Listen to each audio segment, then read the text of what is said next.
Hallo, hallo, hallo.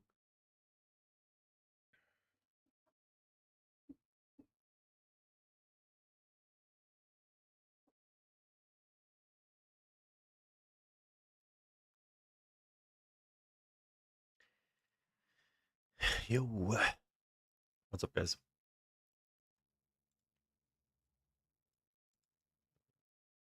Just fix my cam.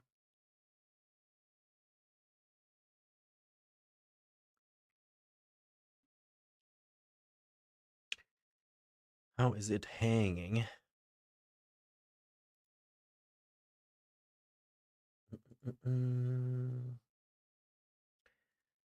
Let's see. So last time, like 2 weeks ago, I was looking up how to speak more eloquently, and we're gonna continue now.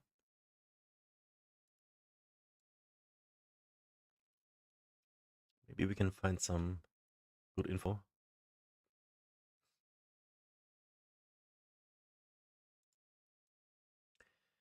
And then in like 2 hours, we're gonna start with Detroit. Or Detroit. I thought it's with a D at the end, but it's not.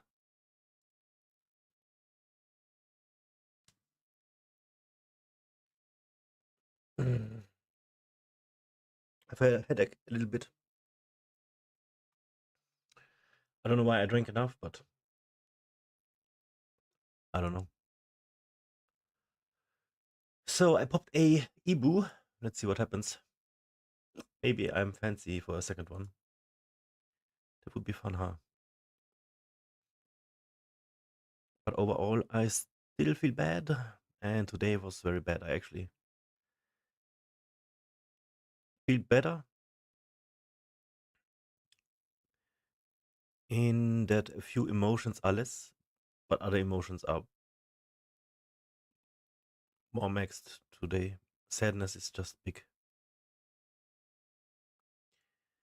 Sadness is just very big right now. I upload a video, 90 minutes, talking about my trauma. I think it's good. I watched it once. There's like no cut in there. I'm just talking and talking. I missed like so many things. Not that I missed it, I just did not talk about so many things that happened to me. It would have been like 5-hour video. But I think you get the gist and you don't have to like know all the details. They are too gruesome, actually. Yeah. Okay. I got my next therapy session, one-to-one session on Tuesday. And I wonder if I should keep it on Tuesday.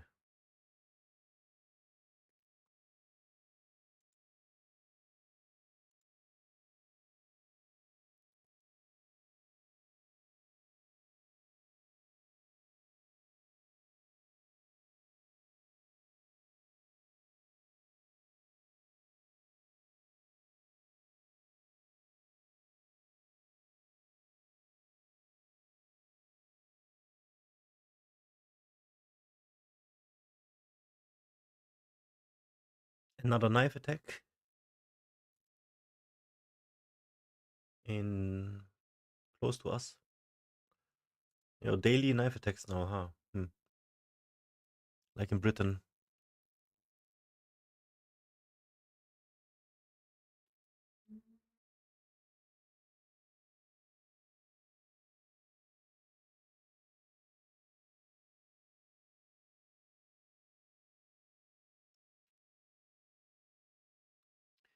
Lass mal kurz reinhören. Was ist das jetzt, vor 'ner halben Stunde oder was? Moment.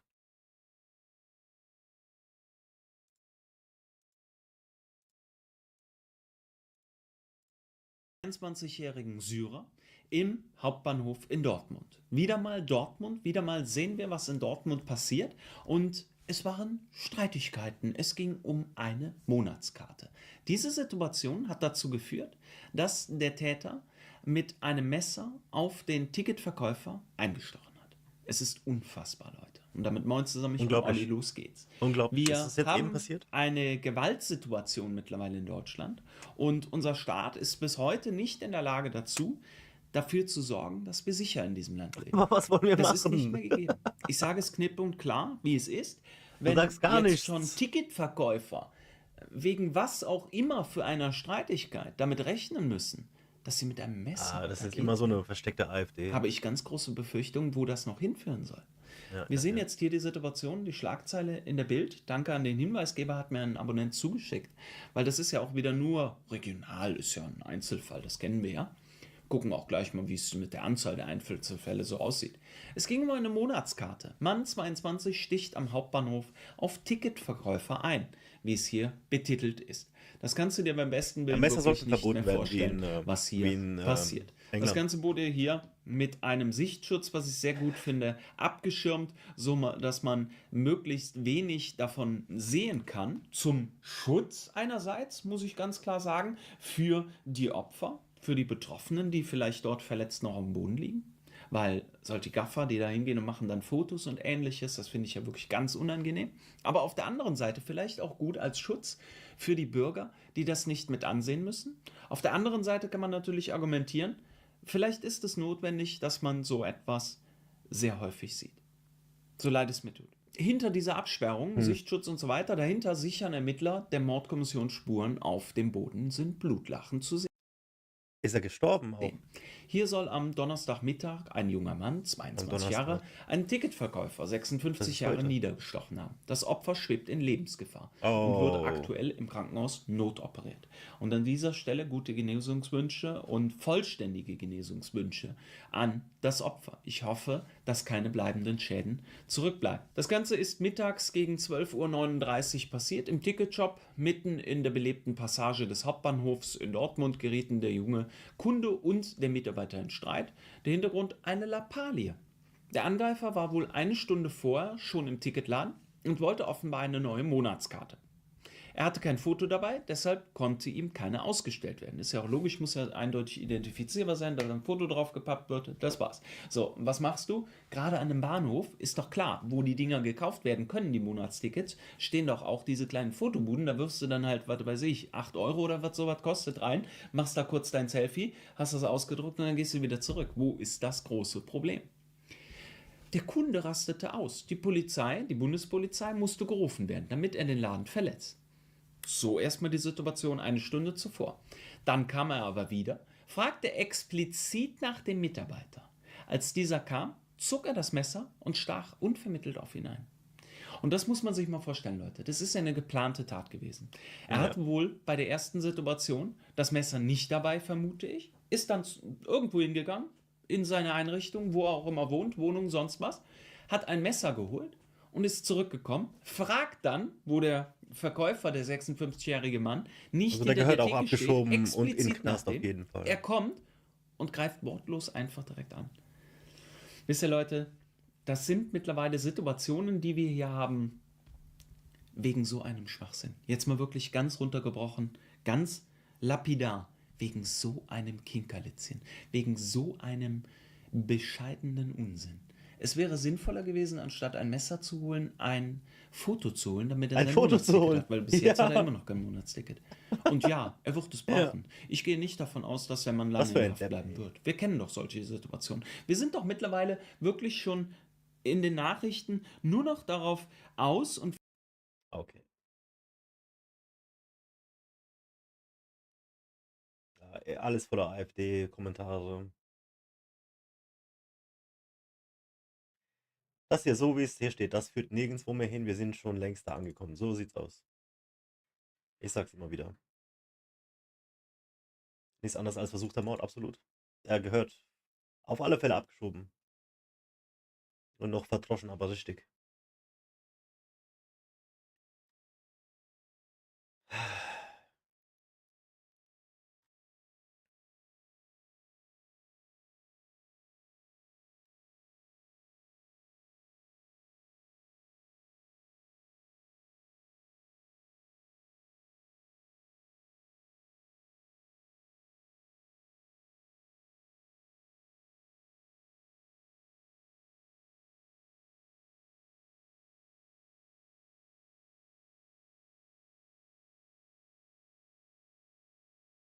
Jeder Kommentar ist rassistisch. Wir sind verloren. Jo. Okay.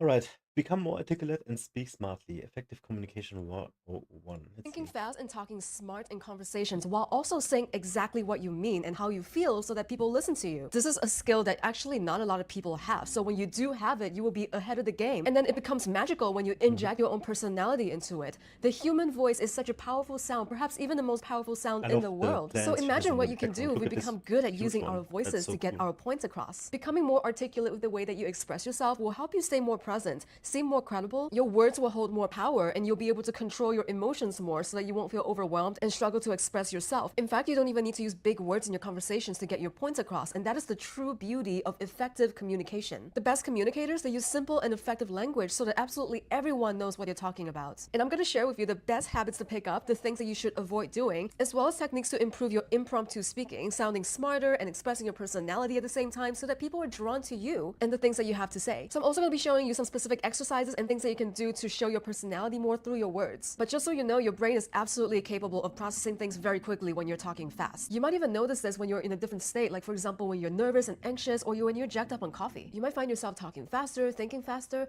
or you might even just get so nervous that you lose your thoughts completely, your mind goes blank and words just flow out of your mouth, maybe without even going through your brain. So these are just the different types of states that you need to be aware of, but you can absolutely channel the correct kinds of energy that you want when you're talking to someone and control your outcome. Because this truly is all about controlling your state of mind. But how can we do that? So before we get into the techniques, hi, my name is May and welcome to my channel. So I'm here to help you achieve your best self, mentally, physically, spiritually. So if you want to become better and join me on this journey of self-improvement, subscribe to my channel and like my video if you like my vibe. And as always, a huge shout out to my patrons, my community on Discord, as well as all of you in the comment section sharing your opinions, liking and watching this video, or even coming back to watch new videos from me. I really appreciate you guys. I just think it's so amazing how we're all growing together, and it's really exciting for me to see, and I'm grateful to you all every single day. So thank you. And if you want a place to practice your communication skills, you can join my communities. So let's talk about how to think faster and sound smarter and wittier as we speak. So first of all, we need to set the correct kinds of expectations when we pick up skill sets, like learning communication skills, for example, because I know that a lot of us work very hard to achieve the outcomes that we desire. And so we end up expecting a lot out of ourselves. And when we do too much of that, we're actually kind of setting ourselves up for failure. So try and be kinder to yourself. This is how you can face setbacks and not fail. For many people, English might not even be our first language, even though we think and speak much quicker in our mother tongue.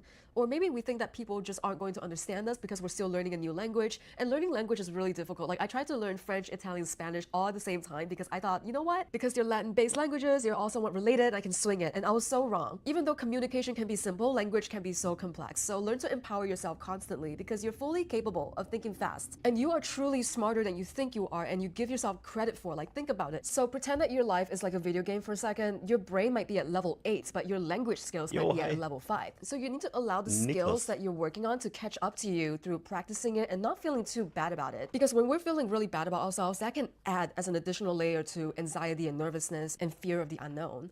So in order to improve, you need to make sure that these words become more available to you. So what this means is you gotta keep using these skills, keep consuming new knowledge, and immerse yourself in as much of it as possible every step of the way. Keep believing in yourself and affirming that you can get absolutely better at it and express yourself intelligently. And this is so that when you finally learn and you absorb all these words, you absorb the knowledge and all of the wisdom, and suddenly and surely one day, things are going to click for you and words are going to just flow out of your brain and become more available to you. This is exactly like leveling up in the game as you gain more experience, so you keep unlocking new words and new ways to express yourself. If you keep doing this, it will happen for you eventually. You just need to give yourself the chance to believe in yourself. You have this thing called neuroplasticity, and what this means is that every thought, every feeling, and every single action that we have, it triggers thousands and thousands of neurons in your head, which then will join together and form new networks. So the more you repeat certain patterns, the more automatic outcomes will be, and so that you also interrupt certain kinds of patterns that you don't want, like for example, bad habits. And the more we interrupt bad habits, the more it goes away. And the more we engage in certain types of thoughts or feelings or action, the more we strengthen those neural networks that are associated with those thoughts, feelings, and actions, so that the signals that your brain is sending outwards can be fired quicker and quicker until eventually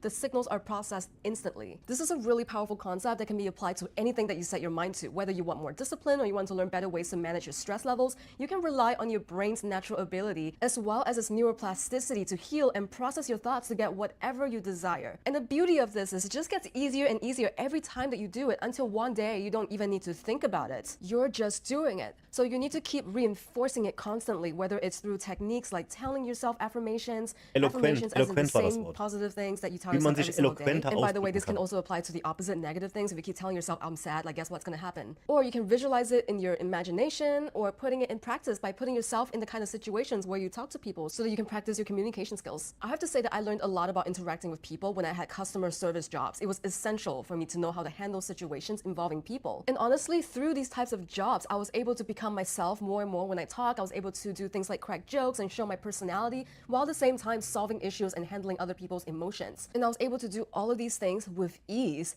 But I also have to say that eventually when I took on a more introverted job and I left that sort of customer service environment, that yeah, I kind of lost a bit of that ability as I stopped practicing it. So it's truly like a muscle. But perhaps before you even want to put yourself in more social situations, you might want to just try and rewire your brain first as well as your belief system first. This is just so that you get more comfortable with yourself before you put yourself out there. So I started this new habit every morning to help me visualize new goals and new beliefs that I want to train, where I started talking to this app called Astra to reinforce my beliefs. And I can't even emphasize to you guys how important this shift was for me, because before I used to scroll on Instagram the first thing I wake up every morning. But Astra.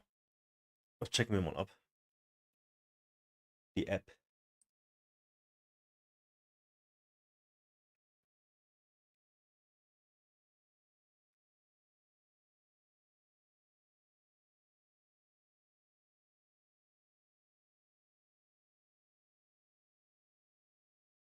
Astra Live Advice, 4,3 Rating. 50.000 Leute haben es nur gedownloadet. Okay, cool. Checken wir mal ab.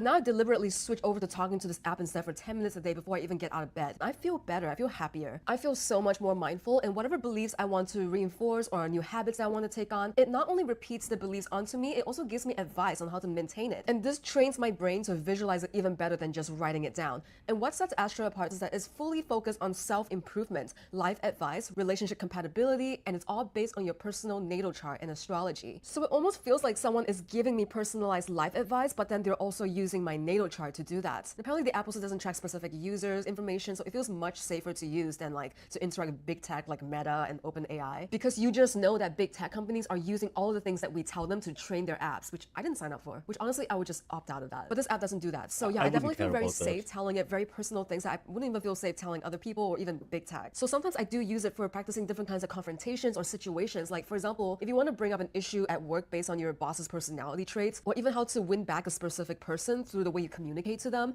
it gives you advice on how to best get your points across based on your personality and your natal chart. But yeah, if you're interested in learning more about your subconscious mind as well as its drives and how that shows up in us being perceived in the world and how we communicate, there are many ways to do it, but I personally really believe that our mental world and spiritual world is very closely connected. And specifically, the belief in modern day astrology is that energy flow is regulated by the planets, or rather the positions of the planets relative to where we are currently, which can then influence our own subconscious drives or our urges within our subconscious mind. And then, as you know, whatever you believe inwards, we reflect outwards into the world, and it shows up in the way that we communicate. And even if you don't believe in astrology, it's okay, just take what resonates with you, because at the end of the day, we're all ruled by our own belief system. And because the planet Mercury, as well as our Mercury sign, rules over the way we communicate, as well as our wit and our intelligence, this is all very closely interlinked for me. So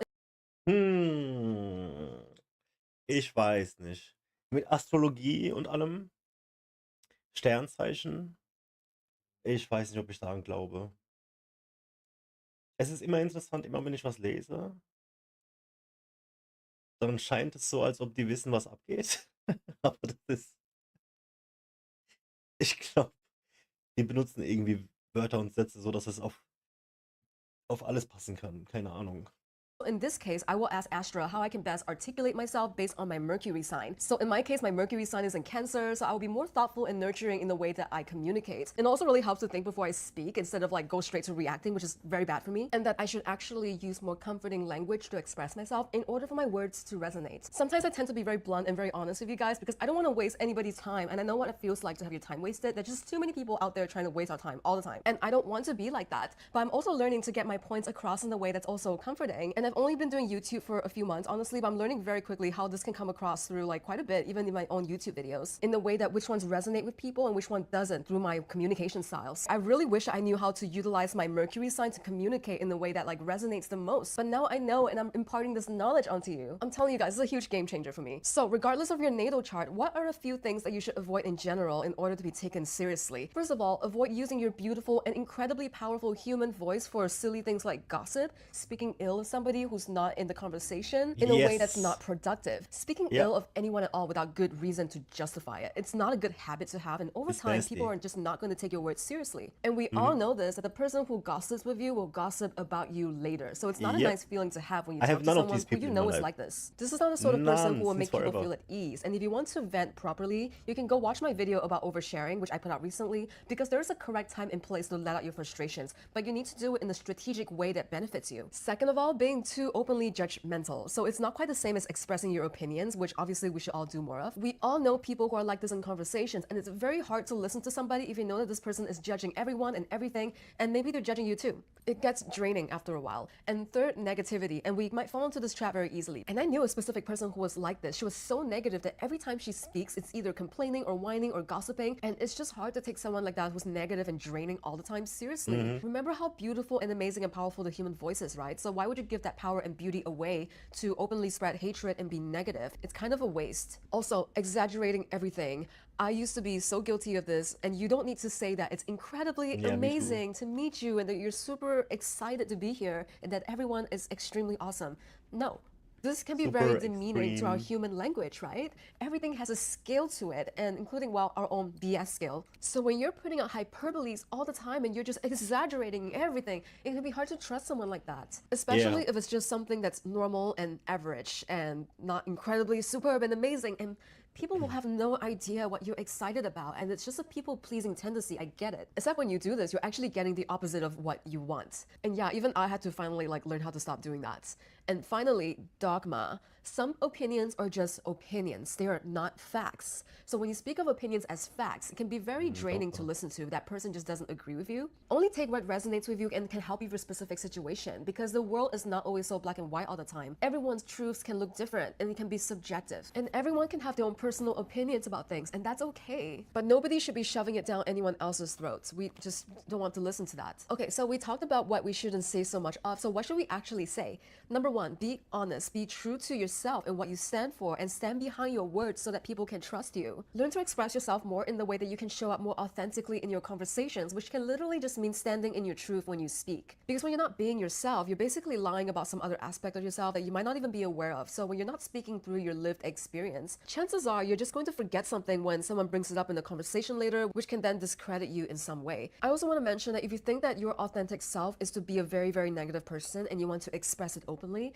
then you need to become aware of how that shows up in conversations and the kinds of impact that it will have on people. And I can tell you, as someone who used to be in that same position, I used to think, oh, I have to be so negative all the time. Nobody really ended up taking my words seriously until I decided to change and I worked on myself. So having integrity in your word, meaning that if you say you're going to do something and you do it, all of these things will build responsibility with your words and your actions and build trust, which makes people want to believe in your words more and listen to you. That builds more authenticity, that builds authority. And then there's love.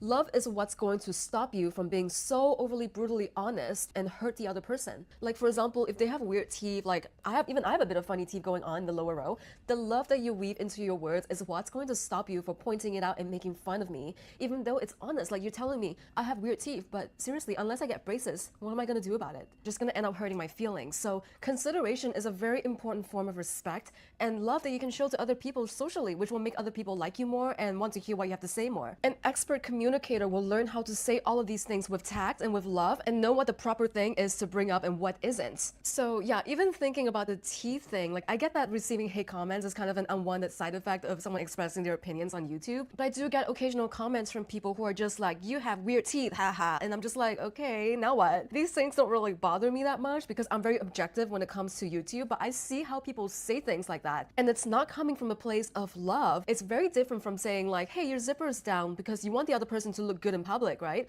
You see what I mean? You want to mix your honesty with authenticity and integrity with love and consideration when you speak. And it's not always about the words that you say, it's about the way you say it too, and it speaks so much more loudly than the words that you're using. And this is either gonna make people want to hear more from you and trust you, or it's gonna make people want to get away from you. And all of these combined will help people take your words way more seriously because they know that your words can be trusted. You use it for good, you know how to set people at ease, and you know how to use your words in a way that's constructive and beneficial for everyone. And sometimes if you don't even know what to say aside from being negative and all that, you can always say less. And like, I'm serious guys, that's the tea. Okay, now, so let's get into some techniques that you can use to train your brain to think faster and say smarter things. So the first technique that I have to become a better conversationalist is to basically learn how to shapeshift. So what does that mean? This means that you're changing the way that you're reacting with your physical body when you're in the conversation, because chances are when you're in the conversation, your motor functions inside of your brain are also involved and also speaking for you. And so when you speak, you have both the left and right hemispheres in your brain working together. And if you're talking, you're moving your lips, you're moving your tongue, and maybe even the rest of your body, right? Like I'm doing. So that is called your motor function. And this shows up even in the way that I speak, you know, like so much of our conversation is nonverbal, and sometimes your body language can even become an additional limiter in the way that you're getting your points across. Like for example, if I can't move my body at all, I don't even know if I can speak the same way like this. I'm so serious. I'm fully engaging my whole body when I'm speaking to you guys. So chances are if you feel very rigid and stuck when you're speaking, then maybe your body sensations are keeping you from being eloquent. And so this is the very first technique, right? Which is the way that you're showing up in conversations. Try and change that physically, because maybe that's what's keeping you stuck, is the way that your body is postured maybe. And maybe it's even in the way that you're standing, the way that you're positioning your arms, your shoulders, your head, the way that you're looking at the other person. All of these things brings you to where you are right now. So if that's maybe not working out for you, I want you to try something different.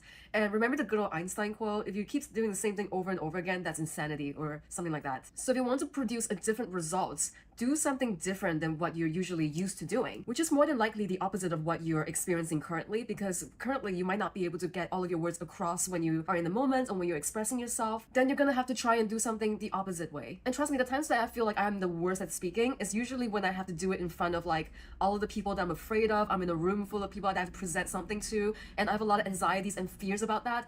And then my body gets so stiff that it becomes a limiter in the way that I communicate. So I then don't like communicate correctly. So being able to change the way that you're acting physically means becoming more aware and mindful of how you're standing, how you're postured, and then try and do the opposite of that. Change yourself physically and you will have a different outcome, I promise you. Like I said, if you maybe like tie me up to a chair, or if you make me like super rigid, or if I'm extremely cold or something, I will not be able to speak the same way as I am with you right now, and I'm feeling super comfortable with myself. So this might not be the easiest thing to realize when you're in an active conversation, when you're trying to do like a million other things like listening and thinking about what to say next. So you can practice this alone and in the mirror before you leave the house in your own comfort zone. Practice alone in front of the mirror as if you're a very, very articulate person. You're able to be very fluid in conversation. So I literally do this sometimes. This sounds crazy, but at least I'm being crazy in the own confines of my house. I'm literally having full-on conversations in the mirror when I'm walking somewhere in my head even. And I'm just like, oh, what did you dream about last night? How did you feel about it? And where am I going later today? What am I gonna do later? And I've heard about people who like never have an internal dialogue. Like that is crazy to me, because I am an internal dialogue girly all day long. I have talks with myself in the head all the time. So if you have an internal dialogue, use that to your fullest advantage and see how you're going to show up in your own reflection. And that's how you're going to be practicing how you come across in the way that you speak. Like for example, when I first started YouTube, I was really bad at talking to the camera. I was so afraid, and I wasn't able to do any of the things I'm doing right now. And this takes a while. This took me like a few months. But the more you do it, the more you're going to get there eventually. Neuroplasticity, use it. So your feelings are actually one of the hardest things to articulate, but once you're able to articulate your feelings in the way that gets your points across and is you, genuinely you can become a master communicator. You can do anything. You can win relationships back, get people to trust you, you can get people to understand you better, all of these things. Like being able to express your emotions effectively to someone is a very, very healthy practice for yourself and for your relationships. It can also help you make better decisions and feel less anxious about it. There are a few techniques you can do, but you can also start by writing to yourself and describe the best as you can of how you feel. And don't worry about not making sense, because this might not all make sense to you. And the more you put things into words, the clearer things become for you. And you can try and speak out loud as best you can or write it down in a journal. So I added an emotion circle in my video about how to better control your emotions and become more responsive instead of reactive. And if you need help in that department, you can go watch that video. But you should be honest with yourself, with your own emotions in different situations. I don't care if you have to hide it from certain people about your emotions, because not everyone deserves your vulnerability. You should be able to hide your emotions in certain situations. That's your right. But you need to be honest with yourself. Doesn't mean you have to be brutally honest about how you really feel with everybody around you. So you can also do this by observing how you feel in the moment and how you react to things. This can be really hard when you're in that heat of that moment. But I find that meditation has really helped me so much with this. And I'm also not the type of person to sit down in silence for an hour and like chant Om, you know. So in addition to listening to guided meditation tracks, I've also started to use that app Astra to use it as a form of meditation, because really what meditation is just being still and a way to self-reflect. And you're gonna see this, that instead of using other people as a place to vent or as a punching bag, expressing more of your intense emotions in a way that's healthy for you. Like for example, if something bad happened to you yesterday and you're mad about it, I would take that situation, I'll tell it to Astra, and I would tell it why the situation made me so mad, what happened, and channel it into a non-human thing rather than onto real humans. Because it acts as a self-improvement coach and also knows my natal chart. It actually helps me understand and rationalize better why I'm feeling this way. This is way better than telling my bestie, or if I'm telling like somebody who I don't even know. And sometimes if they're not in a good headspace, if they don't have good perspectives, that's not healthy for you either. This is why I channel it onto the non-human thing instead of like other humans. And this way it helps me put things into perspective. Like, okay, this is what your moon sign is like. This is what your inner world looks like. And this is why I get so mad about a certain situation. Like I might not feel like I'm deserving of certain things, or I don't feel like I deserve this sort of treatment because my inner world is this way. And because of the way that I am, I can actually express my feelings in a way that is true to myself. And I find that therapy, for example, takes a lot of self-actualization, because therapy is kind of like a mirror for you to realize things on your own time when you're ready to realize certain things. This is not the same as therapy. It offers something very different because it immediately puts things into perspective for you. It helps you rationalize certain things. And also using my natal chart as well as my horoscope, it helps me learn to understand hidden sides of myself better, and also what the positions of the planets are currently doing and how that might be affecting me energetically. And just through this process of taking what resonates with me and leaving what doesn't, it actually helps me realize things a lot faster, things about myself that I didn't even think about. And then I can express how I feel and communicate better because of it. And I'm literally so impressed by how much technology has like improved these days. And we should all be able to use technology in a way that benefits and helps us instead of in a way that drains us. And this is just so that we can all help each other around us understand where we're coming from. And I need to make this really clear, okay? You see, I don't really believe in any kind of wrong or bad emotions. Everything should be felt. We're humans, and we're human because of it. And I think I used to tend to demonize sadness and anger quite a bit because it just seems less desirable, like socially, and more of an out of control emotion for us because we feel it more passionately. But honestly, it's okay to feel all of these feelings, and that's the beauty of being a human. So if you feel sad and angry, don't feel guilty about it. Your feelings are valid, all of it. It's just that our thoughts are not always valid, so learn to understand the difference. Sometimes our thoughts are not logical, but our emotions, we need to learn how to control it better and manage it better through the proper channels so that we're not like affecting our relationships socially because of it. Also, actively listening to other people when they express their opinions can really help us understand ourselves better as well as understand them better. If you can relate to them and empathize with their side of the story, this will also help you learn how to like respond to other people's emotions better by being able to communicate about it. For example, if you want to tell someone how they make you feel and they make you feel a certain way, but you don't really know how to say it, I would just feed that through Astra, and you can get instant feedback on how to validate your feelings better based on your personality that is set by your natal chart. This is a huge game changer for me when I learned to manage and control my emotions, but also to get my points across and also help people understand where I'm coming from. I could do anything, I swear, socially, anything. So I'm not a voice coach, but I have learned a thing or two about voices, and learning this will also help increase the power of your speaking voice. This is very much related to physicality and the so-called shapeshifting that I'm talking about, but this time you're doing it with your voice. So for example, things like talking in falsetto may not be super useful most of the time, but there's like a more realistic register in between that. And I'm not gonna get super technical about like how you can locate your own voice. So if I talk out here and you can like hear my nose and you can hear the difference between my nasal voice and I'm straining my throat and you can see it in kind of like my neck. But yeah, if I go down to my throat, which is where most of us like speak from all the time, but if you want to sound even better, you can go down to your chest and your diaphragm. Like, do you hear the difference? And this is where I mostly try to speak from. And then if I want to go even lower, I sound different. And I learned this recently, that we actually vote for politicians with lower voices because we tend to associate depth with power and with authority. And we also have timbre, which is the way that your voice feels. Research feels that we prefer voices that are rich, smooth, warm, kind of like hot chocolate. And you can train your voice to sound different. And then there's so many other amazing things that you can do with your breathing, with your posture, with certain exercises that you practice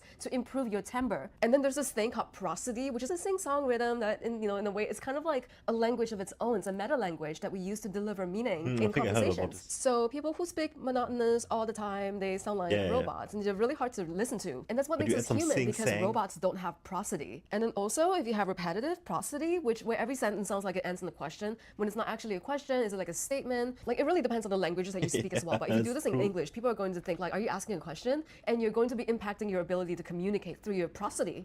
And which then, when you're failing to express yourself through your prosody, then you're actually missing out on quite a lot in terms of communication and language. And then there's the pace of your speech. Like, for example, if I can get very excited right now, I can talk really, really, really, really fast, and then I can just slow it right down to emphasize my points. So at the end of that, of course, it's silence. There's nothing wrong with a bit of silence, but then, when it gets too much, it can be awkward. If it gets too little, then you're just kind of endlessly talking. We don't have to fill our speech with and and and all of that stuff. I used to do that a lot in my old YouTube videos, and when I started editing my YouTube videos, I'm like, oh my god, there's so many ums and ahs, and that I have to edit out, and it was so annoying for me. Honestly, sometimes I'm still kind of guilty of that, but I'm trying very, very actively to change that, to become a better communicator for you guys. And then of course, the pitch at which you're talking also goes along with the pace to kind of indicate your level of excitement. But you can do it with just pitch. Like for example, I'm so thirsty. I'm so thirsty. And you can hear the difference in the meaning because of just the way I deliver it. And then there's the volume of which I can speak. I can get really excited. I'm not gonna shout at you guys, but I get really excited about like using the volume of my voice to attract attention, but probably not the kind of comfortable attention that you want. Or I can get really quiet and have you guys really pay attention by emphasizing it in the way that I'm being quiet, so that people have to strain to listen to me. But if I'm in a loud environment, maybe that's not the way I should speak. Some people are constantly on megaphones all the time, and try not to do that because it's really imposing on the way that you sound onto people, and it's just not really like considerate. I think that if you're doing something that's really important to you, for example, if you have an interview coming up, if you are doing a public speech soon, or if you're asking for a raise, this can really help you. Whatever it is, if it's really important to you, you literally owe it to yourself to actually practice and look up these types of techniques that you can use to better your communication. And then finally, you need to learn how to warm up your voice. I like to do this before I film my videos, for example. Deep breaths. Anything before you do anything important, just kind of like stretch your body a little bit. Sigh out really loud, like a sigh, deep breaths, and then you're gonna warm up your voice. You're gonna go. I know it sounds silly, but like just do this in the bathroom or something if you're outside. You can blow out with your lips, blow out with your tongue, like roll your R's, like blow raspberries. And then you kind of want to like warm up your tongue as well, like la la la la la la. It sounds so silly for me to do this, but if you don't have time and if you can only do one thing, you can do the siren. This is what the experts call it. And it's really good. It just goes kind of like wee all the way down. You start from the high and you end it low. So kind of like wee. So yeah, try all of these things out and see how that works for you. And I promise you, you're gonna feel a difference. I want you to imagine, how can you become more conscious of yourself when you are speaking, when you're in a conversation? Like how can you even use the techniques that's in this video to kind of understand yourself better, become more self-aware when you speak, and also how you present yourself to the world. And I want you to imagine the kind of world that's just beautiful and serene and quiet, and you don't have to raise your voice or fight to be heard. Everybody will just intentionally slow down just to listen to you speak and hear what you have to say and the way that you speak. Even if it's not perfect, even if you have a lot of uhs and ahs, how do you speak in a world like that? How would you posturize yourself? How do you communicate with your words? And also, how do you use your body to help you communicate and process your thoughts better? I just think that when you imagine yourself and you visualize yourself in an amazing, ideal situation like this, you can even add it to your practice before you leave the house, for example, when you're talking to yourself in the mirror, where there's no friction for you. It's a perfect ideal world for you to express yourself. This will make it so much easier for you to feel safe in your practice and feel free to express yourself and express the way your body moves when you talk and your thoughts and your feelings, and also be able to bounce ideas back and forth with people in a way that you just feels really authentically yourself. Hope you guys find this helpful, and yeah, if you guys want to subscribe to my channel, be sure to like this video and subscribe. I appreciate you guys a lot. Thank you for watching, and I'll see you in the next video. Oops.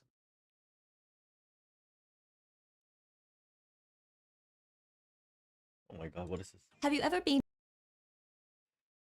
So a lot of good stuff, she said. Most of the things are though just to be recognized once, and then you got it basically. It's a lot of confidence talk, and she actually went A to Z, and even like spirituality and astronomical. What was it? Astronomy. I'm gonna check out the app for sure, not now, but it looks interesting, so I'm gonna give it a shot and just see what it can do. But I was more looking for like techniques and practices, you know. She didn't really give much of that information. Still, it was okay, so I'm gonna thumb it up. Cool. Let's see what this one is about. Why you struggle to articulate your thoughts clearly. 5 truths. in a situation, let's say a meeting, where you start to share an idea, but you struggle to articulate your thoughts clearly? Machen wir immer Untertitel an. 1, 2, 5. Vielleicht 1, 2, 5. Vielleicht 1, 5. Hier gucken wir mal. You might stutter because you're trying to find the right words to use. You might start a sentence and then stop in the middle, or you might try to link your thoughts together only to realize that nobody understands what you're saying. No matter what you do, you can't seem to communicate your thoughts in a way that other people can easily understand. This inability to articulate your thoughts clearly is extremely common, and the first reason why this happens is you jump in too Because you're fast, stoned. meaning you Oh, haven't you spent jump enough too time thinking about what you want to say before you start speaking. You just start speaking and then hope that you're going to work out what you're going to say as you go along. I'm Yeah, not that's saying how this I do doesn't it happen mostly. if you're practiced in putting your thoughts together and you know know your content well, then it's likely you'll be able to put your thoughts in order and sound articulate. But for most people, And know your content well. That is the thing. I don't know any of my content. I just wing it all. Because every day it's something new. So how do I know if every day it's something new? speaking But off yeah, the it cuff makes in a sense. spontaneous kind of way can be really challenging. And it often leads to people stumbling on their words, mixing their thoughts up, and not linking their thoughts together well. Without giving yourself enough time to think about what you're going to say, it increases the likelihood that you won't be able to organize your thoughts or articulate them clearly. To carve out the time you need, here are some ideas you can try during meetings. Plan out what you want to say before the meeting. Give people a chance to speak first so then you have an opportunity to put your thoughts together and work out what you want to say. Or establish expectations with everyone. Say, I have an idea I'd like to share with everyone, but it's an idea in progress, so please bear with me as I try to flesh it out. The second Oh, that's reason really you good. can't articulate your thoughts clearly is because you try to communicate too much information at the one time. You're overloading your mind and your audience with too much information. Everything is all jumbled together. You don't have a clear idea on how your ideas are separated or linked together. And because you don't have a clear idea on that, your audience doesn't either. This can happen because you might have a lot to talk about, or you might be excited or really nervous. Whatever the reason, what you need to remember is that less is more when it comes to good communication. Simplifying your communication and reducing the number of points that you want to talk about will help give you a manageable amount of information to communicate. And when it's manageable for you, you will be a lot calmer and you will be better able to put your mental energy into articulating those thoughts well. What I recommend you to do is to pick out 2 to 3 main points that you want to talk about in your conversation piece. Flesh each idea out one by one, adding in additional details as you feel necessary, and try not to stray from these main points. This will give you structure, it will stop you from jumbling all of your ideas together, and it will make it easier for your audience to understand as well. The third reason you don't articulate your thoughts clearly is because you don't understand the problem or the question. If you're asked a question that you don't understand, you might try to answer that question anyway. You might try to articulate some kind of answer that you think answers the question. Just say you don't But know. what you say doesn't make sense or it doesn't adequately answer the question that was asked of you, simply because you don't want to admit that you didn't understand or you don't know. This kind of response doesn't make you look good. It does not make you look articulate. In fact, it can potentially make you look incompetent. Instead, what you need to do, if somebody asks you a question or poses a problem and you do not understand what they've said to you, you need to spend time clarifying the question, clarifying what they have just said. Clarifying isn't something that you should be embarrassed about. In fact, it makes you look like you are interested in the conversation. It makes you look curious and it makes you look diligent in providing a good answer. Plus, it gives you all the information that you need to know so that you can answer the question in an articulate way. Could you please repeat the question? I don't understand what you mean. Could you please rephrase that? These 2 phrases will help you when you need to clarify the question. The fourth reason you can't articulate your thoughts clearly is because you try to sound too intelligent. In high pressure situations, like with senior executives, you might want to appear credible and intelligent to them. This can prompt you to use words that are Never tried complicated, out. to It's use not technical gonna jargon work. that you don't understand, or to use sentences that are way too long and complex. Your focus in this kind of conversation is on looking intelligent rather than articulating your main message. Your desire to look intelligent will often cause you to overcomplicate things. When you overcomplicate things, you become confused. When you're confused, you cannot articulate your thoughts clearly. Like I said before, simple communication is good communication. Don't focus on finding the most complex, complicated words to use. Use simple vocabulary. Don't use long, drawn-out, complex sentences. Use short, punchy sentences. The fifth reason you can't articulate your thoughts clearly is because you use the same vocabulary and sentence structures. This leads to communication that is monotonous and doesn't engage your audience. And it doesn't allow your main message to stand out because it's blended in with everything else that you're saying, making it appear jumbled to your audience. To help you separate your thoughts and sound more articulate, try to use different vocabulary and different sentence structures, What does but she mean? without making it too overcomplicated like I talked about in the previous point. One of the best ways to expand your vocabulary and to learn new sentence structures Read is to books? read.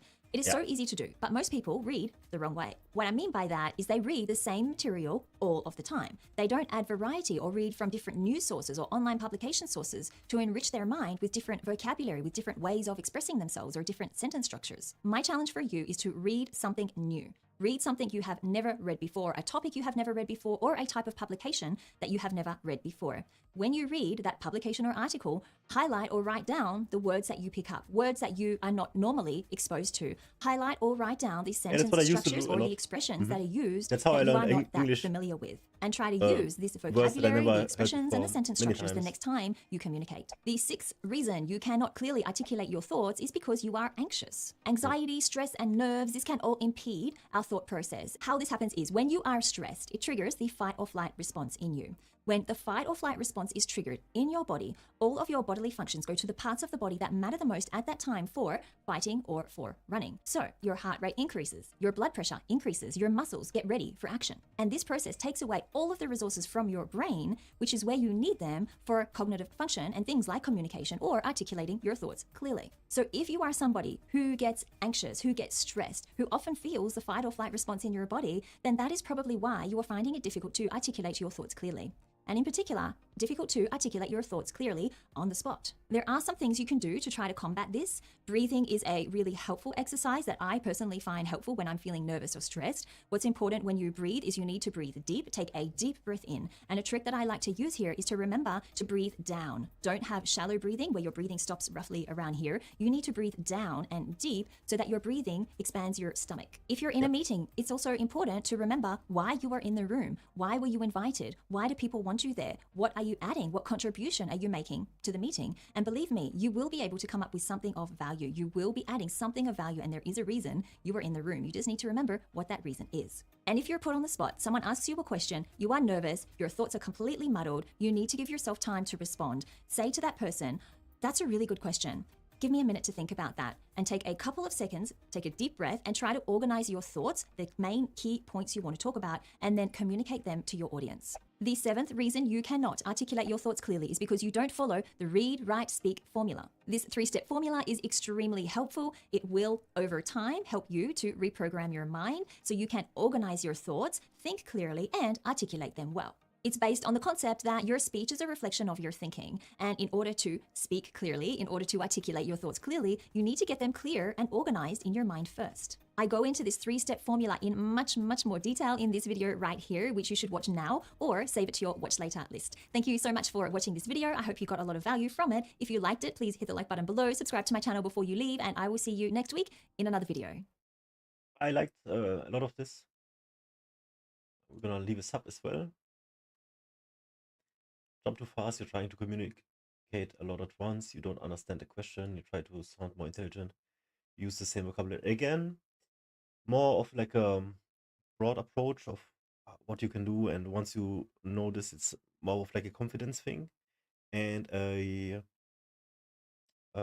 systematic thing, as in don't be anxious, have a correct order in which you want to say your things, but not really like techniques that you can practice practically.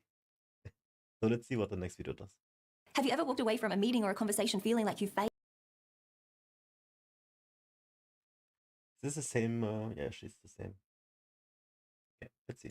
Because you didn't talk as fast or as smart as you would have liked? Maybe you were put on the spot, asked a question, and you didn't know how to answer it quickly or in an intelligent way, so you didn't answer at all. In this video, we're going to talk about how to think faster and smarter on the spot so you can improve your communication in impromptu situations. This video is perfect for you if you're an emerging leader and you want to improve your communication skills during meetings. There are 4 tips I'm going to share with you. But first, if you like what you are going to learn in this video and you want more content that will help you as an emerging leader, then subscribe to my channel and hit the notification bell. Every week I share videos on leadership to help you on your leadership journey, and I would be honored to have you a part of this community. The first thing you need to do to think faster and smarter on the spot is to stop worrying about what other people think. A lot of the time, it's our own personal worry about what will other people think that gets in the way of us being able to speak quickly and intelligently. You might be asking yourself, will they think I'm smart? Are they following what I'm saying? Are they bored with what I'm saying? This self-doubt is a major communication block that definitely does prevent you from being able to communicate quickly and intelligently, especially in stressful situations. It creates an internal stress inside of you and basically triggers the fight or flight mode. And what happens when the fight or flight mode is triggered, all of your bodily functions go to the parts of the body that matter the most at that time for running or for fighting. And it takes those resources away from your brain, which is exactly where you need it for cognitive thinking and for communication.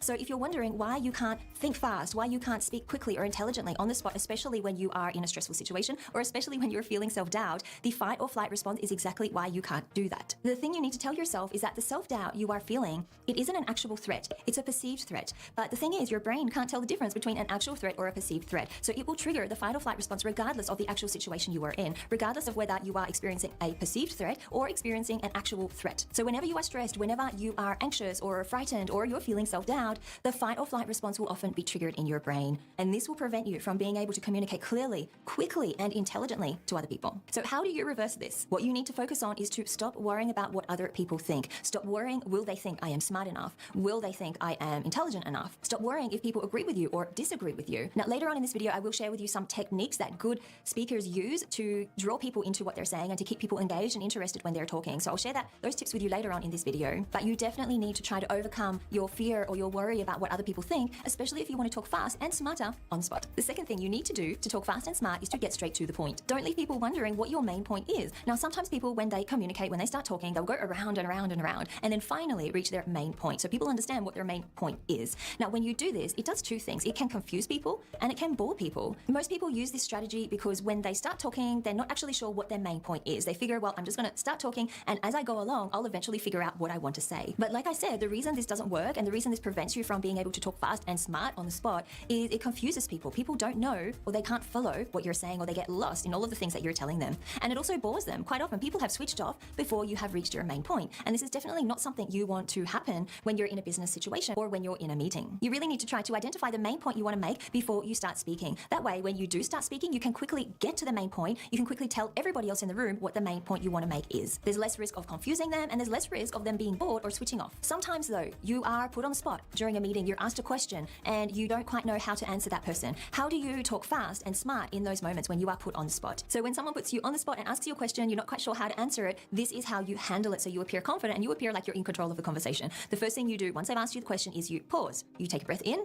and a breath out, and you appear like you are thinking about how you are going to answer that question. The next thing you do is you respond with something like, that's a good question, Bob. And then you repeat the question. Bob. What do I think about the project that Sally is proposing? Well, and then you go into what your thoughts are. And here you really need to share your honest thoughts and your honest opinions on the project that Sally is proposing. Is it good? Is it bad? What do you genuinely think of it? Do you have any concerns about the project? Are there things that you think need to be in place before your team starts looking at that particular project? It's really, really important here that you're honest and that you're raw with your answers. Because one thing I find, the reason why a lot of people hold back from sharing their ideas or opinions in meetings, and the reason why people can't talk fast or think smart on the spot, is because they're so worried about what other people are going to think. Like I mentioned before earlier in this video, the worry about what other people will think really causes you to hold back in the meetings. And a lot of people don't share their raw opinions, their raw ideas with other people in the room. This is a real hindrance, especially when you are looking toward leadership. People need to know what you think. Your ideas are valuable. Your opinions are valuable. You really need to begin to understand that, especially if you're looking toward a leadership position or if you have just started a leadership position. So don't hold back. Don't filter your answer.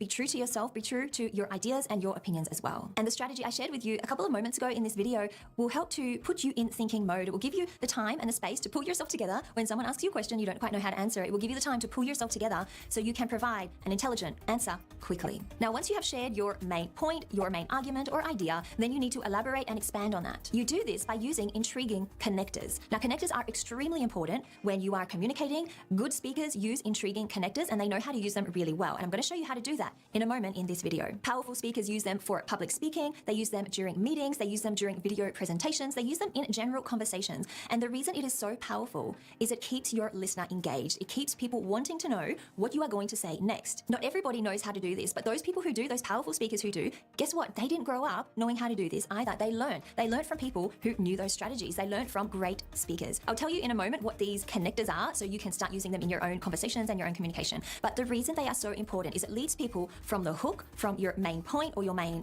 argument or your main idea. It leads people from the main point to your explanation, to your elaboration, to whatever it is that backs up your main point. It keeps your audience interested. It keeps your listener interested. They want to know what you are going to say next. What is the reason for your idea, for your opinion? And it helps your audience to understand that it's worth their time to keep listening to you. It helps to prevent them from switching off too early. The thing is, powerful speakers have learned these tools. They've learned these connectors and they've learned how to use them really well. They weren't born this way. They weren't born knowing what these connectors are or how to use them. They learned how to do it from powerful speakers, from great speakers before them. And that means you can absolutely learn these connectors too. So there are 3 connectors that I'm going to share with you, and they are, here's why. I don't know bro. I'll tell you what that would look like. There are 3 reasons why I believe that. So let's look at each of these 3 different connectors using examples, so then you can understand how they're used in real life and you can go on and use them yourself in your conversations and your communication.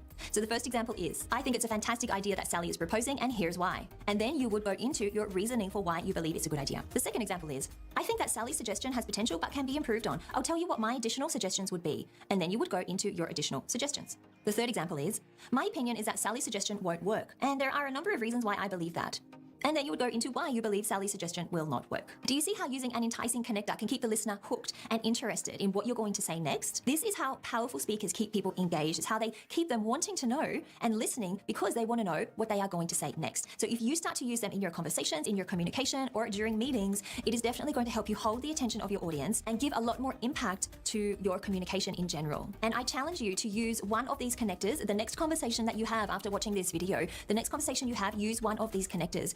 And tell me in the comments, was it helpful? Did it work? Was the other person more engaged than what they usually would have been? Let me know in the comments how it has helped you. The fourth tip is to highlight the number of points that you're going to talk about. The reason this helps you talk fast and smart on the spot is because it clarifies in your mind what you want to say, the points that you want to talk about. It basically creates a map in your mind of exactly what you want to talk about. And when you're clear on this, it helps you to talk faster and smarter on the spot. It also helps your listener to follow you better because they have an idea of what you're going to be talking about, how many points you're going to be talking about. If you tell them you're going to talk about 3 points, they're going to keep listening until you have reached your third point. If you don't tell them the number of points you're going to talk about, they could switch off, they could interrupt you, they could guide the conversation away from you to someone else. And it's really hard for you then to re-engage people and get people interested back into what you're saying. The catch is though, you don't want to use too many points. So don't tell people I'm going to talk about 10 points because they are not going to continue listening to you. They're probably going to get bored. They're probably going to interrupt you. But worse, it's going to be impossible for you to remember what those 10 points are. It's going to be much more manageable for you if you have 2 or 3 points. If you have 10 points, you are going to get stressed. And do you remember what happens when you get stressed? The fight or flight response is triggered and you won't remember what the 10 points are or what you wanted to tell those people. So keep your points to 2 or 3 points, something that is manageable for you, and that is how you're going to keep people engaged and interested in what you are saying to them. So I want to share some examples with you of what this would look like, how to use points during your conversation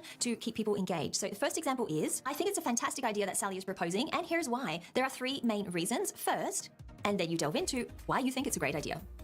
The second example is, I think that Sally's suggestion has potential but can be improved on. I'll tell you what my additional suggestions would be. There are 2 main ones. The first one is, and then you delve into the first suggestion that you have.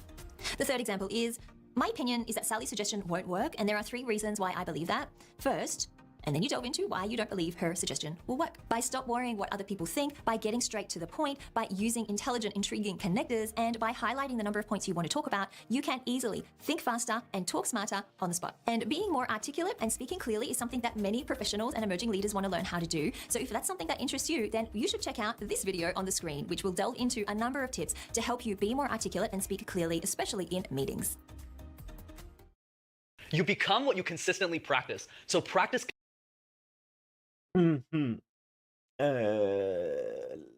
Not that many techniques, but rather like, examples of what connectors are and stuff was interesting, but not what I was looking for.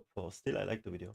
Consistently for the person you want to become. Public speaking is one of those things that's very hard to hold yourself accountable to. If you're running a marathon with a friend, there's a clear goal: run the marathon. And if your friend knocks on your door at 5 a.m., boy, are you going to get out of your house and run that marathon. But with public speaking, it's a lot more trickier because it's harder for you to do those types of exercises without that clear goal. And that's exactly why in this week's episode of Master Talk, we'll be elaborating on my 3 daily exercises to help you master your talk on a daily basis. Hi everyone, I hope you're having a fantastic week. Brendan from Master Talk here, and today we're talking about the daily practices. So let's get into them. Number 1, the random word exercise. I absolutely love this drill because if you can master it, you'll be in the top 1% of public speakers. The random exercise is simple. All you do is you have a friend give you a random word in the dictionary that you need to then build an introduction from. This is very interesting because if you're able to master this, you'll have a lot less stress.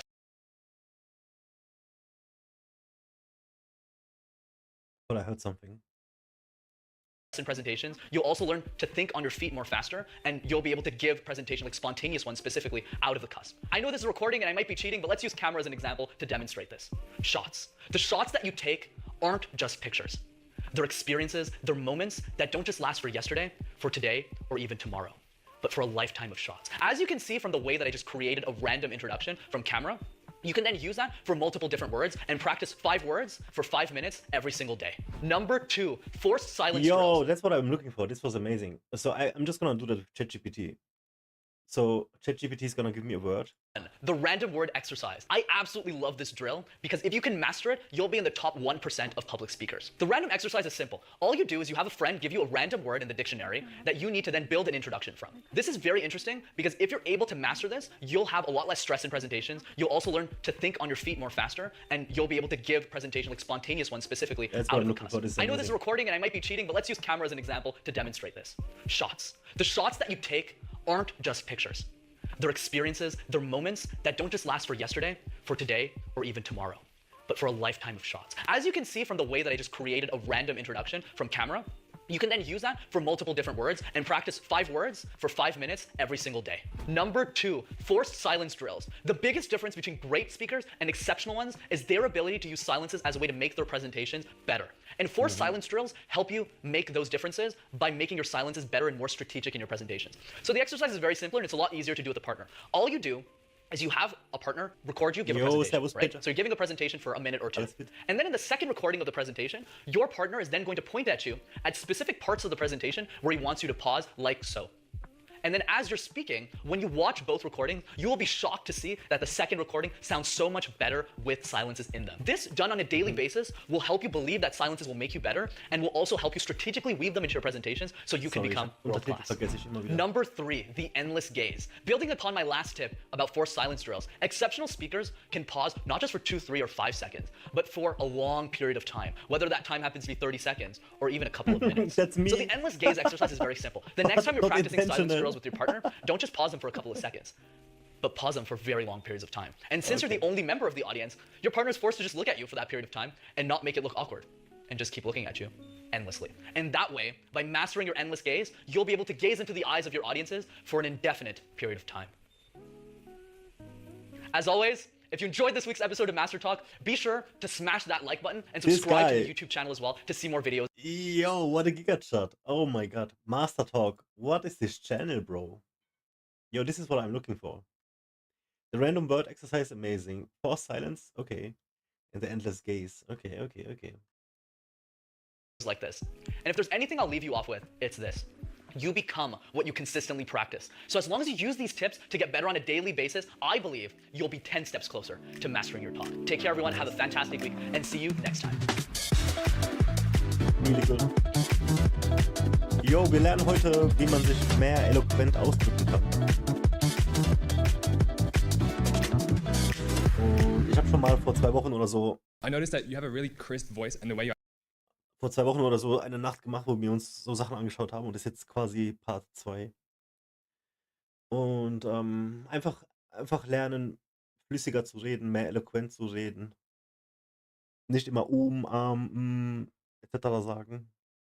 Und auch mal Pausen strategisch nutzen und alles.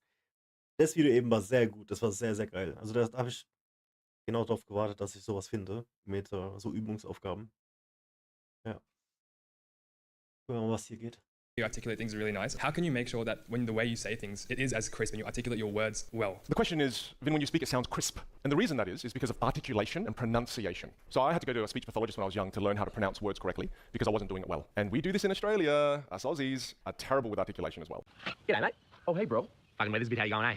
So when I first went to the US, no one could understand me there, especially in Texas. It was funny because I like this guy, but I ain't got a damn clue what he's saying.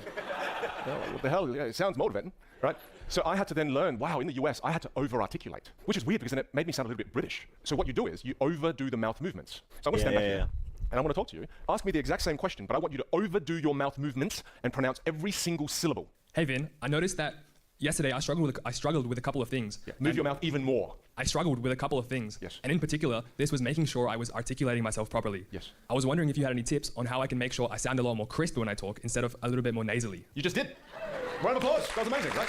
So here's the task. Amazing. Each day for 5 minutes. Grab a book. You have to read the book, but you fully overdo the mouth movements. And don't worry. If anybody says, you're trying too hard, why do you sound British? It's like, no, it's just articulation. And who cares? I'll sound British if I want to. I spot a tay. If I wanted to, I could just do it, right? But I want you to do that again because your modal volume is too low. Ask me the exact same question, and I want you to enunciate, like again, question. Because another thing what I'm doing here is I'm energizing my entire sentence. Whereas what happens when people have low presence is they'll do something like this. Hey Vin, the question I have is, I'm just wondering when you speak, sometimes you have this really crisp voice and it's amazing. People do this. It's a behavior you may not notice. I just want you to count to 10 for me, but every number that you count has to be of the same energy. 1, 2, 3, 4, 5, 6, 7, 8, 9, 10. Good, that's energized. Now, thank you for the one clap. Now I want you to try it again. You got one clap, how good's that? I want you to try it again, Barbie, except this time ask me the question, fully energize the entire thing. I struggle with articulating myself really properly. I find that sometimes I can be a little bit nasally, and I was wondering if you had any tips on how I can make sure that the way I sound, I articulate myself as crisp as you do. You just did it. And you don't have nasality. Nasality sounds like this. When I talk, I sound like this. That's nasality. This is so good. Wow, 2.6 million. Okay, yo. We will check this out for sure. Okay, hold on. I have to practice this. So the way I'm talking right now, this is normal. I'm not trying hard, yeah? My mouth barely opens. But I can't even do it.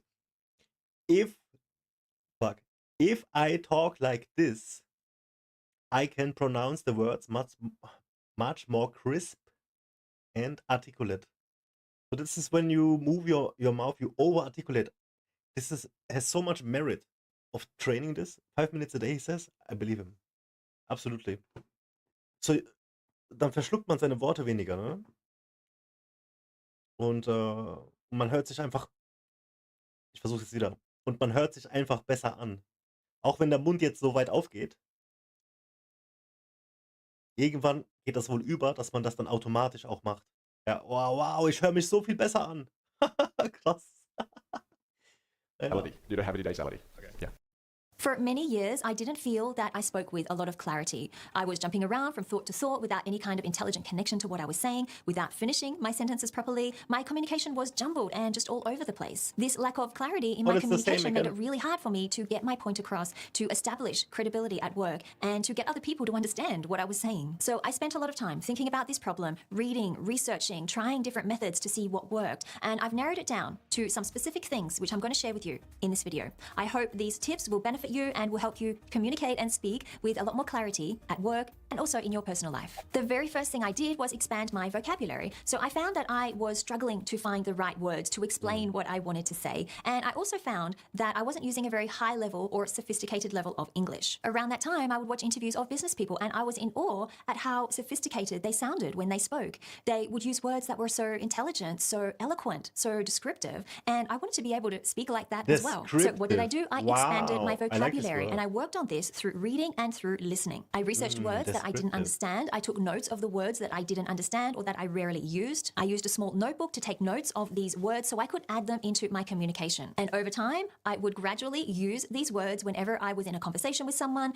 And over time, they would become a natural part of my vocabulary and a natural part of my communication as well. This is one way I have elevated my communication. And this is a tip that is absolutely accessible to you as well. The second thing I did was remove unnecessary information in my communication. So I had a tendency to give people all of the information, every little detail, whether they needed to know that detail or not. I wouldn't just give them the most important points or the key takeaways. I gave them all the information I could possibly give them. What I realized after doing this for a while was that I was overloading people with too much information. I was getting them lost. I was getting them confused. And I wasn't helping them remember exactly what they needed to remember. All of this extra information, these unimportant details that you tell people, they simply distract them from the main message. It also makes you sound confused because you are not clear on what the main point is. And it makes your listener walk away from the conversation feeling confused as well. You can detect if people are thinking that you're giving them just way too much information, if they look confused, if they have a confused look on their face, or if they actually say to you, can you get to the point, or what is the point you're trying to make? If you detect any of these things, then you are giving that person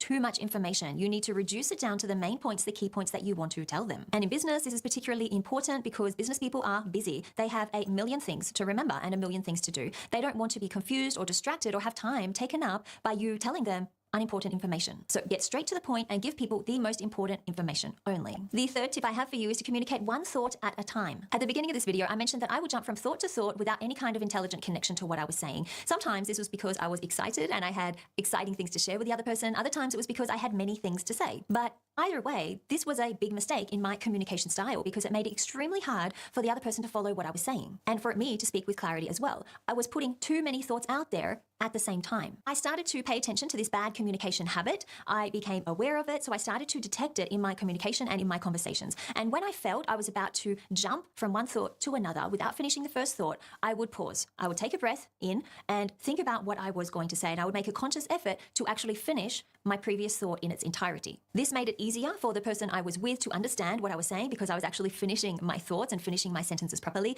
and it made me sound like I was speaking with a lot more clarity as well. I do hope you're enjoying this video so far. If you have liked the tips that I've shared with you already, then please hit the like button and subscribe to my channel if you want to see more videos and more content like this every week. My fourth tip is to keep the main point in mind. One of the reasons why I jumped from thought to thought and didn't sound like I was speaking with any kind of clarity at all was because I wasn't clear on what the main point I wanted to make was. Sometimes this happened during business meetings because I felt pressure to talk. I felt that I had to say something because I was in the meeting and others expected me to say something. So I would often start talking and just hope that while I was talking, I would discover what my main point was. But this isn't a very effective way to communicate, to simply operate on hope that you'll find out what your main point is. The only thing it will do is to cause you to communicate in a very jumbled way because you are constantly talking, trying to find out what your main point is. The only way to overcome this is to identify your main point before you start talking. If you need other people to speak first so you can have time to think and then eventually identify what your main point is, then that is absolutely fine. Sometimes what other people say will help you get clarity on the point that you want to make, or at least it will give you time to plan out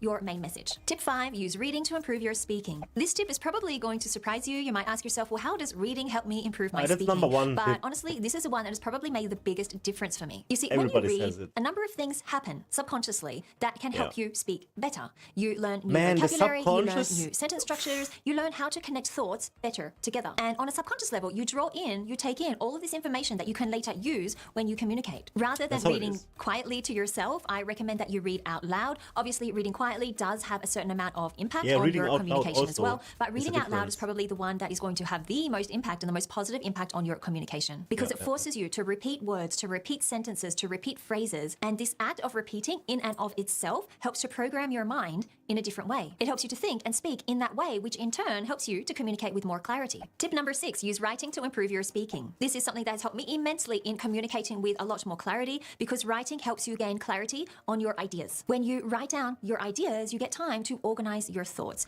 This isn't the kind of opportunity that you get in spoken communication. You don't get this kind of time to organize your thoughts. And when you practice this skill through writing, over time, you will eventually be able to do it in your spoken communication as well. Another way you can use writing to improve your speaking is to use the process of active recall. This is where you read a chapter of a book, and once you have read that chapter, you summarize that chapter in your own words. You can use bullet points if you like, but what you are doing is you are summarizing what you've read in your own words. This helps you to remember what you've learned, to pull out the most important points, and to write it in a way that is clear and concise, which again, over time, will translate to your verbal communication as well, helping you speak with more clarity. I recommend you choose a smart book, preferably a non-fiction book for this purpose. One of the books I've done this with is called Mindset by Carol Dweck. I will put a link to it in the description below if you want to check it out. Tip 7, practice with interviews or documentaries. As well as developing your verbal communication through reading and through writing, you can also do it through watching, specifically watching interviews or documentaries. You'll want to choose an interview with an eloquent speaker, somebody whom you admire.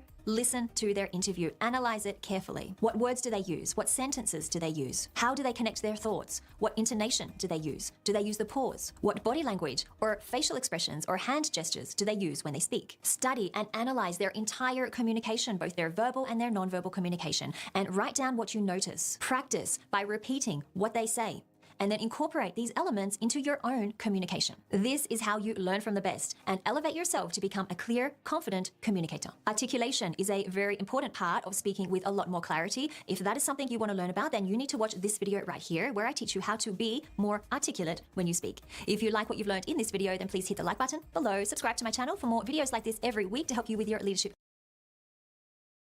What is wrong with the legend on the timestamps? They're not working at all.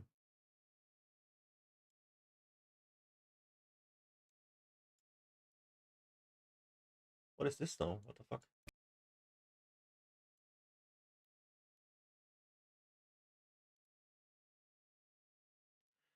Okay, yeah, pretty good points you made with just reading books and You need to reduce it down re-summarizing them and stuff. Definitely something you can practice, and it will get you further for sure, I believe. That's basically just what we did in school. How to be more articulate, 8 powerful secrets. And that really brought me out of my comfort zone, but at the same time, it helped me to be more articulate. What comes to mind when you think of someone who's articulate? Do you think about someone who's on stage talking in front of an audience of 10,000 people, or maybe someone who's done a TED Talk, or at least someone who sounds really eloquent in their speech? Today, I'm going to give you 8 powerful ways how you can become more articulate. Being articulate is nothing more than being able to express your thoughts and ideas in a way that people can understand exactly what you're trying to say. So it's nothing more than accurate communication. Secret number 1 is to expand your vocabulary.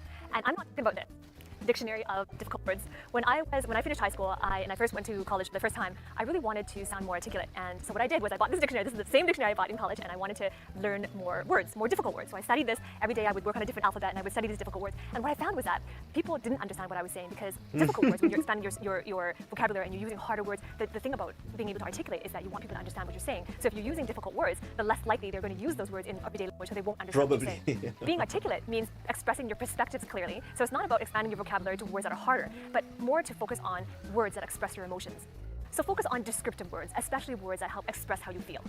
Secret number 2 is to practice improvising. Learning how to be more expressive of your emotions will help you to convey the meanings behind what you're trying to say. And really, people connect with how you're saying the words rather than exactly or precisely the words that you are trying to use. One way you can practice improvising is to take an improv or an acting class, because they teach you how to improve your expression using your body language and your speech. So after I bought my dictionary in college, what I did, I was a very shy person, and I really didn't feel comfortable in talking in front of people, let alone expressing my emotions or conveying my perspective on things. So during the second half of my degree, I auditioned for a musical, and that really brought me out of my comfort zone, but at the same time, it helped me to be more articulate in terms of being expressive, acting on stage, and also singing too. That was what helped me bring me out of my shell. And after that experience of auditioning, even though I didn't get the part, but that experience of auditioning for the part and training to become the actor that they would select, that really helped me to free my mind to be able to express myself in an authentic way. Secret number 3 is pause. You want to strategically insert pauses before and after the points that you're trying to emphasize. Using pauses is better than using filler words, but of course, if you are accustomed to using filler words, or if that's a habit for you, it's okay to use them once in a while, but not all the time. And it's okay to use pauses instead of filler words. So what I mean is that you want to get used to having silence, because not all silence is awkward. So get used to inserting silence and pause strategically when you want to emphasize something you just said. Secret number 4 is to pay attention to your tone and your accentuation.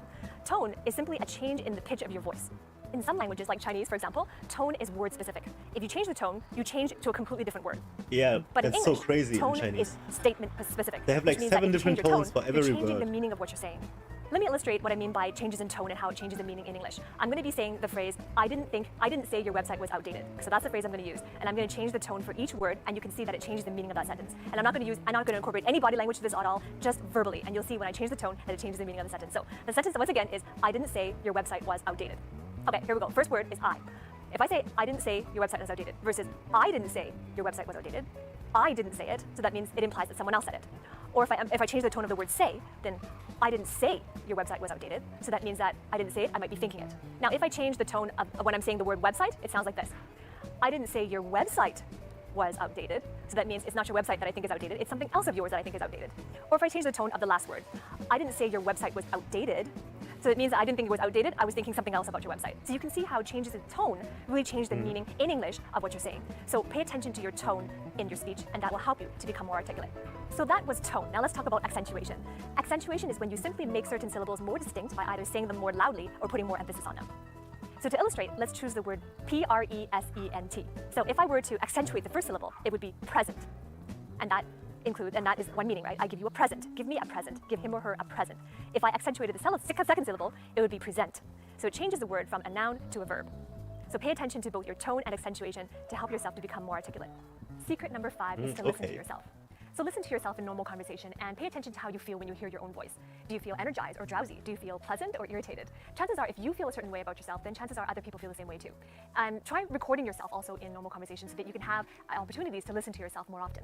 Also, another good rule of thumb is to get feedback from other people that you trust and give them permission to give you their honest feedback and criticism on how they felt when they listened to you in conversation. And ask yourself in these instances, when you hear yourself and when you get a feeling for how you and others feel when you're talking to them, ask yourself, what can you do to improve so that you can come across more pleasant and give people a more positive feeling when you're talking to them. Secret number 6 is to portray confidence and self-assurance. Because people don't see you through their eyes, they see you through your eyes. So give them the impression that you're 100% confident, that you're an authority in the subject matter that you're talking about, and you also believe what you're saying. Part of portraying confidence is to project your voice. A good rule of thumb is to be able to talk so that someone who's 10 feet away from you can hear you. So project your voice with such intensity that someone who's 10 feet away can understand what you're saying. Secret number 7 is to use variation. You want to vary the length of your sentences. So for example, you want to, once you've used a long sentence, then follow it up with a short sentence and vice versa. This also helps to get your message across more clearly. Because, for example, if you use 3 or more long sentences in tandem, then you might lose your audience due to overload of information. I never thought about this. Never came across my mind. Long sentence, short sentence, and how to combine it. You just speak, right? You don't even think like, how is the sentence? How long is the sentence? That's crazy. That's good. You should also try to vary your speed and your volume. This can help people to understand and follow what you're trying to say. For example, you can slow down when you want someone to understand certain words and phrases, and then speed back up again when you're sure that they've understood and they've caught on to what you're trying to say. Speed and volume will also help you become more expressive as well. So for example, That is so good. That is so good. You speak slow until they understand you. And once you think they understand you, then you can go, go, go. That is so good. What the fuck? if you're trying to express something happy and exciting, then you can speak louder and faster. But if you're telling a sad or a serious story, then you can speak slowly and more softly. Secret number 8 is to understand yourself. Get a solid understanding of why you have a lack of articulation. Maybe you've had some tensions or social anxiety that led to your perceptions of yourself. Or maybe it's a fear of being at the center of attention and embarrassment. But whatever it may be, you can work to overcome the root causes and give yourself the peace of mind and the confidence to get out there and articulate truly how you feel. Comment below, what have you learned? If you like my content, give me a thumbs up and remember to subscribe to my channel and also hit the bell below to receive notifications each time I upload a new video. If you're interested in these topics and you want to hear more or a deeper dive into other topics, subscribe to my podcast, which is Career Revisionist with Dr. Grace Lee. So I'm going to include a link below. If you want to subscribe to my podcast, go to careerrevisionist.com/podcast and subscribe to iTunes, Spotify, and I'm also on all other these platforms as well. videos So choose your today favorite are platform, fire, subscribe to me there, man. and I look forward to hanging out with you in my next video or my next podcast. That was cool. Oh, I like this one a lot. Lots Because of people it's so share that you like the way simple, we but it would never cross my mind. You know, I remember when I was little, up until I was, I don't know, like 15 probably, 15, 16. I would talk like really fast and really like no break, no nothing. And my accent was so heavy.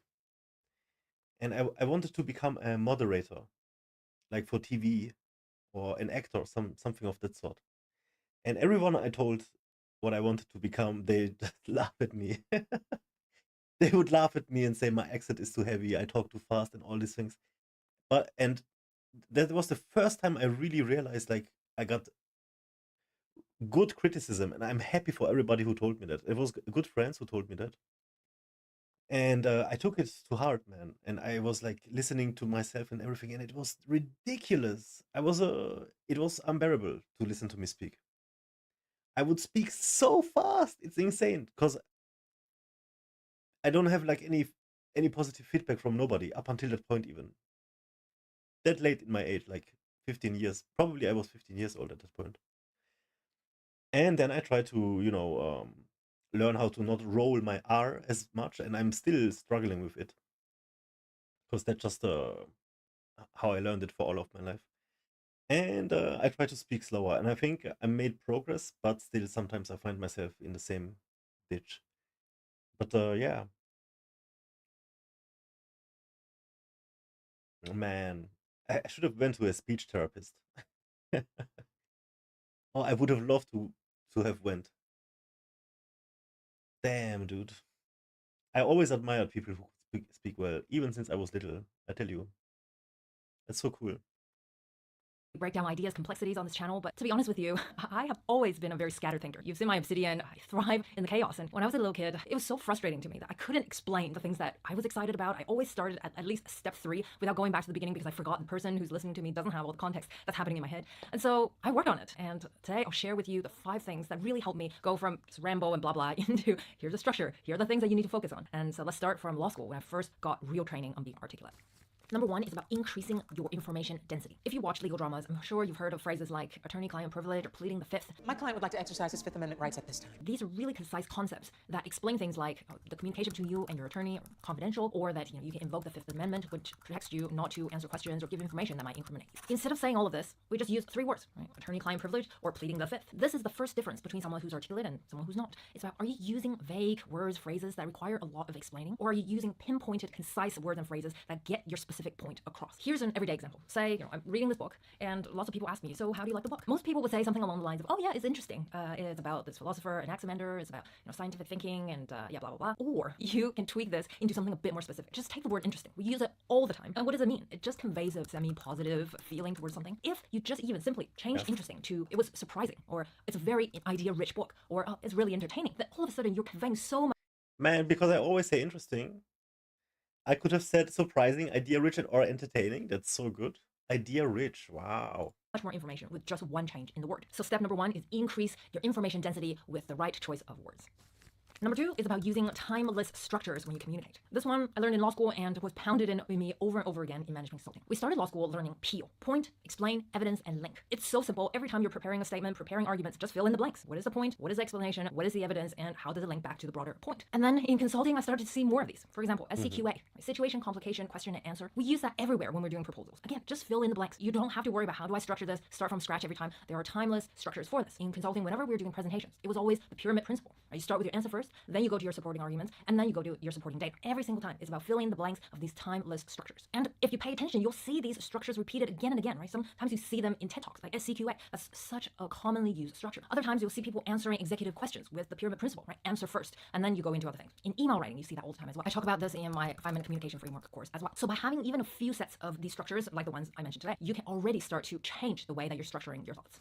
Which brings us to the question, so how do I find these structures? And that's step number 3, think in frameworks. I've done a whole dedicated video on this, so if you haven't seen it, check it out after this. And if you're new to framework thinking, then at the core of it is about taking complexity and boiling it down to a simple representation of how something works. Let me give you an example. Let's take something really big, really complex, like what do humans want to achieve in their lifetime? What is it that humans want? Most people will take this and say, oh, well, I don't know, like all of us want love, want money, want, I don't know, some people want fame and power, and others, want freedom, and you're pulling at all of these in a very unstructured way. Or if you think in frameworks, what you would come back to is, okay, there are 5 things that we look for. At the very bottom, it's about physiological needs, like do I have food, do I have water, do I have shelter? And then once we satisfy that, we're looking for safety, personal security, we're looking for resources, health, wealth. Then it's about love and belonging, right? Do we have community? Do we have friends, family? Do we have that sense of belonging? And once we have that, it's about esteem. Do I have the respect for myself? Do other people respect me? And all of that leads to the one thing that we really want, which is self-actualization. Can I live up to my potential? Can I do the things that I want to do? And those are the 5 things that we care about. A completely different answer from the random one that we're pulling through, even though the core ideas are all there, is just structured in a different way and is put into the framework of Maslow's hierarchy. And this is the power of framework thinking. By condensing knowledge, organizing knowledge into a framework where it's very concise, it's very condensed, it is information dense, you're able to train yourself to start look for these and also to repeat them to other people. As you can see, instead of scrambling for random thought, you have a very structured way of communicating something. And over time, not only does this help you train yourself to speak better, you also create a better understanding of how the world works. You start to map random frameworks and start to link them together. And that is really the power of framework thinking, because once you think clearly, you're going to be able to communicate all your ideas very clearly.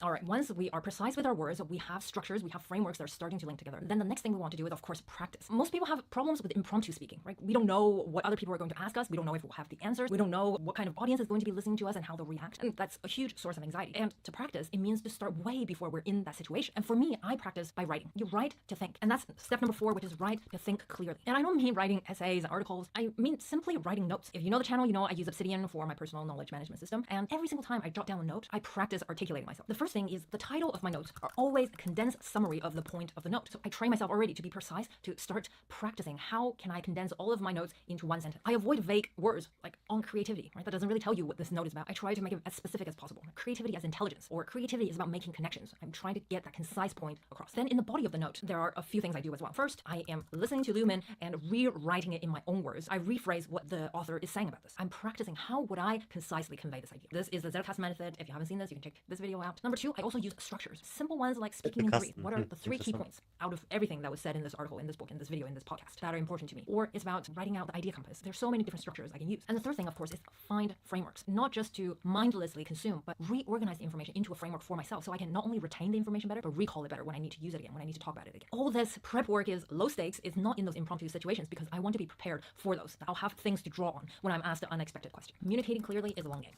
And this brings me to step number 5. It's a long game because it's not just about the ideas, it's also about the human connection. We're communicating not just to get ideas across, but we're trying to get a feeling across. Like when I do business presentations, I'm not just laying out the facts. What I'm trying to do is inspire change, right? Get people on board, get them excited, motivate them somehow. So that part of the emotional part of the communication is also really important. And here I use another framework, and it's soften. Smile, open posture, forward leaning, tone, eye contact, and nod. As I say, body language is as important as the message itself. So we have to cover both of our bases. And on the idea front, if you want to learn more about framework thinking, I got this video here, and I'll see you in the next video. Bye.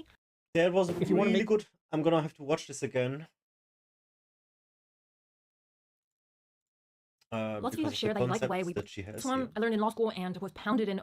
How does it link back to here? The Peel structure and the SQCL. Where is it?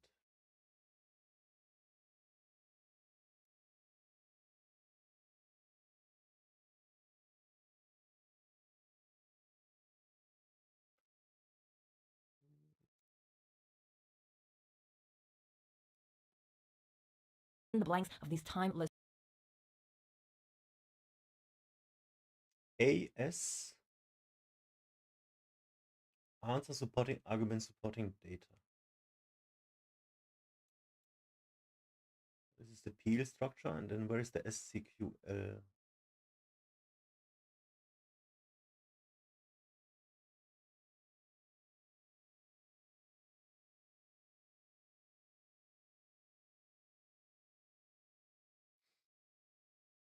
That was really good as well, man.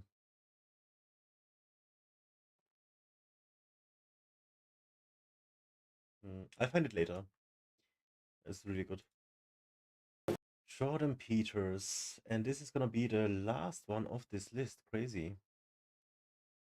If you want to make yourself articulate, which is a very good idea, then not only should you read, but you should write down what you think. And if you can do that a little bit every day, 15 minutes, maybe you could steal 15 minutes and do it every day. But if you do that for 10 years, you really straighten out your thinking. If you're going to speak effectively, you have to know way more than you're talking about. You know, so this is often difficult for beginning lecturers at university because they'll do a lecture on a topic, but they only know as much as they're saying in the lecture, and they get kind of stuck to their notes because of it. You want to know 10 times as much as you are saying in the lecture, and then you can specify a stepping path through it and elaborate with the other things that you know. But to do that, you have to do a lot of reading. But you also have to do a lot of reading because that's where the synthesizing comes. So that's on the input side. And then on the output side, well, there's some techniques, let's say, is like if you're speaking in front of a group, you are not delivering a talk to a group. That's not what you're doing. The talk isn't a packaged thing that you present to a group. There isn't a group. There's a bunch of individuals, and you talk to them. So when I talk to a group, I always talk to people one at a time. And that makes it easier, too, because you know how to talk to a person. It's like, can you talk to 1,000 people? Well, probably not, because it's too intimidating. But there isn't 1,000 people there. There's 1,000 individuals. And so you just look at an individual and you say something, and you can tell if they're engaged. They look confused, or they look interested, or they look angry, or they look bored, or maybe they're asleep, in which case you look at someone else. That's really good. And they give you feedback about how you're doing. And so one thing is to have something to say, yeah, but the next thing is pay attention to who you're talking to. Because unless you're very badly socialized, and that seems unlikely in your case, because you present yourself at least moderately well, and well, I mean, I don't know you very well, but on first sight, you're doing fine. So the probability that if you pay attention to the individuals that you're talking to, that your natural wealth of social skill will manifest itself is extremely high. And so you don't deliver a talk to an audience. That's a really bad way of thinking about it. You're actually engaged in a conversation with an audience. Even if they're not talking, they're nodding and shifting position and looking like this, and you can pull all that in and use it to govern the level at which you're addressing the entire audience. So the last thing I would say is, well, having the aim to be a good communicator is a good start. And you think, well, I could buttress that to some degree. There isn't anything that you can possibly, this is the whole point of a liberal education, there isn't anything that you can possibly do that makes you more competent in everything you do than to learn how to communicate. I don't care if you're going to be a carpenter. I mean, being a carpenter, by the way, is very difficult, especially if you're a good carpenter. But if you're good at communicating as a carpenter, you're like 10 times better as a carpenter. So, and this is something that the liberal arts colleges, I think, I don't know if they've forgotten it, but they don't do a very good job of marketing. It's like, well, what's the use of a bachelor's degree, a Bachelor of Arts? It's like, well, you can think, you can write, you can speak, you've read something. It's like, the economic value of that is incalculable. The people that I've watched in my life who've been spectacularly successful they have skills. Clearly, so many people don't have the skill. You're gonna stand out. But they're also very, very good at articulating themselves. And so whenever they negotiate, they're successful. You're gonna stand out to yourself. Well, that's kind of like the definition of success in life, right? You negotiate, and it doesn't mean you win. Because if you're a good negotiator, if you're a really good negotiator, everybody walks away from the negotiation thrilled. Yeah. And so then people like And I'm not saying that to be better than other people, to feel superior or something to other people. No, it's a fact. You're gonna feel the difference, and they're gonna feel the difference, and it's a positive thing. You're gonna inspire people. They wanna line up to do things with you. they So that's all wanna talk like dependent on you your do, ability to like I communicate. am right now. Yeah, that was another Jordan Peters. I don't know, man. This guy never disappoints. It's really good. Okay, crazy. We went through all of the list now. Like 1.5 hour. Yeah, that's good. That's not too bad. Let's chill a little bit, and then we're gonna play some Detroit.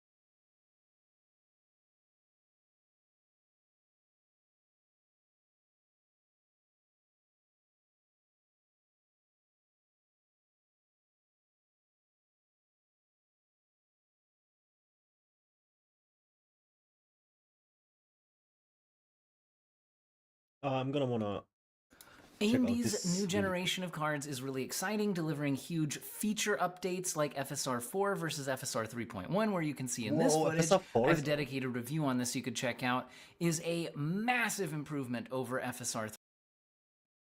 What? It's out already? Why didn't I wait? I should have waited how long? 4 months. If I waited 4 months, I would have gotten FSR 4. 3.1 and previous generation cards like the 7900 XTX that we'll be looking at in this video don't support it due to not having the FP8 machine learning capabilities on the same level as the newer generation. Buy either one of these cards at the same price. I would take the 9070 XT because overall performance is similar, better ray tracing, much better upscaling in the games that support it, and that game list will probably grow. I mean, just look at the fence in the background over there, guys. Oh, yeah. Oh, shit. Pretty huge difference in the upscaling. Now, I will mention that the 7900 XTX does have more VRAM. So if you're doing something that's super VRAM heavy, the 24 gigabytes of VRAM might be worth it to you over the 9070 XT's 16 gigabytes of VRAM. Oh, 16. So there is that. But really, I think what we're seeing in this video is but 16 is going to be enough for 2 years. I don't think anybody with a 7900 XTX should upgrade to a 9070 XT because it's really more of a side grade with similar overall performance. Yeah.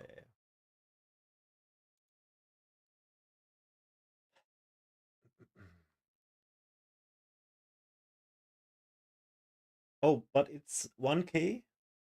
I thought it's like $500. Never mind then. Oh, never mind.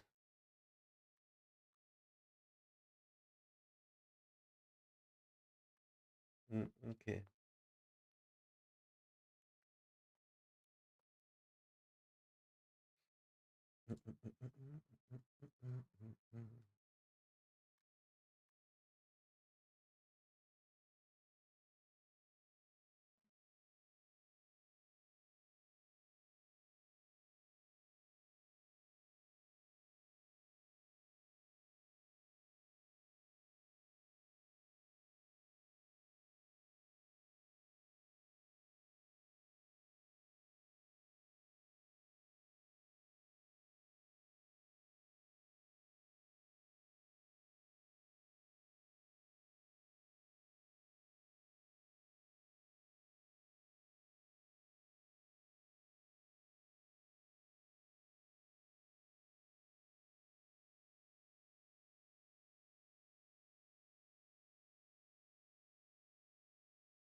So I came across shadow work. It is like a spiritual thing. I want to check out what it's about.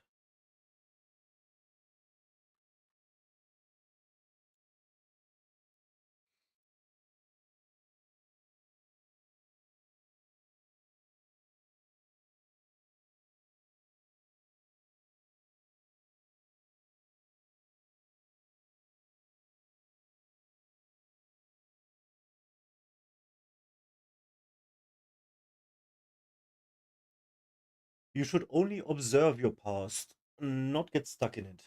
Yeah. Don't ignore your past, but also don't try to tidy it up. That's a good. Both of these quotes are good. Yeah, the past is done.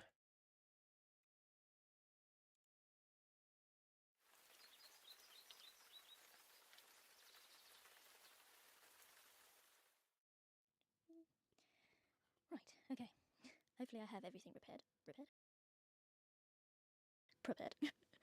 Brilliant start. Right, I have a script in front of me today, so hopefully this video is under 25 minutes, because I know that my last two videos were actually quite She's long. quite And, low well, in we all have our volume. own lives to get on with, so I'm trying to like shorten my videos down just a little bit so that they're more digestible, so to speak, because I know that I speak a lot and I have a lot to say, so I do apologise if I drag on a bit too much, but hopefully I won't be doing that today because I actually Is do she a have a witch? script in front of me, which I will be What is all of this? Skulls, pentagram, but also angels. looking down at and repeating word for word, because this is actually a subject which I do not want to mess up because it's very important, and shadow work has often been given a bad reputation, or it's been misdiagnosed, maybe mistreated. There's a something, I've forgotten the word I'm looking for. Misrepresented, that's the one I'm looking for. So I'm hoping to shed some light on it today and explain a little bit about it to all of you and how basically I do my own shadow work. So let's begin. Hello everyone, and welcome back to the Sanctuary of the Mysterious. My name is Trixie Rosetta, also known as the Spiritual Sorceress. I am a mystic as well as a practitioner of magic and sorcery, and the occasional psychic channel who likes to write She is a stories and witch. create music. And incidentally, if you like dark electronic synth music, I do have a music channel here on YouTube, which is called Electrixie, and I will leave a link to it as always in the description box. That's a good without name. further ado, grab a cup of your favourite drink and relax. So let's begin with, what is shadow work? Well, shadow work is essentially your journey to self-heal the parts of you that are ignored or repressed. And this part of you is known as your shadow self. Now, there's nothing to be afraid of because your shadow self isn't evil or demonic or whatever. It is actually an unconscious or disowned part of your personality. So, according to Carl Jung, who is a famous psychiatrist, he explained that your shadow self is created in your childhood due to what's happening in your family. So when your caretakers, parents, or guardians start to project their beliefs and understandings of the world onto you, then that's when the shadow self is created. So I hope that makes sense. Now, what exactly is your shadow self? Well, your shadow self is the parts of you that you reject, repress, are ashamed of, afraid of. I mean, it's literally any part of you that you don't see, acknowledge, or accept. Now, how do we work with our shadow self and actually do shadow work? I hope I'm also not speaking too quickly. I tend to do that when I'm reading actually directly from what I've written. I do apologise for that. I will also leave timestamps in the description box so you can feel free to go back to places. I will try and slow down actually. I'm so sorry. Well, to answer this question, you can do shadow work in a number of ways. It just depends on what feels right for you. I also want to point out to basically not feel forced to do shadow work because of its rise in popularity or because it might be a trend at this time. I haven't really checked much into this, but in other words, don't do shadow work because somebody else is doing it. Do it when you feel comfortable in exploring the parts of you that you have ignored or rejected, in other words, or even repressed. So do it when you feel comfortable. Don't force yourself to do it. You heal when you're ready. So, shadow work is all about acknowledging your shadow self and finding ways in which you can communicate with it before it builds over time and starts to surface through emotional triggers and in how you project yourself to the world. So sometimes you might point something out in another person that you don't like, so like a trait, for example, which is often something you don't like in yourself, or you act on an emotional trigger and potentially don't make the situation better or resolved. So the first thing to do is to show your shadow self some love by first of all seeing it as a part of yourself and not something to banish or get rid of.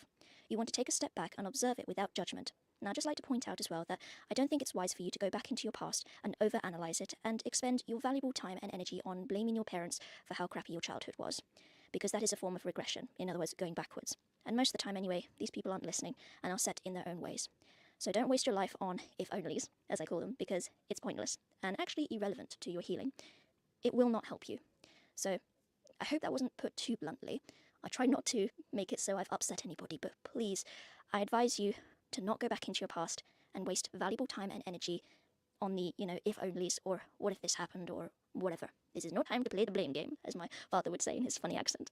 So, yeah, it's pointless, it's irrelevant to your healing, and it won't help you. So I hope that helps. Now we're going to move on to That's true. how I primarily do my shadow work.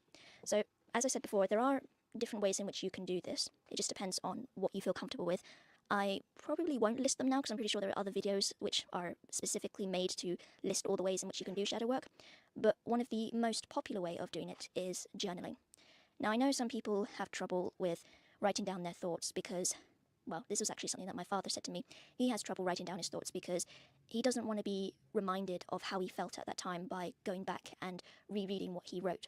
So I actually have a solution to this, in that once you've written down all of your emotions and you've expressed yourself, and you basically, I like to say, you've vented. So you know when you vent a radiator and there's often a lot of hissing sounds, it's kind of like that, where you vent yourself and you release all of the repressed emotions, thoughts and feelings and things like that, and you write it down in your little journal or notebook. Or you can even write it down on your phone. You don't actually have to buy a journal specifically for this, but I like writing. I've always liked writing. I like the feel of the ink on paper for me.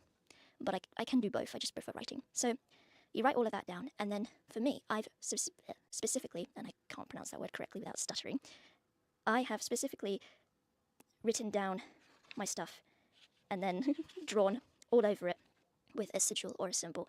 And I've written it in a way, or I've drawn the sigil or symbol in a way that I can't see the writing underneath. So I've drawn it out really big, or I've drawn it out loads of times, I've scribbled all over it, and that's another way of actually releasing emotions, is scribbling, and tearing at the pages and all of that.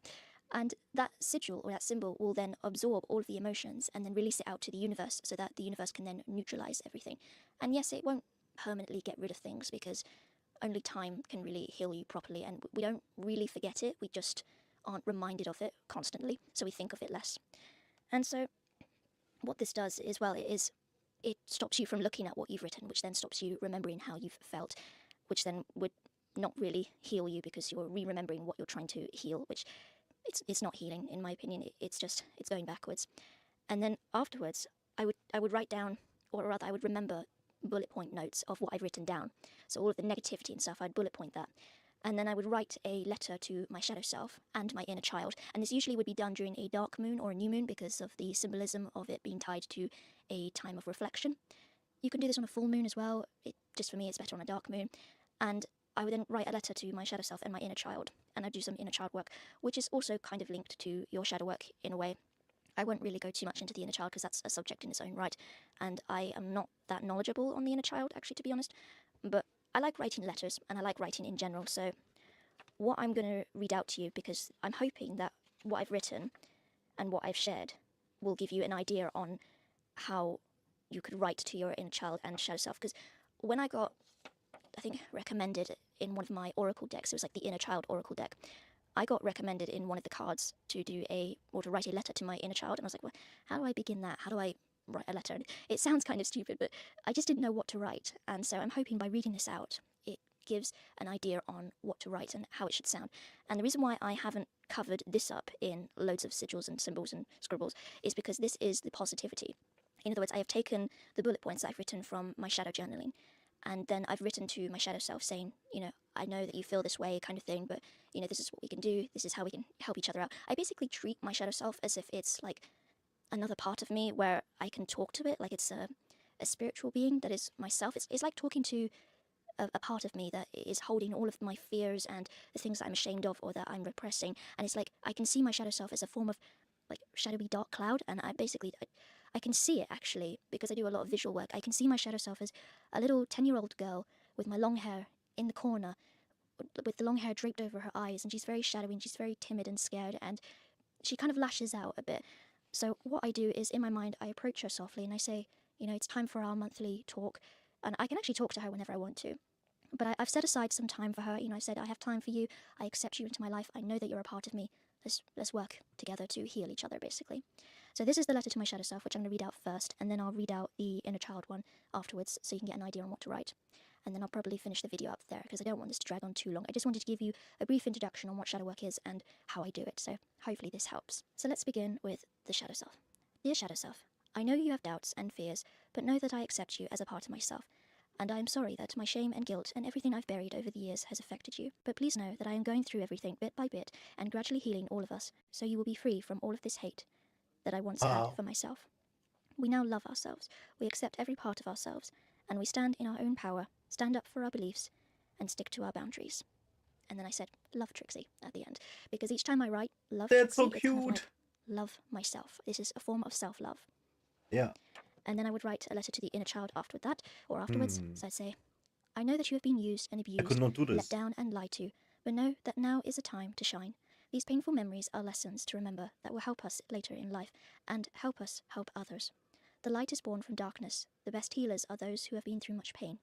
I know you are scared and that you are scared right now, but there's no need to fear. You are free to speak your truth in this life. It is safe. You are protected and you are loved. Let your light shine. Be yourself and know that I will always love you. Love, Trixie. So really get emotional, express yourself, and really feel when you see your inner child and your shadow self, or either one of them, I like to picture them as younger versions of myself, or in fact let them pick a form for you and just say what you would say to a younger version of yourself, or say what you would have wanted to hear from the people who looked after you in your childhood. And it may be quite emotional. You may end up in tears at the end, but know that that is actually a very good thing. Do not feel embarrassed about crying, and I'm talking about both genders here because I'm all for gender equality.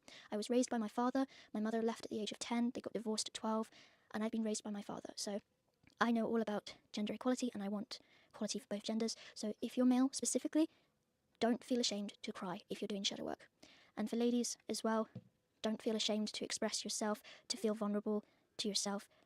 And sometimes you can do your shadow work with your deities or your magical entities, the spirits you work with. It might even be nice to work with your ancestors on this one if those are spirits that I you want to with. work with spirits? For me, What I the used to fuck? work with some dark feminine deities. I used to work with Ereshka Girl on this, as well as Nyx. And then I'm pretty sure I had the Morrigan at one point, but then Hecate came in again, and she was like, I can take over from here. And so now I kind of do my shadow work on my own, but I do feel a presence with me whenever I talk about it or whenever I do my work. So I don't Wow, she's know serious about this. exactly Oh who it my is, but I god. know that there's somebody that I work with.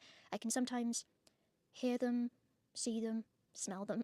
How And can I again, have these a are connection like clairsenses, this? which I do want to talk about.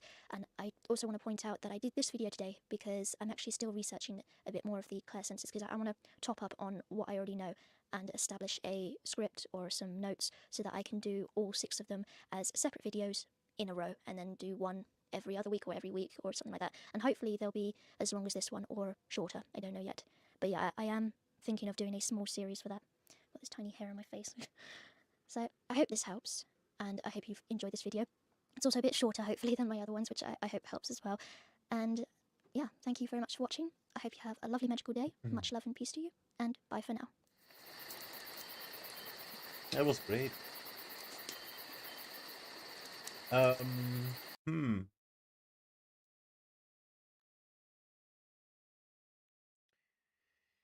So you can do this shadow work without any of the summoning spirits kind of stuff. Anything. And I can see how it can help.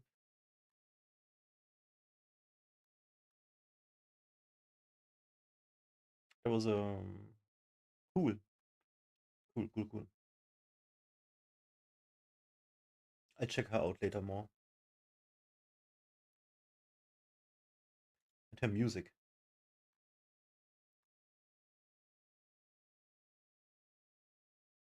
My attempt at funk music. Could you try funk? I do love the big X at the end. So thank you very much for that. And yes, of course. So let's see how I do. Cue the beat drop.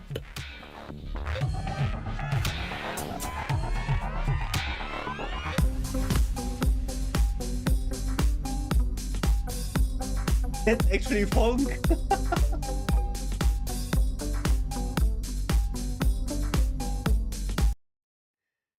Oh god, okay, cool.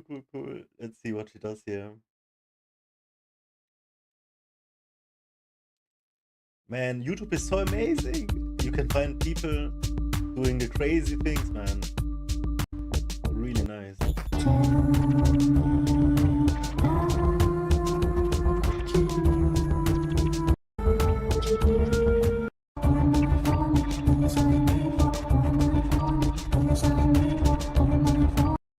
I leave a like.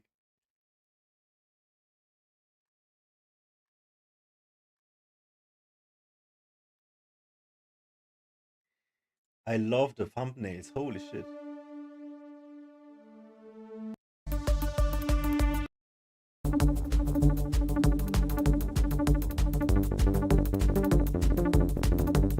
Yeah. Okay, I get the idea. It's like synthwave.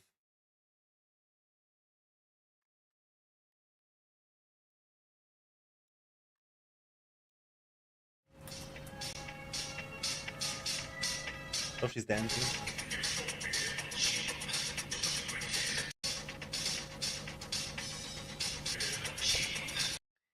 Oh, I was on 1.5 speed. I'm sorry. That is horrible.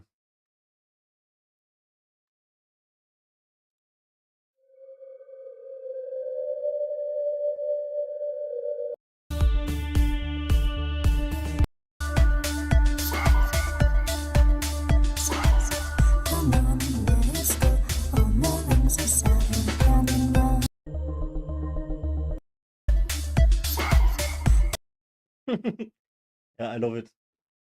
I love it, man. Just be creative and put your stuff out. It's amazing. Just do something. You're gonna find people who like it. You're bound to find people who like it. You know why? Because there's so many of us. And more are getting on the internet. Yeah. Great.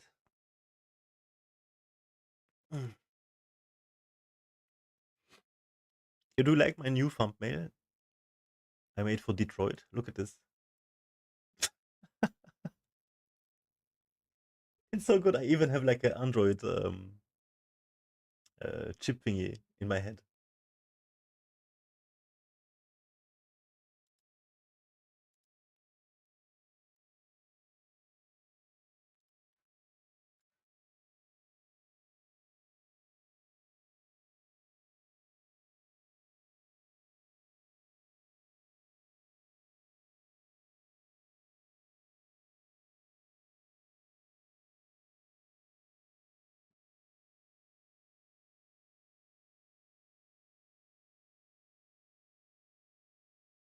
My neck has been horrible today.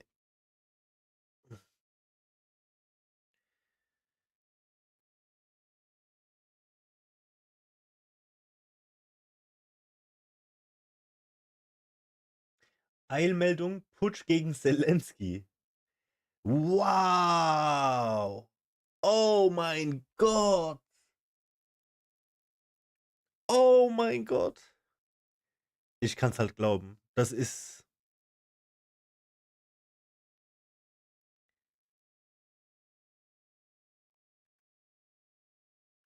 Atomare Abschreckung. Frankreich Atomwaffen für Europa. What? Irgendwas passiert dieses Jahr. Irgendwas ganz Krasses.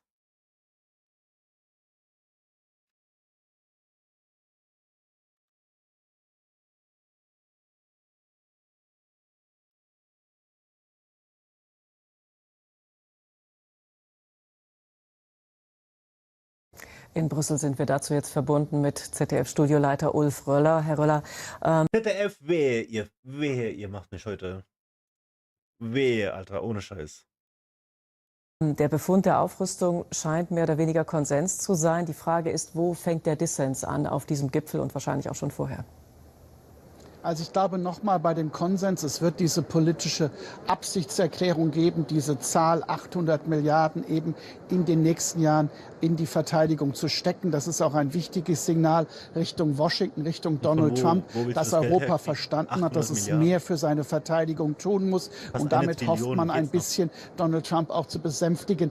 Der Dissens beginnt jetzt quasi, wenn aus der Absichtserklärung konkrete Politik werden soll, also wenn Gesetze gemacht wird. Die große Frage ist zum Beispiel, mit was soll diesem ganzen Geld, das ausgegeben wird, was soll gekauft werden? Welche Waffen? Wo werden die gekauft? Da gibt es viele nationale Egoismen. Zum Beispiel die baltischen Staaten sagen, wir wollen auch kräftig in Amerika einkaufen, um die Bündnistreue zu Amerika zu zeigen.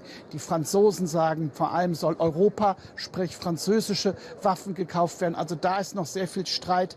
Und dann ist die Frage, bei diesen 150 Milliarden von den 800 Milliarden, jetzt wird es ein bisschen bisschen technisch. Diese 150 Milliarden ist quasi eine Kreditaufnahme der Europäischen Union. Man muss wissen, dass die Europäische Union wahrscheinlich einen besseren Zins kriegt als 20 andere Länder in der EU als Einzelstaaten, weil sie eben zu hoch verschuldet sind. Und diese 20 Länder sagen, das ist zwar sehr schön, wenn wir jetzt einen Kredit bekommen mit einem billigeren Zins, aber wir sind eigentlich so verschuldet, dass wir gar nichts aufnehmen können. Also die Frage, wie viel wird dann von diesen 150 Milliarden, die zur Kredite zur Verfügung stehen, wirklich abgerufen, da muss man auch noch diskutieren. Tatsächlich einige heikle Fragen. Bonität von Europa wäre gegeben, aber die Frage, wie organisiert man Aufrüstung, Sie haben es angedeutet und ich glaube heute auch in einem anderen Schaltgespräch auch mal erwähnt, dass Europa so etwas wie 17, 18 Panzermodelle hat, die Amerikaner 1 und das macht natürlich auch einen Kostenpunkt aus, ganz klar. Ukraine-Hilfen ist immer ein neuralgischer Punkt gewesen. Wie kann man hier Blockaden verhindern? Also, wenn man sich jetzt noch mal die 800 Milliarden anguckt, da geht es erstmal um die Aufrüstung in Europa. Da ist noch kein Geld für die Ukraine direkt vorgesehen. Allerdings sagt man, dass man hier vieles von diesem Geld, wenn ein Land seinen Verteidigungsetat dramatisch erhöht, dass es auch die Möglichkeit gibt, des einzelnen Landes dann Geld in die Ukraine zu erweisen oder Waffensysteme in die Ukraine zu weisen. Warum ist das so wichtig, dass das Länder direkt machen? Damit kann eben dann verhindert werden, dass Ungarn, wenn es europäische Aktionen sind, diese blockiert, weil diese müssen oft einstimmig gemacht werden. Das wäre so ein Ziel. Ein Beispiel heute auf dem Gipfel auch. Man wollte eigentlich ein Paket hier beschließen, um eben zu sagen, wir haben auch eine direkte Hilfe für die Ukraine beschlossen. Das sollten 7 Milliarden sein. Und diese 7 Milliarden hat eben Ungarn, Orban quasi blockiert. Diese 7 Milliarden kommen jetzt nicht zustande. Das ist ein bisschen die Schattenseite für die Ukraine und Zelensky. Und das, was Sie beschrieben haben, Ulf Röller, diesen Mechanismus sozusagen, dass man bestimmte Dinge quasi ein bisschen austariert, das wäre so etwas, wie Frau Kallas beschrieben hat, eine EU der Willigen. Dann haben wir das auch, so kompliziert es ist, glaube ich, gut nachvollzogen. Schauen wir noch einen Blick auf Deutschland, sozusagen die Blickrichtung Brüssel-Deutschland. Wir galten ja 3 Jahre lang mehr oder weniger als unsichere Kantonisten unter dem Label German Vote. Wie werden die neuesten Anstrengungen dieser mutmaßlich neuen Koalitionäre von Schwarz-Rot wahrgenommen? Also erstmal hat das doch viel überrascht, dass es in der Schnelligkeit und der gigantischen Größe stattgefunden hat, was Deutschland beschlossen hat. Und man muss wissen, Deutschland ist eigentlich ein Land gewesen, das immer hier auf den Pfennig geachtet hat an Europa und immer wieder die Schulden quasi Bremse Europas hochgehalten hat. Jetzt schreddert man sie quasi in Deutschland oder will sie außer Kraft setzen. Und man ist auch bereit, in Europa diese Schuldenbremse außer Kraft zu setzen. Das heißt, dass man, wenn man Verteidigung mehr Geld ausgibt und dann in die Schulden geht, nicht von der EU bestraft wird. Das ist ein, sage ich mal, Systemwechsel, der wird von vielen honoriert, weil man glaubt, dass das A gut für die Verteidigung ist. Und wenn Deutschland auch viel in die Infrastruktur Geld ausgibt, dass das auch für die europäische Wirtschaft gut ist. Andere, gerade die sehr, sage ich mal, eben auf die Schuldenbremse geachtet haben, wie Länder wie Holland, sind da sehr, sehr skeptisch, ob das sinnvoll ist. Aber wie gesagt, Deutschland ist das wichtigste Land in Europa. Insofern wird das erstmal zur Kenntnis genommen und man wartet ab, wie sich das jetzt genau in Deutschland entwickelt. Und wird schauen, ob das wieder zu einer Führungsrolle der Deutschen möglicherweise mit der Achse Berlin-Paris kommen kann. Ganz herzlichen Dank für Ihre Einschätzung, Hintergründe und Ihre Zeit. Ulf Röller, der Studioleiter des ZDF in Brüssel. Ich danke Ihnen. Merci. Also, was wird passieren dieses Jahr? Europa will in die Verteidigung investieren. Über diesen EU-Sondergipfel spreche ich jetzt mit dem Militärexperten Nico Lange. Sie arbeiten als Senior Fellow bei der Münchner Sicherheitskonferenz. Und genau da haben wir das letzte Mal miteinander gesprochen, Herr Lange. Da haben Sie sehr vehement gefordert, dass die Europäer ihre Sicherheit dringend selbst in die Hand nehmen müssen. Haben Sie jetzt das Gefühl, der Hebel wird umgelegt? Tut sich was in Europa, das ist gut. Jetzt ist das zunächst einmal Papier und Papier ist bekanntlich geduldig. Wir werden sehen, wie die Handlungen folgen. Man muss aber noch mal klar machen, Europa ist mehr als die EU. Es hat ja in der Frage der europäischen Militärpräsenz sehr stark das Vereinigte Königreich Führung übernommen. Heute geht es in Brüssel um die Frage von Investitionen in die europäische Sicherheit. Das betrifft auch die ukrainische Industrie. Ich hoffe sehr, dass da konkrete Entscheidungen rauskommen. weil die ukrainische Industrie mehr für die ukrainische Sicherheit produzieren könnte und das wäre das Einfachste und Schnellste, was die Europäer jetzt machen könnten. Ja, wahrscheinlich wird es für konkrete Entscheidungen heute noch nicht reichen. Erstmal werden enorme Summen aufgerufen. Kommissionspräsidentin von der Leyen will 800 Milliarden Euro auslösen. Ist das auch aus Ihrer Sicht erstmal, was die Zahlen angeht, die richtige Dimension? Ich erlaube mir eine gewisse Skepsis, weil es auf der EU-Ebene immer mal wieder Versuche gab, bestehendes Geld umzuetikettieren und mit großen Summen um sich zu werfen. Wenn aber jetzt zum Beispiel die European Investment Bank auch Verteidigung finanzieren kann, weil das in die ESG-Kriterien aufgenommen wurde, dann ist das ein konkreter Schritt. Da kann man auch direkt etwas draus machen. Und wenn die EU es schafft, die Verteidigungsindustrie in Europa so vorzufinanzieren, dass die Kapazitäten ausgeweitet werden, das wird man von der Industrie in Reaktion auf das heutige Treffen ja schnell erfahren, dann ist auch etwas Konkretes getan. Aber ich bin mittlerweile nach so vielen Jahren sehr skeptisch, wenn da mit Summen und mit Phrasen hantiert wird. Ich möchte Ergebnisse sehen. Ja, diese Skepsis erinnere ich auch noch von der Münchner Sicherheitskonferenz bei unserem letzten Gespräch. Aber dieses Signal zumindest, Sie haben gesagt, es tut sich was, da scheint doch ein Stimmungswechsel einzutreten, oder? Bei aller Skepsis? Das Richtige ist schon oft gesagt worden. Und auch 2014 gab es schon den Münchner Konsens auf der Münchner Sicherheitskonferenz und alle waren sich einig, ja, wir müssen viel mehr machen. Herausgekommen ist dabei bisher zu wenig. Also die Handlungen müssen jetzt her, die Industrieproduktion muss da sein, die einsatzbereiten Streitkräfte müssen kommen. Die EU kann den europäischen Pfeiler der NATO dabei sehr gut unterstützen und man merkt auf jeden Fall, das muss man anerkennen, der Verteidigungskommissar Kubilius, die Kommissionspräsidentin von der Leyen, auch die Außenkommissarin Kallas, die ziehen jetzt an einem Strang und das ist ein großer Fortschritt zu der vorherigen Kommission. Ja, damit beginnt ein Prozess gerade, aber Viktor Orban und andere, die bleiben. Wie sollte die EU damit aus Ihrer Sicht verfahren? Die EU ist nicht Europa. Das Vereinigte Königreich gehört dazu, andere auch, die Ukraine übrigens auch. Und wenn es nicht geht mit Ungarn und der Slowakei, dann finde ich, sollte man sich nicht ständig mit ihnen abmühen. Dann müssen sich Gruppen von Staaten finden, die vorangehen wollen und gemeinsam die konkreten Schritte einleiten, dann eben ohne Ungarn oder die Slowakei. Und was Entscheidungen der Europäischen Union betrifft, muss man eben Ungarn dann auch mal die Stimmrechte entziehen. Es kann nicht sein, dass ein Land alle anderen in Geiselhaft nimmt und die Dinge blockiert, insbesondere weil es um Frieden und Krieg geht und wir nicht akzeptieren können, wenn sich ein Land auf der Seite des Aggressors Russland bewegt. Ja, Coalition of the Willing, so nannte das ja auch der britische Premierminister Starmer. Einen Schritt oder eine unterschiedliche Geschwindigkeit versucht ja vielleicht auch Frankreich. Macron eröffnet da die Perspektive, den atomaren Schutzschirm auf Europa auszudehnen. Halten Sie das momentan schon für geboten? Ich halte es für sinnvoll, eine Diskussion zu führen um einen nuklearen Plan B zwischen den europäischen NATO-Partnern und Frankreich und Großbritannien, die ja die Atommächte sind in dieser Gruppe. Ich finde aber, man kann das unter Ausschluss der Öffentlichkeit tun und man muss auch nicht jedem sagen, was man da bespricht. Dann ist die Abschreckungswirkung, glaube ich, noch höher. Wir müssen aber aufpassen, dass wir nicht eine Ersatzdebatte führen, so nach dem Motto, ach, wir brauchen nur einen Atomschirm und dann sind wir sicher. Die Bedrohung aus Russland ist ein konventioneller Krieg. Eigentlich Russland schon. rüstet Eigentlich braucht das jeder und dann kann man mit jedem konventionell und konventionelle behandeln Verteidigung und sagen, und ja, wir Abschreckung, passen die uns nicht müssen an, wir in weil sonst Europa sterben alle. stärken und müssen das künftig sehr viel mehr selbst tun, weil wir uns auf die Vereinigten Staaten von Amerika leider wohl nicht mehr verlassen können. Ja, im Moment geht es um die Summen, die mobilisiert werden sollen. Nehmen wir mal an, da werden nicht nur Worte gesprochen, sondern es folgen auch Taten. Das Geld kommt tatsächlich. Wo würden Sie denn beim Beschaffen von Material die Prioritäten setzen? Ich sage davor, dass wir aufpassen müssen, einsatzbereite Streitkräfte nicht nur mit dem Einkauf von Material zu verwechseln. Die Debatte wird verkürzt auf, man muss ganz viele Dinge kaufen. Aber das ist nicht allein die Lösung für mehr Sicherheit in Europa. Was wir brauchen an militärischen Fähigkeiten sind Satellitenfähigkeiten, Drohnen, autonome Systeme, Command and Control, also Führungssysteme, die digital funktionieren, auch KI unterstützt.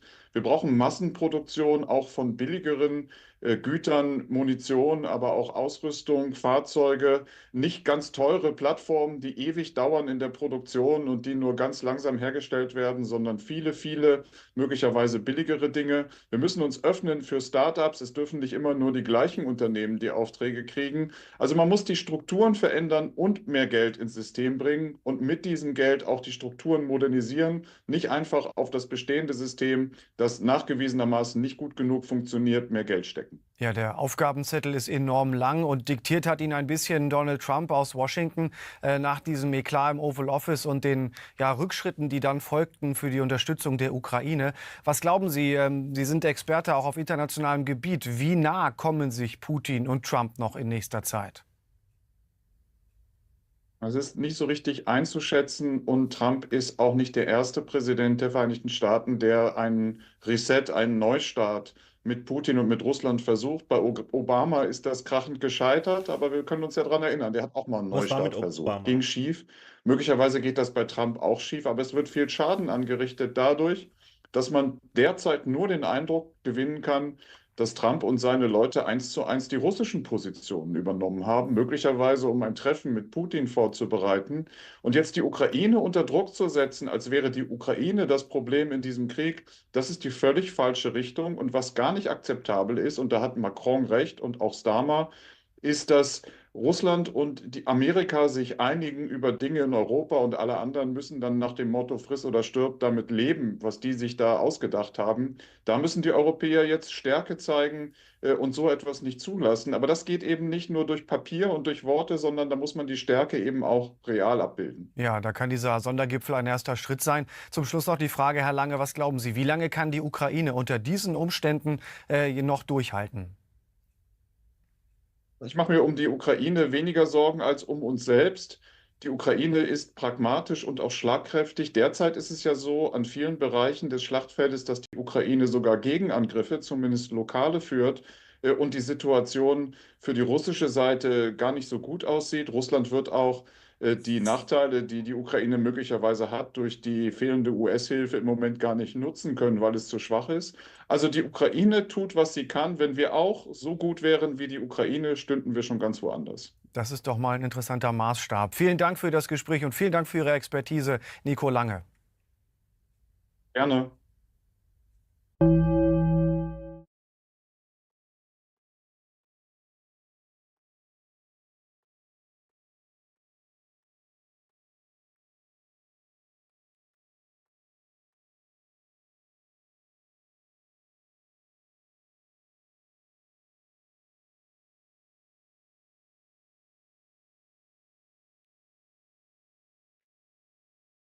Ja. Und natürlich sind die Kommentare deaktiviert. Super. In Brüssel. Spitze, Leute. Genauso macht man das. Nicht. Yikes.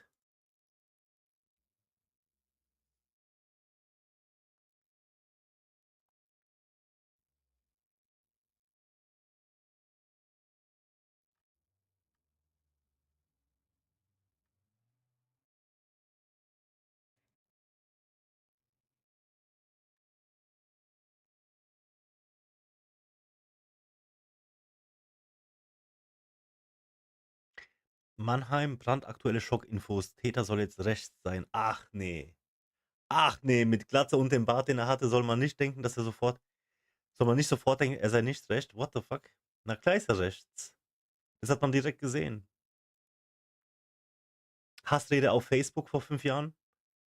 Hallo, wer hat noch was anderes gedacht? Auch wenn keiner wusste, was die Hassrede war. Also bitte.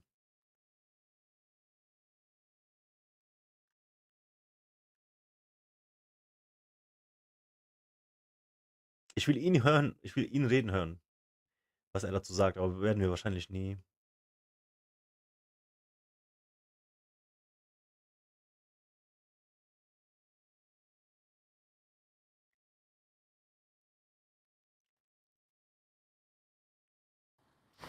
Das ist Dotte, ein aufgeweckter Flauschball. Aussucht. Könnten, mit denen man eventuell braucht, gerade in 50 Quadratmeter den Flut entmillt und Soll ich eine Katze adoptieren? Ich dachte mir, ich hole mir eine Katze jetzt. Ich hasse Katzen, deswegen vielleicht kann ich die lieben lernen. Ich gucke mal ganz kurz. Tierheim Mannheim.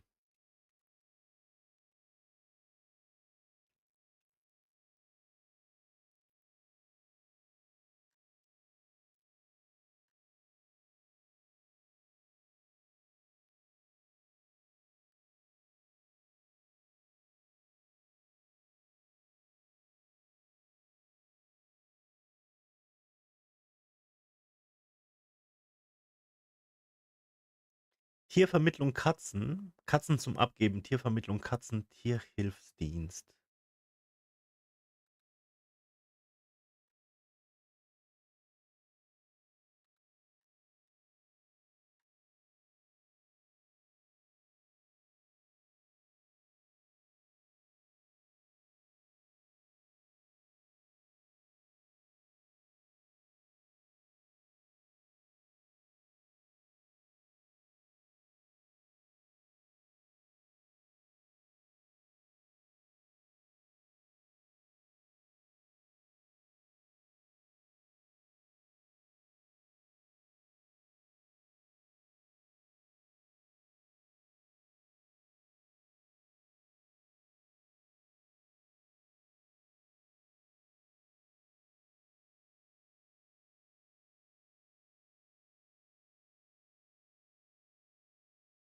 So eine Katze, mit der musst du nicht raus. Brauchst du nur einen Katzenbaum, ein Katzenklo. Für beides hätte ich hier Platz. Dann machen wir eine Cam extra. Machen wir eine Katzencam.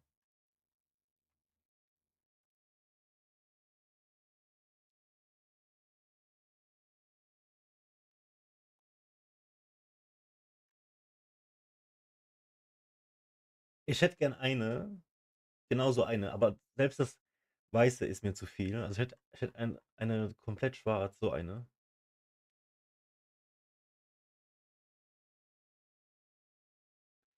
P2 ist so ein geiler Name. Oh mein Gott. Ich würde sie halt Luna nennen, wie von Sailor Moon.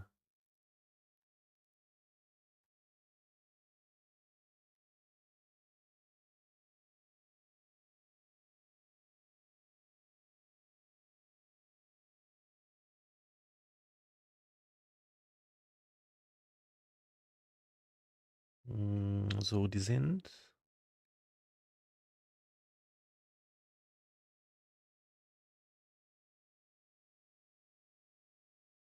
in Mannheim. Oh, weit weg. Nach Lutzenberg.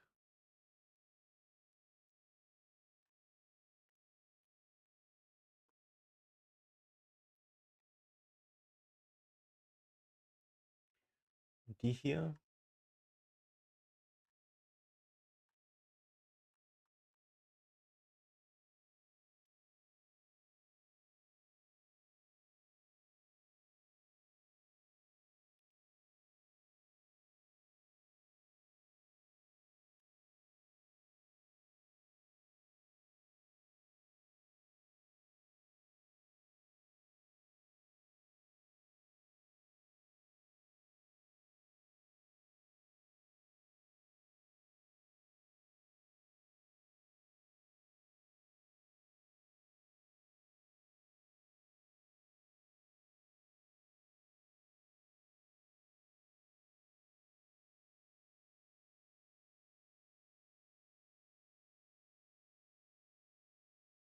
Bei Sandhofen.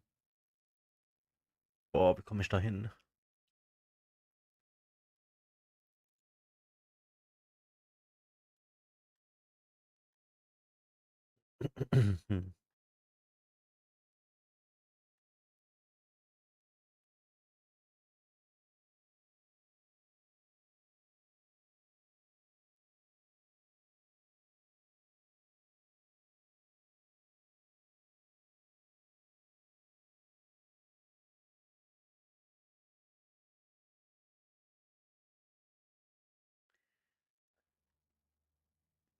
Katzenbaby kaufen.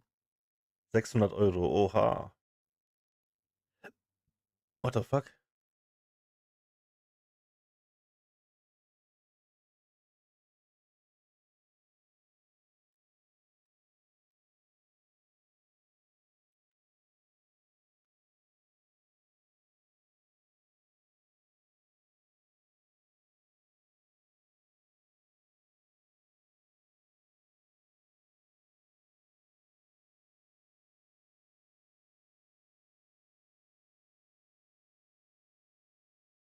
Auf Quokka, guck mal hier.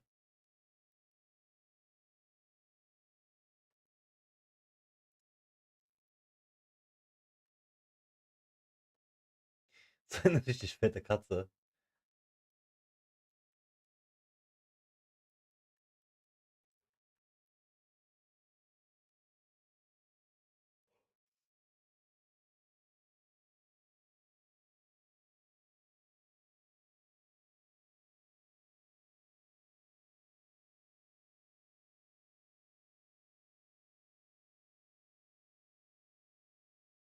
Deckkater.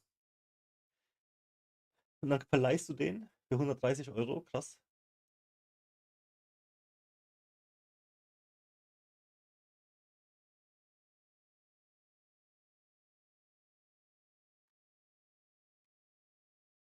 Aber dann holt man sich eine männliche Katze, oder? Und dann kastrieren und gut ist. Weil weibliche, die bluten ja.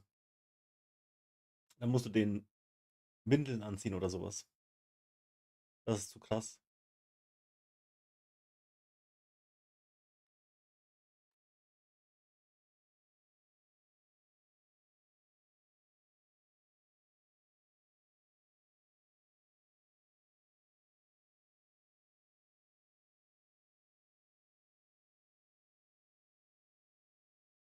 Ah, der ist schon zu alt. Der hört nicht auf mich.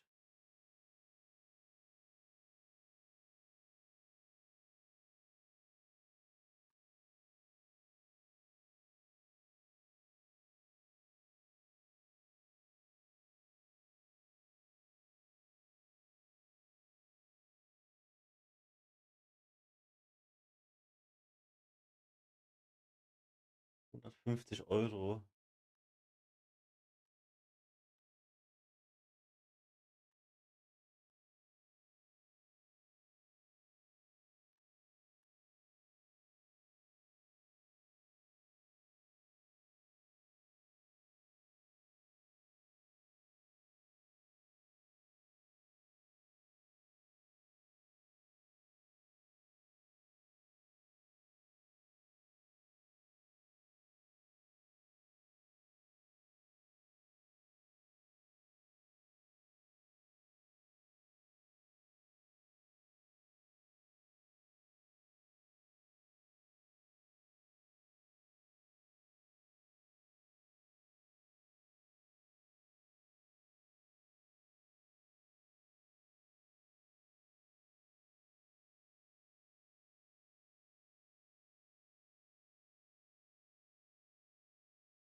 Oh mein Gott, wie süß.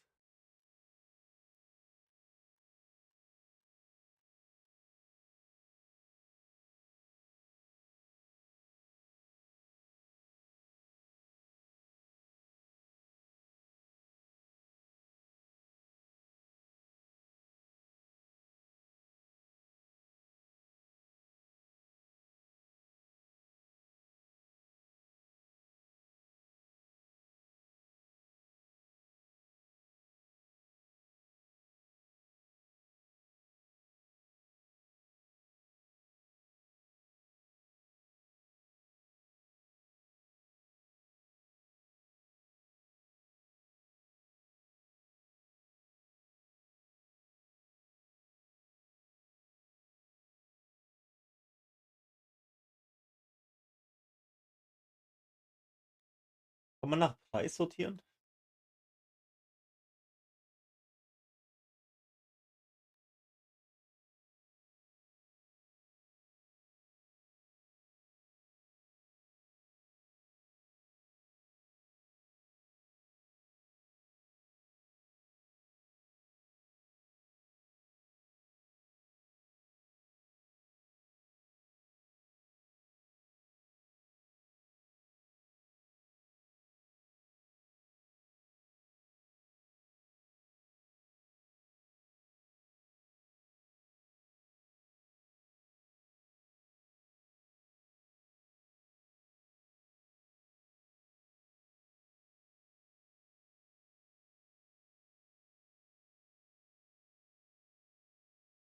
Nee, 150 ist zu viel.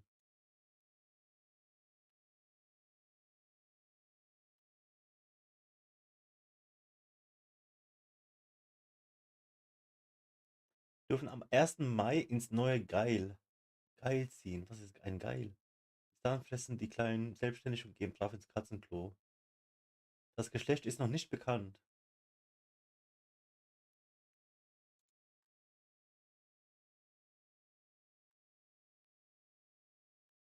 Mhm. Großkralbach. Können die per Post schicken? So eine Katze ist doch klein, oder? Das geht doch auch per Brief, ne?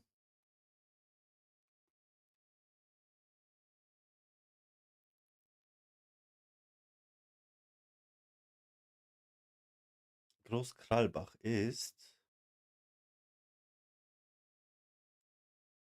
nicht so weit entfernt. Aber einfach kommt man da nicht hin. Warte mal.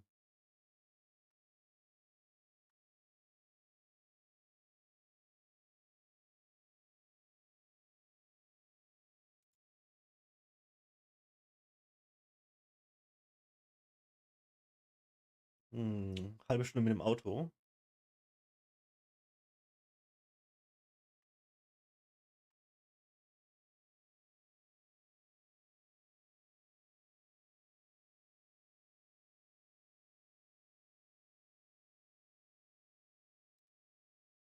Das ist nicht ganz schwarz. Also ich hätte eine ganz schwarze gerne.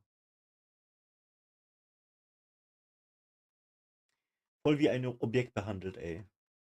Die nicht, die bitte. So voll, als hätten die keine Seele, weißt du? Aber so macht man das halt, weil jeder findet dann eine, die er will.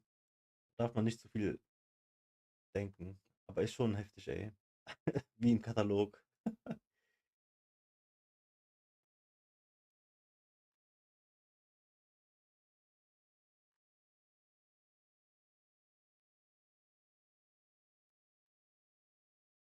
Okay.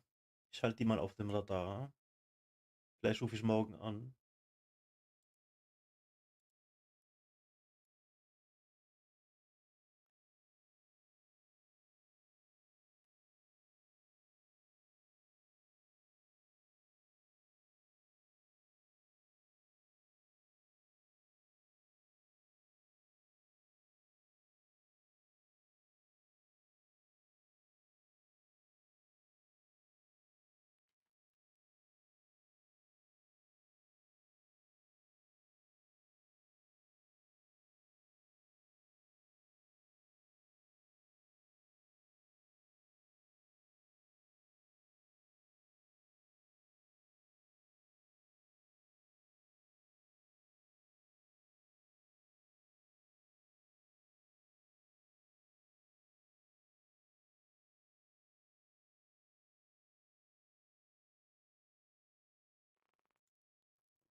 Hm.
Okay.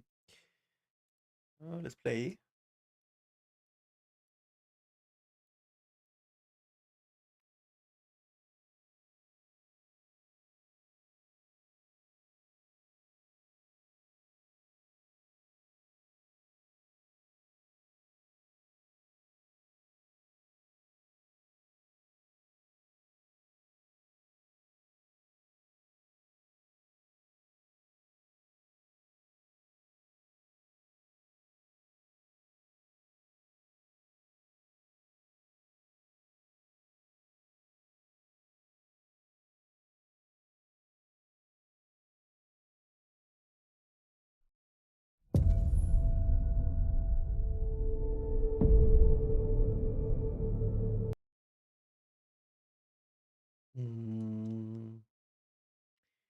Where is the thing I downloaded yesterday?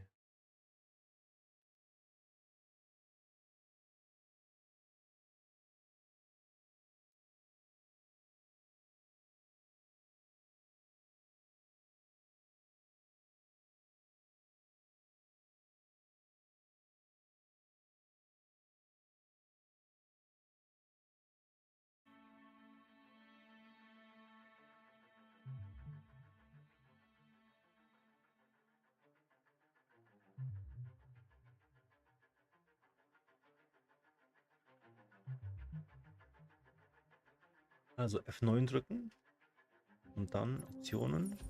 The options section.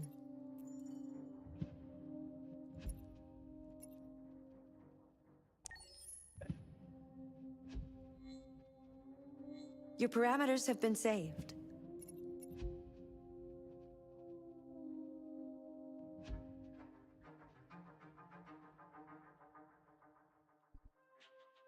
The best fucking game, dude. I have to change the stream information.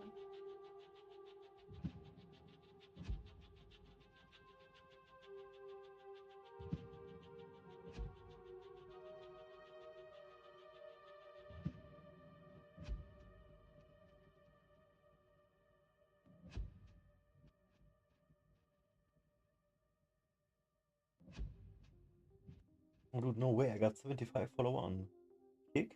That's sick.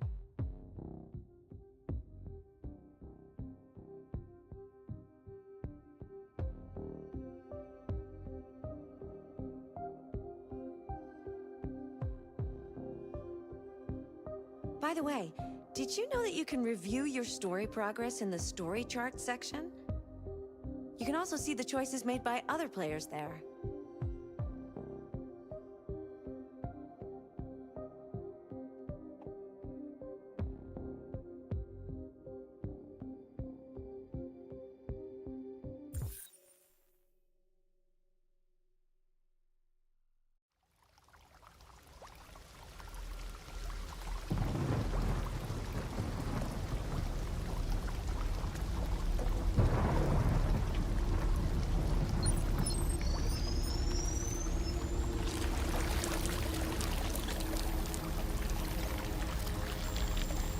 Who is this? Is this Marcus?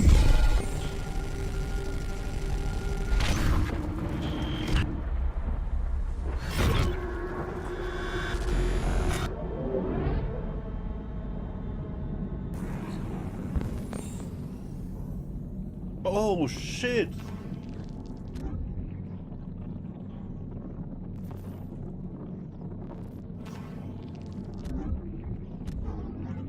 Missing.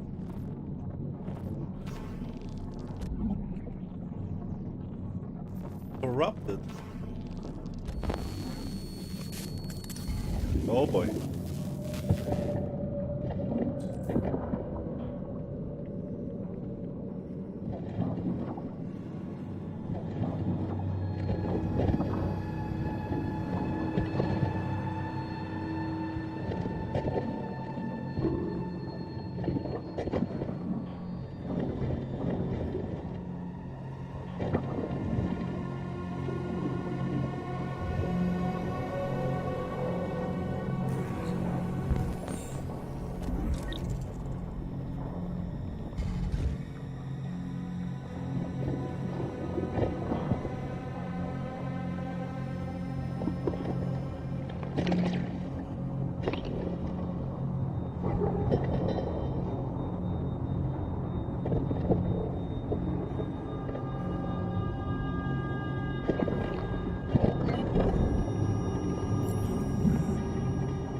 Wait, what happened to us?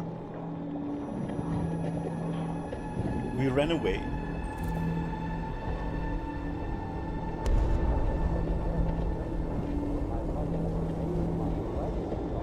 This guy talked to us.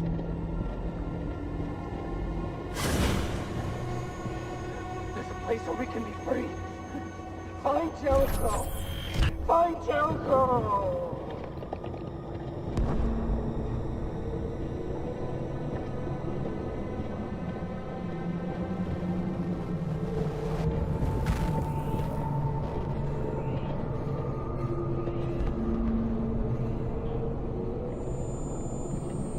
What is going on here, dude? Oh my god.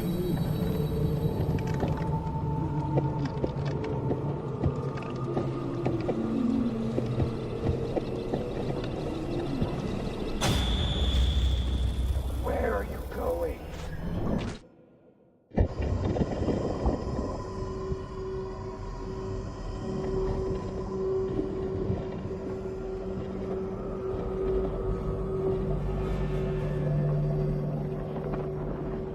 Wow, dude, Marcus got the worst of it all, man. Find optical unit, find... Okay. Oh, we are completely damaged. Yo!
Dude, what is going on here? It's a junkyard for androids. Nice. You got a heart. Oh no! Thank you.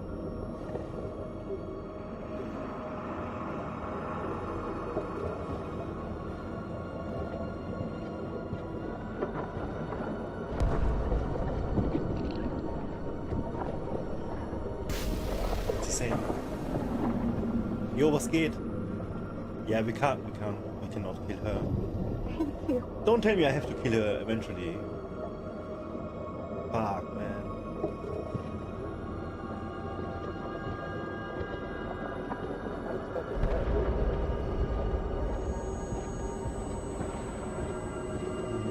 This is rough.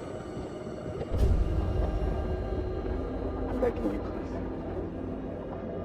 End it. Okay.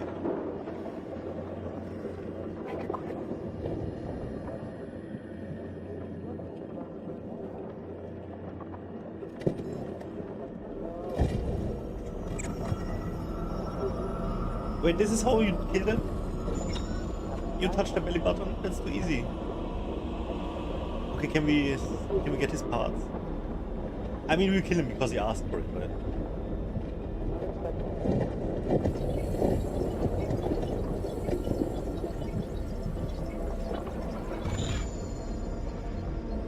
Der auch gern so einen Kopf? Wie meinst du?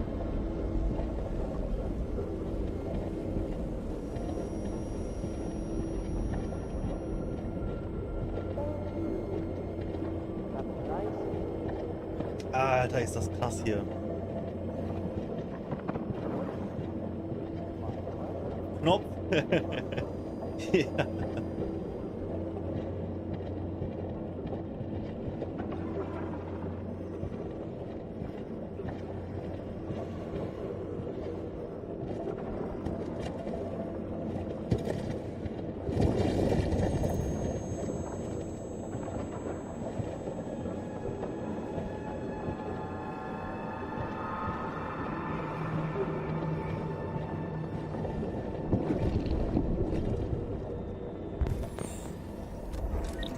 Okay, nice.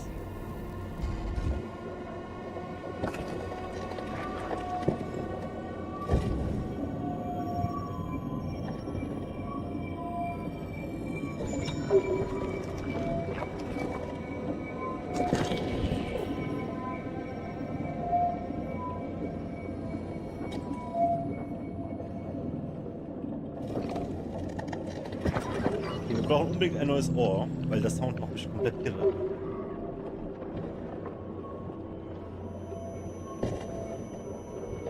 Was geht bei dir?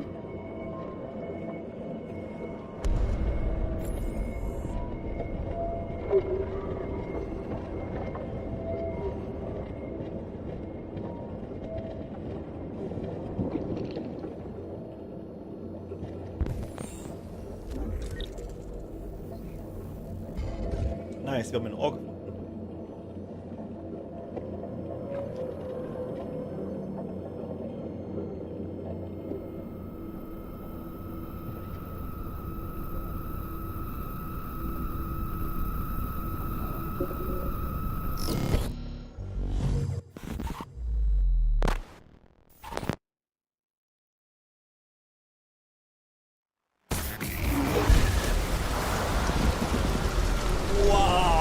Jetzt kommt der Sound.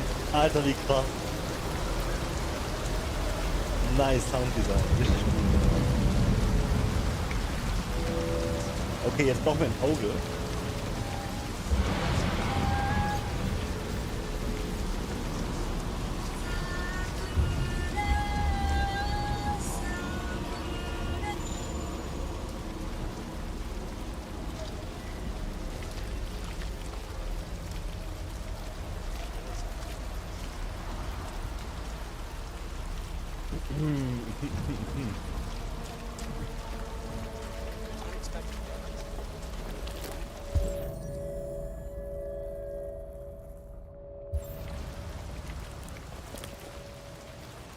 Alter, der Markus hat aber abgekriegt, oder? Das ist Markus, ne? Die letzte Szene mit ihm war, als die Polizei auf mich geschossen hat. Danach habe ich nichts mehr von Markus gehört. Und jetzt sind wir hier aufgewacht. Dazwischen war nichts, oder? Habe ich irgendwas verpasst?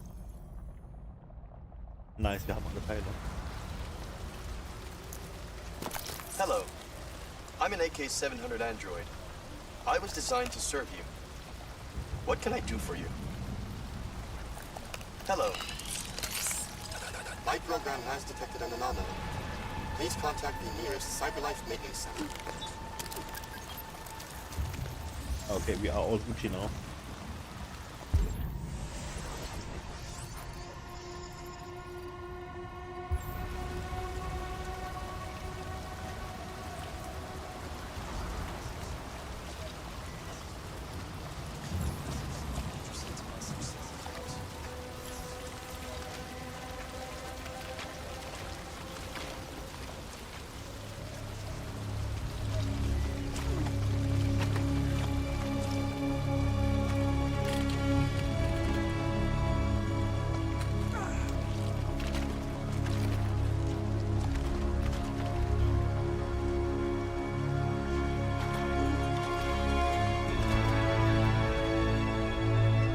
Wir haben den Sohn, haben wir gestummt. Und der Spast ist so ein Spast, dass er von einem kleinen Stumpf auf einmal stirbt. Der ist gegen das Ding geknallt. Ist auf den Boden gefallen und hat sich den Kopf gestoßen. Und weg war er. Direkt tot. So ein Spast, Alter, ohne Scheiß. Ich hab gewusst, dass sowas passiert. Ich war voll sauer. Ich so, warum bist du denn tot? Du Bastard, ey. Natürlich musste das passieren.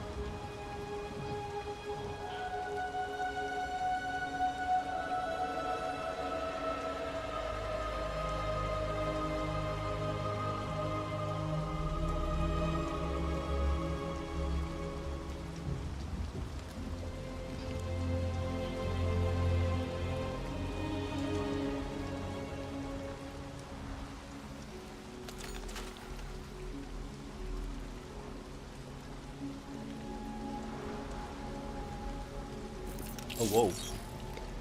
Wow, wow, wow, wow.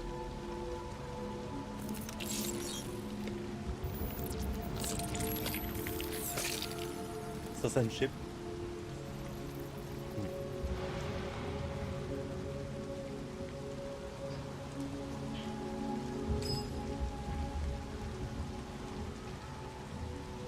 Ist der Game Sound gut? Ist mein Mikro gut?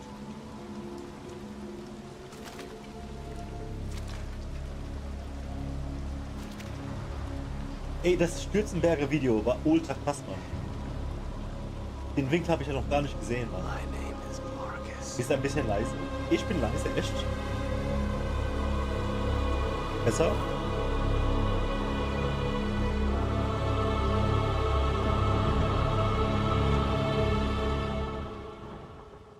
Ist es besser jetzt? Also ich bin hier voll auf Anschlag, steht da. Ich will nur nicht übersteuert sein, sodass es komischen Sound macht. So, was geht hier ab? Wir hätten den einen Android killen können und hier unten, das habe ich gar nicht...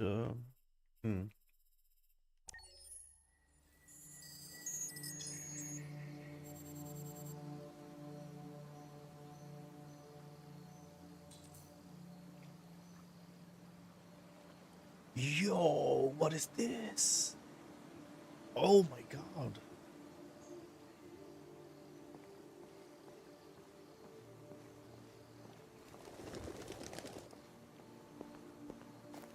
Krass, ja, krass, Mann. Also mir ist auch das Herz voll in die Hose gerutscht vorhin. Das hat sich gar nicht gut angefühlt.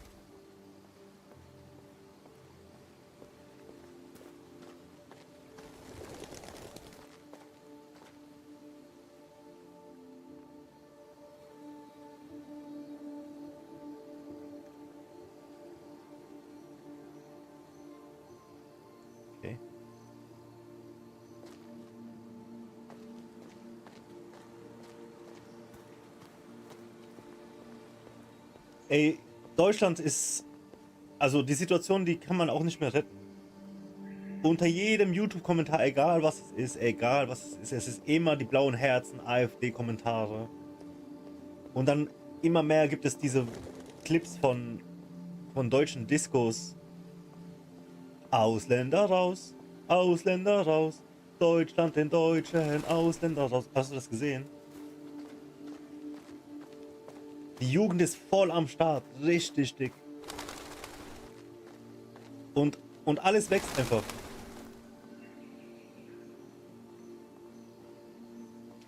Oh, weil ich das gesungen habe eben, ja.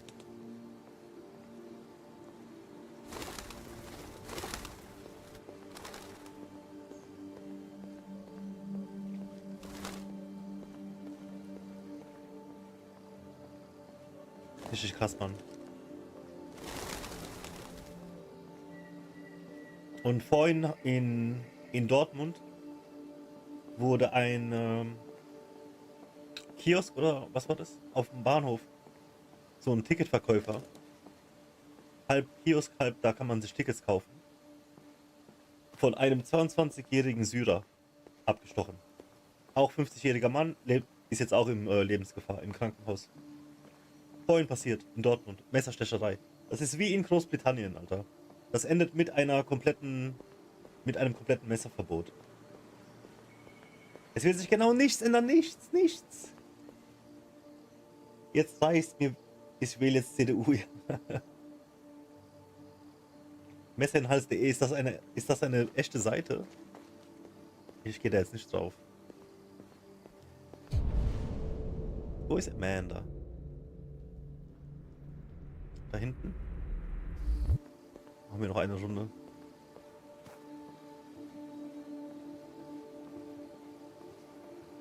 Und so viele YouTuber mit so einem versteckten AfD, wie sagt man? Versteckte AfD-Message und Zelebration. Immer auf das Gleiche gehen sie hinaus und dann die Kommentare, alle feiern sich so. Das ist so heftig, Alter. Also das wird so heftig, dieser Rassistenkonflikt wird immer härter. Im Internet geht es schon richtig hart ab.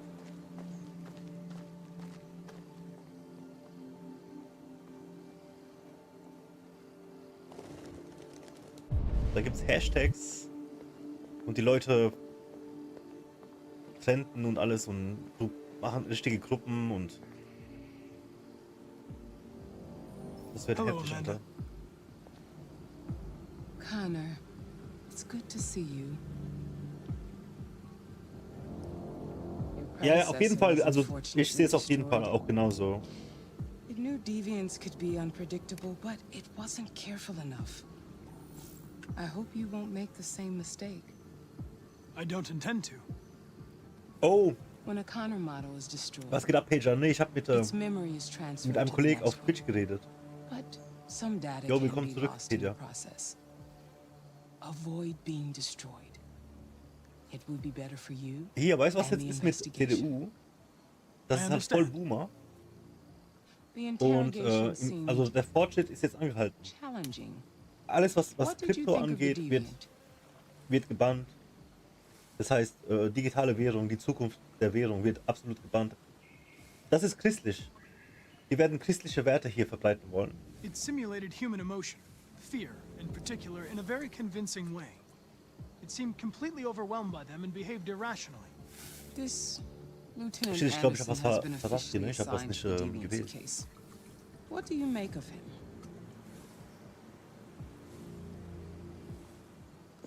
He's obviously not what I was expecting. But I don't have enough information yet to form a definitive opinion. Ein Limiter auf das Signal laden. Ich habe einen Limiter. We have no choice but to work with him. What do you think is the best approach? Ich habe einen Limiter, aber trotzdem, man hört sich manchmal übersteuert an. I will try to establish a friendly relationship. If I can get him to trust me, it will be helpful for the investigation. More and more androids show signs of deviancy. There are millions in circulation. If they become unstable, the consequences will be disastrous. You're the most advanced prototype CyberLife has ever created. If anyone can figure out what's happening, it's you. You can count on me, Amanda. Pick up the investigation where the previous Connor left off and put a stop to this.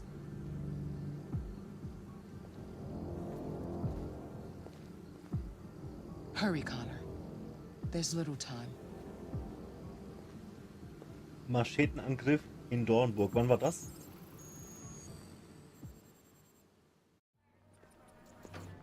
Einfach Afrika.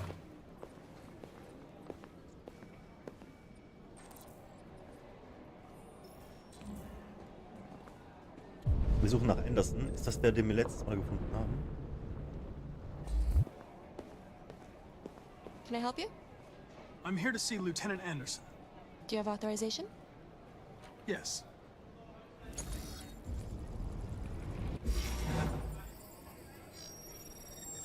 Lieutenant Anderson hasn't arrived yet, but you can wait. Also at die his desk. CDU, wo war ich stehen geblieben? Die CDU wird Krypto verbieten, die wird TikTok verbieten, alles was mit Internet zu tun hat und Fortschritt werden die verbieten. Oder halt übelst lahmlegen. Das, was hier passiert ist mit den Wahlen, war von vorn und hinten ist alles falsch gelaufen. Das ist so krass, Mann. Die werden den Fortschritt jetzt einfach anhalten und der Rest der Welt geht voran. Wir sind voll im Eimer. Mittwoch.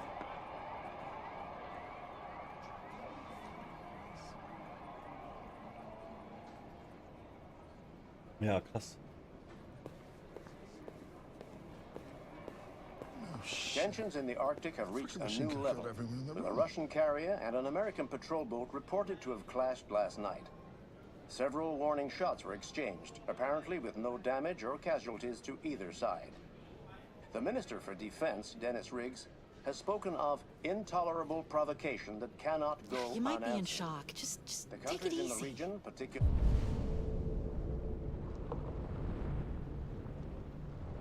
Behind his desk. Sweden and Canada, have called for military forces to withdraw and an international conference to be held. So far, there has been no response from either Moscow or Washington. We'll keep you informed minute by minute as the situation... I'm looking for Lieutenant Anderson's desk. It's that desk right there.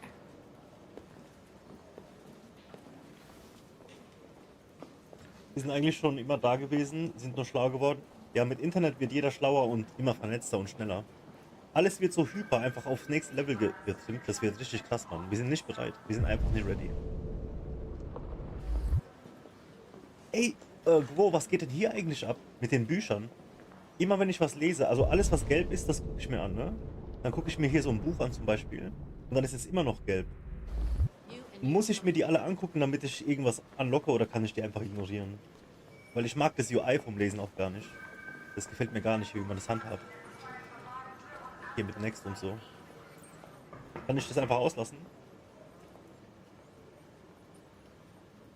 Unser Land wird sich ändern. Und zwar drastisch. Und ich sag euch eins, ich freue mich drauf. Politiker einfach die größten Clowns.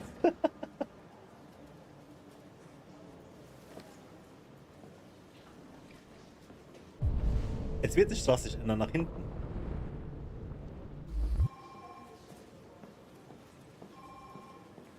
Collins.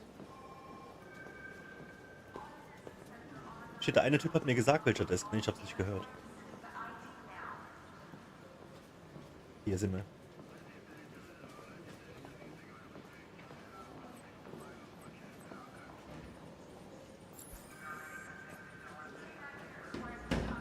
Excuse me. Do you know what time Lieutenant Anderson usually arrives? Depends on where he was the night before. If we're lucky, we'll see him before noon. Thanks. Dieser Lieutenant Anderson macht einfach, was er will, ne? Und alle respektieren's.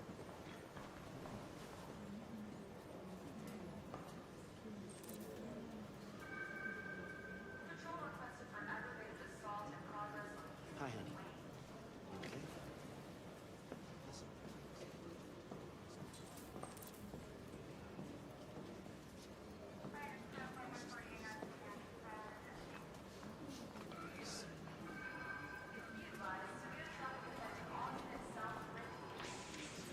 Hey, take a look. Knights of the Black Death. Mit einem MP3-Player. Call Hank Anderson. Hi, this is Hank. Not here at the moment. You can leave a message if that's what turns you on, but don't expect me to call back. Beep. Whatever. I'll chase it up. Lieutenant Anderson, this is Connor. I'm the android sent by CyberLife. It's almost noon, and I'm waiting for you at the office.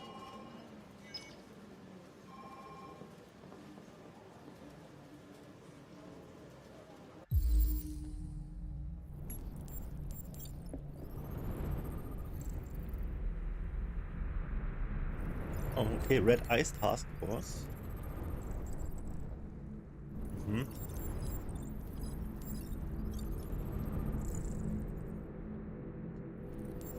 It's got a dog.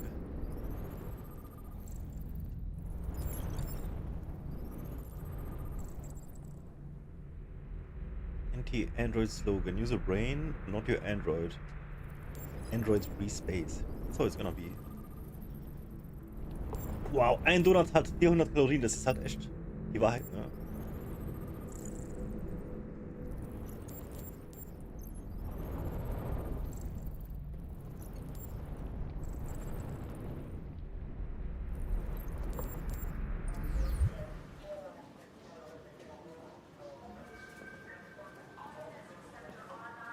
Da ist er. Hello, Lieutenant. My name is Connor. I'm the android sent by CyberLife. God, I saw you get shot in the head last night. My predecessor was unfortunately destroyed, but CyberLife transferred its memory and sent me to replace it. This incident should not affect the investigation. Oh, Jesus. Hank, in my office.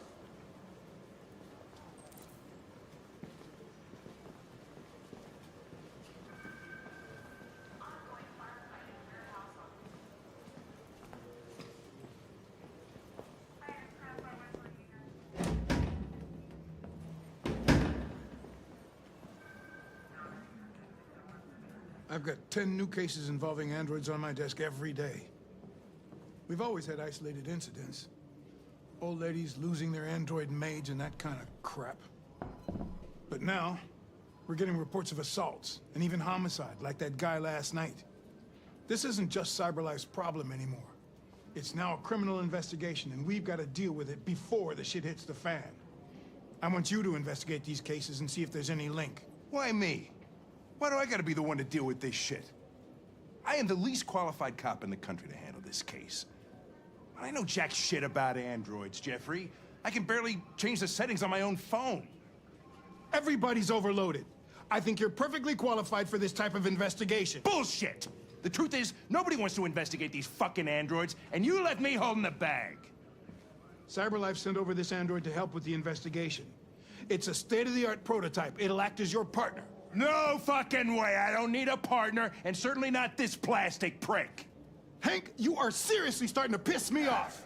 You are a police lieutenant. You are supposed to do what I say and shut your goddamn mouth. You know what my goddamn mouth has to say to you? Okay, huh? okay. I'll pretend like I didn't hear that, so I don't have to add any more pages to your disciplinary folder, because it already looks like a fucking novel. This conversation is over.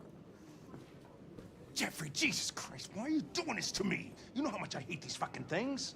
Why are you doing this to me? Listen, I've had just about enough of your bitching. Either you do your job or you hand in your badge. Now, if you'll excuse me, I've got work to do.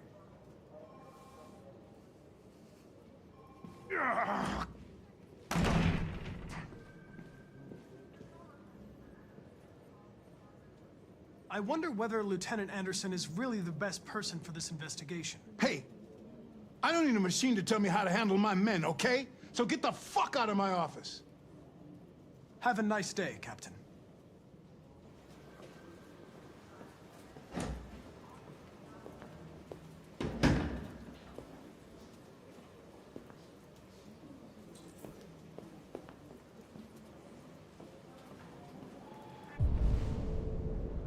Check on Hank. Where did he go? Also, I was gonna check out the rest of all of this. Looks cool. Let's see.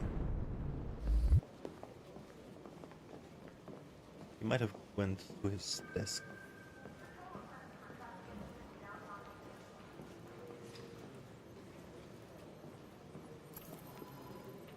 New Connor. I understand the destruction of my predecessor may have been unpleasant for you, Lieutenant. I'll do everything I can to make sure it doesn't happen again. Now that we're partners, it would be great to get to know each other better.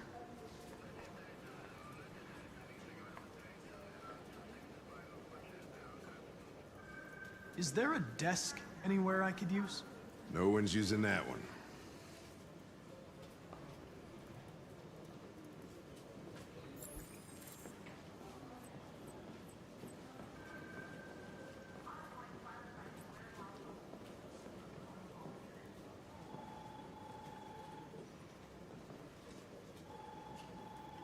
Says they cut it for something.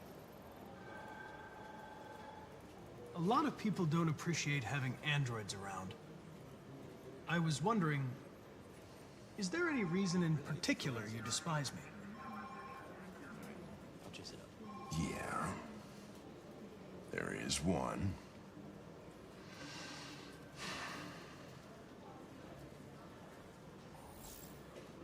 What the fuck?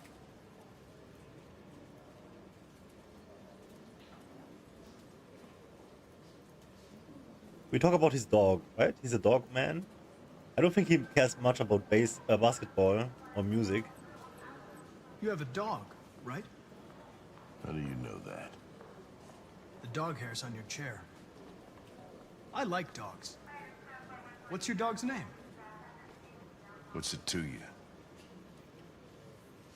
It didn't work. Sumo. Oh, it did. I call him Sumo.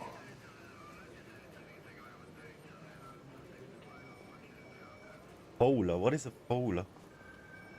Let's go. Have you known Captain Fowler for long? Oh, okay. Yeah. Too long.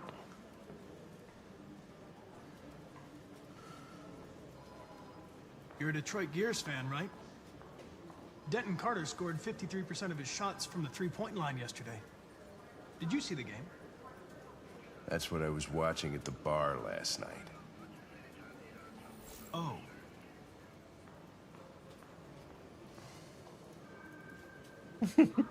Do you listen to Knights of the Black Death? I really like that music. It's full of energy. You listen to heavy metal?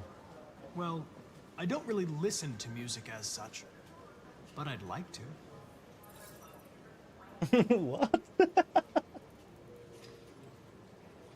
I was wondering, do you always arrive at the office at this time? I arrive when I arrive.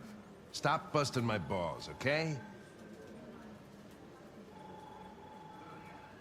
If you have any files on Deviants, I'd like to take a look at them.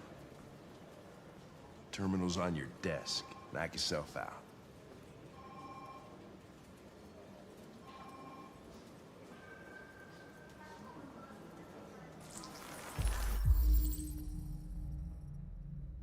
Who is this?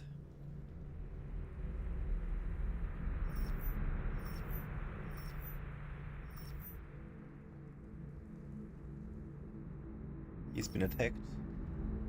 She's been attacked.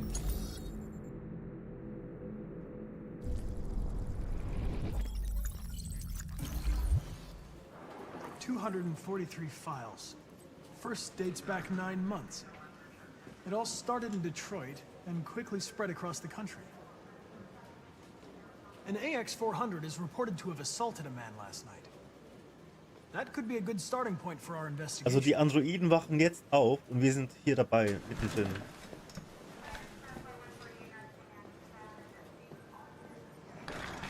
Ne, aber eins war 9 Monate her schon. Da haben die angefangen, ne? Lab report says they cut it was. Was ich denke, I know you didn't ask for ist, dass jemand von Cyberlife but I'm sure you're a professional. Why don't you go fuck angefangen hat, yourself? die neu zu programmieren oder anders zu programmieren. Und nicht, dass das einfach random ist. I've been assigned this mission, Lieutenant. I didn't come here to wait until you feel like working. Listen, asshole. If it was up to me, I'd throw the lot of you in a dumpster and set a match to it. So stop pissing me off. Or things are gonna get nasty. Lieutenant, sorry to disturb you. I have some information on the AX-400 that attacked the guy last night.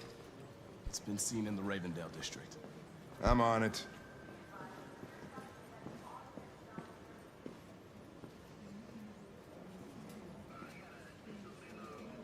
An dieses Gespräch hätte besser laufen können. Hm?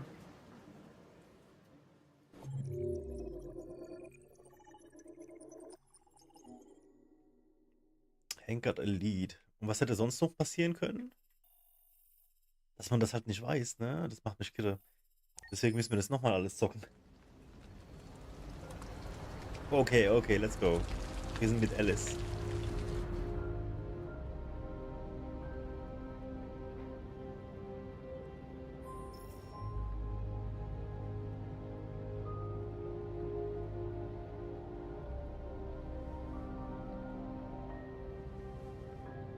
Kara,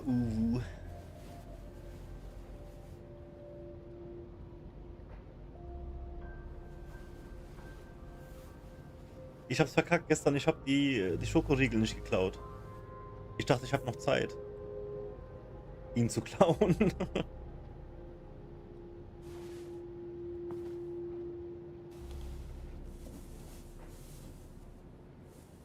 I'm sorry, I didn't mean to wake you. So it wasn't a nightmare. No. No, it wasn't a nightmare.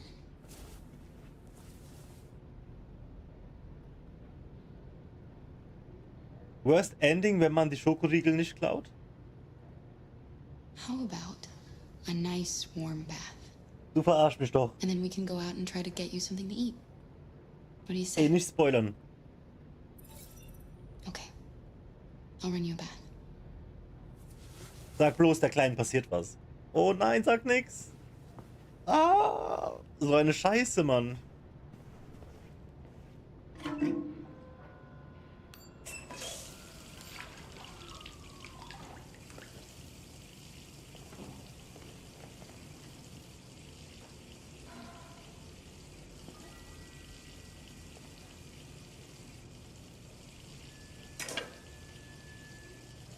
Okay, alle machen sich jetzt den Chip raus.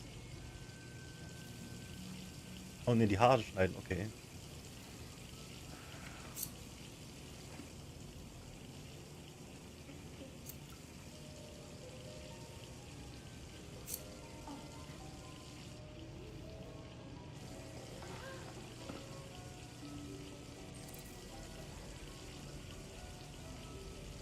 Cool.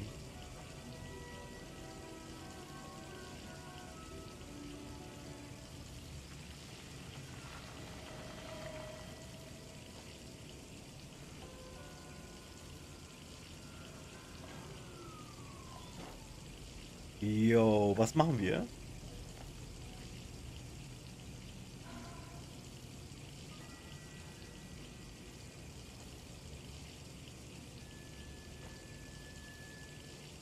Ich glaube blond.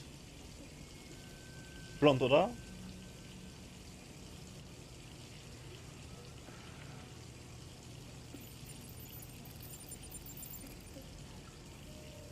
Ja, ich hab's gewusst.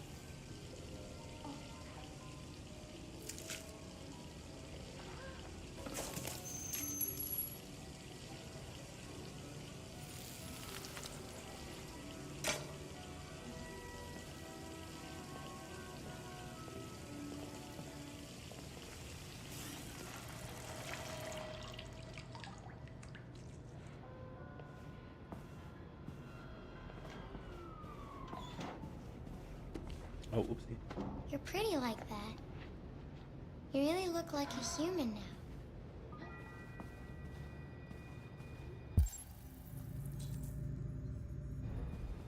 Your bath's ready.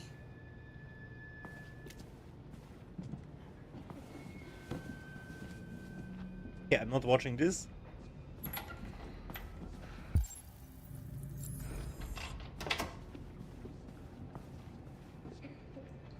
What's going on the TV?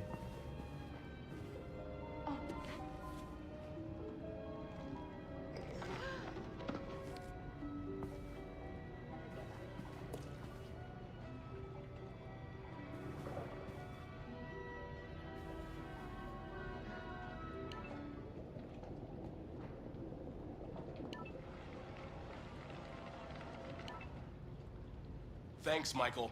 I'm joined by Corktown resident Todd Williams, who was violently attacked by his AX-400 around 11 p.m. last night. Todd, can you tell us what happened? I was having dinner. I was minding my own business. Damn thing jumped on me. Managed to defend myself, but it went crazy. I thought it was gonna kill me. So I fought it off, but it ran away. Thank you, Todd. Also ich hoffe, wir tun dem noch ganz Android owners everywhere. sehr weh. Police have launched a search to find the android. Let's hope they find it fast.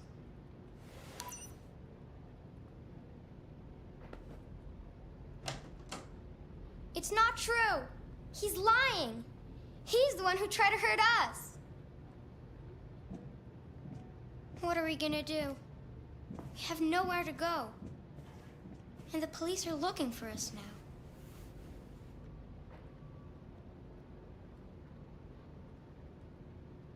We can't stay here. We don't have any money.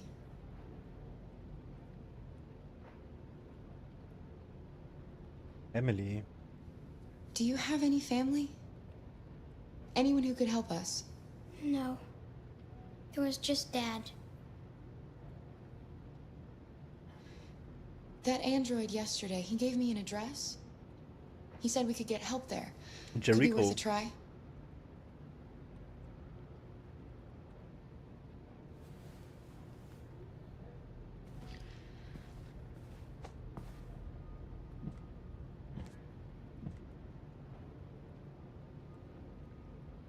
We can't change the past, Alice. But we can decide the future. We're gonna pull through, and soon all this will just be a bad memory. Wow. Hätte ich jemand, der so damals mit mir geredet hat, Alter. Finish getting ready. I'll go out and find some food for you, and then we can get going. Guck mal, für $40 die Nacht, als ob da kein Essen dabei ist. What the fuck? Ist halt nur ein Motel so, ne? Okay, food. How do we get food? Das wäre jetzt halt die Schokoladenriegel, ne? Von gestern. Upsi.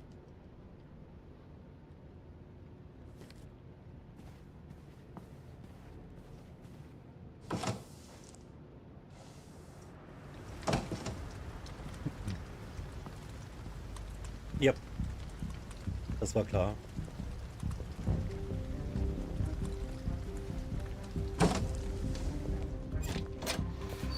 Lieutenant Anderson, Detroit Police. Looking for a female android robbed a store down the road last night. You seen anything? An android? No, I don't take androids here. Have you seen anyone that looks like this? Fuck. I knew there was something weird about her. She came in last night. She was dressed normal, you know? There was no way I could tell. Is it still here? Yeah, probably. Room 28. Thank you. Okay, jetzt treffen die sich auch noch. Ben, yeah, still at the motel. Send some uniforms to cordon off the area. You wait in the car. Out of the question. I'm coming with you. Listen, I'm tired of you talking back to me. You're a machine, so shut the fuck up and do what I say. All I want is to accomplish my mission. I'm sorry if that upsets you. You wanna see the end of your mission? Stop busting my fucking balls. Okay.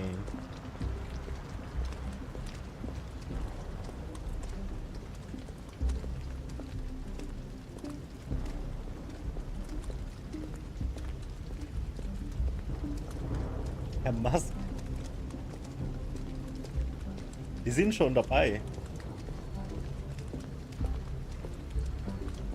Wir haben Sachen, wir haben keinen Peil davon. Weißt du, wie ich dir gesagt habe, geh nicht zum Motel? Ja. Was sollen wir machen? Das war klar, dass das passiert. Aber als ob ich das kleine Mädchen bei dem Junkie-Androiden oder in dem kaputten Auto schlafen lasse. Never. Dann machen wir lieber eine Nacht hier und dann hauen wir halt früh ab.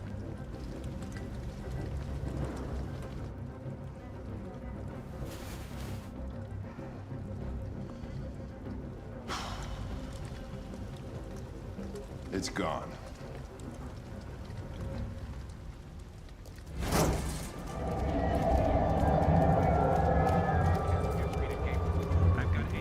Wir haben gestern alles richtig gemacht, auf jeden Fall. Das Einzige, wo ich mir in den Kopf tritt, ist, dass wir nicht die Schokoladenriegel geklaut haben.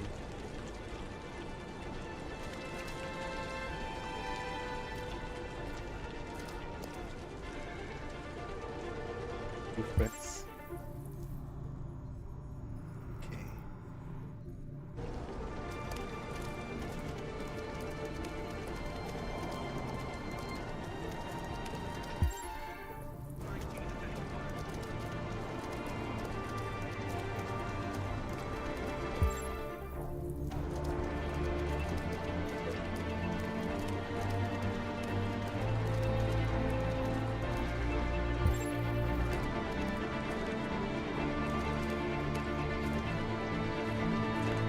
Danger level.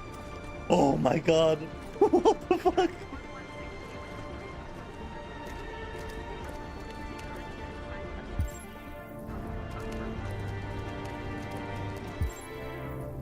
Warte, wo müssen wir hin? Das ist schon ein bisschen auffällig, so die Straßen zu wechseln, aber okay.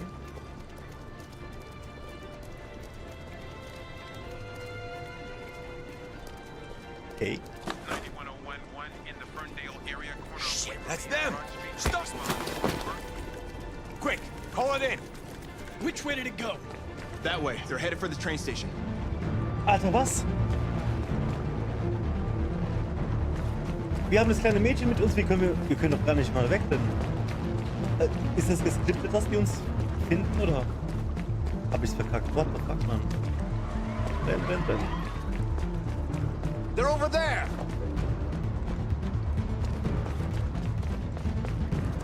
Jo, als ob die Cops die nicht fangen können.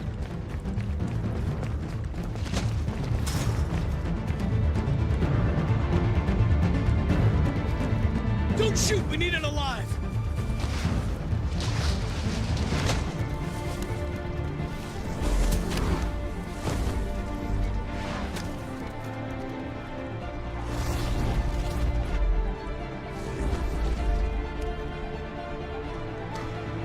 Oh, fuck. That's insane.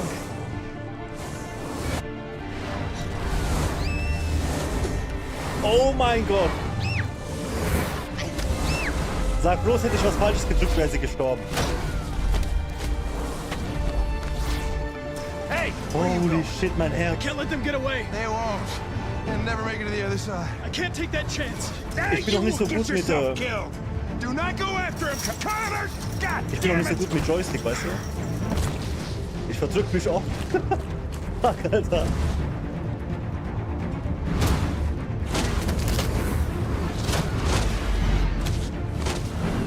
Oh mein Gott, Action.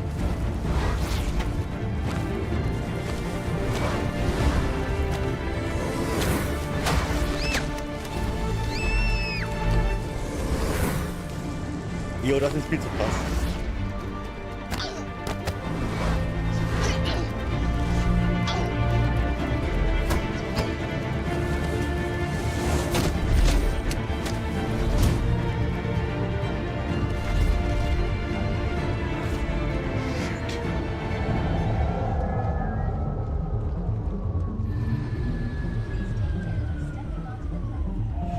Oder beide sogar? Okay.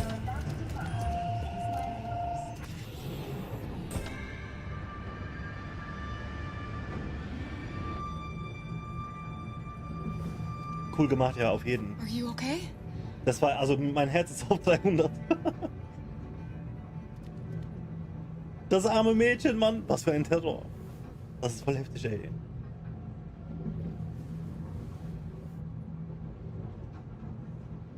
Jesus. Yo, danke. Ich wollte es gerade machen. Okay. Also, jetzt sehen wir wirklich, was das Game drauf hat. Guck dir das an. Also immer mehr, es gibt immer mehr Verrückte hier. Warte mal, es hätte einen ganz anderen Start geben.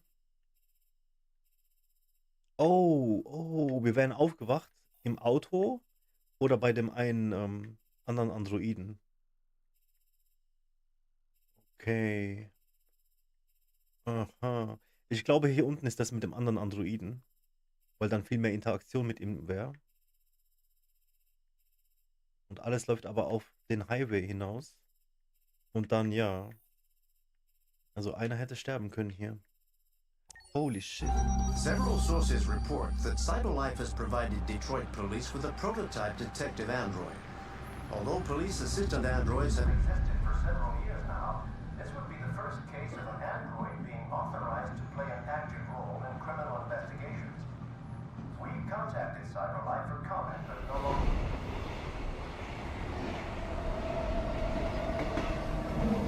We are now approaching Ferndale Station. Please take care of stepping onto the platform. Customers are reminded that all androids must ride in the designated area. There's a place where we can be free. Find Jericho.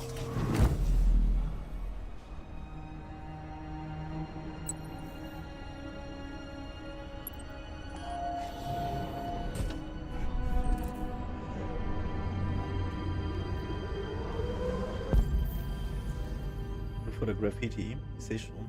Hey, mister. Spare some change?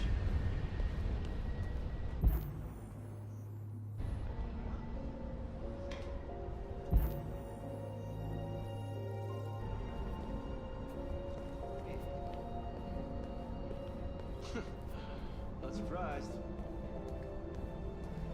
Apparently she did. Yeah. Das ist nur ein Dingens. Crazy, right? Find the Graffiti. Ist es das nicht auf der Wand?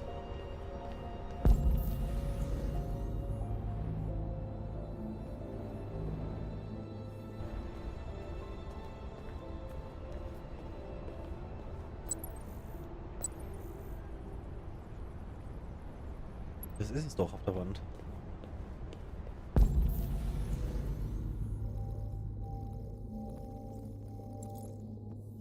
Oh, okay.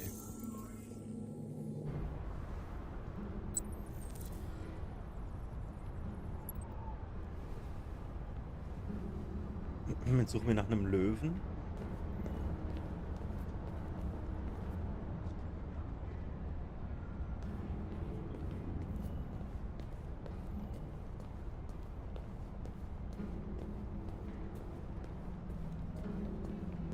Mann, wie geil sieht das denn hier aus?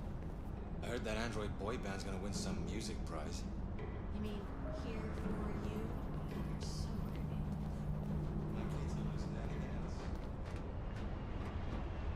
Around the house, cyber life, more free time for you.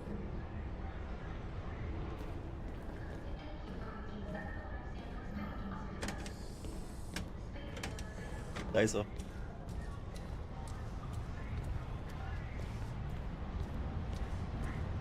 we really going to get rid of Mandy?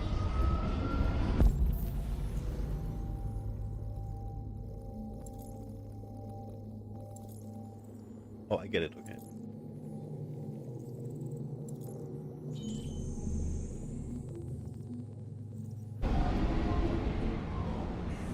Und dann hier.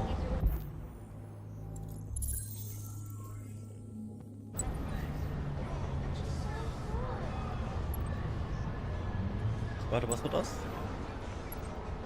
Okay.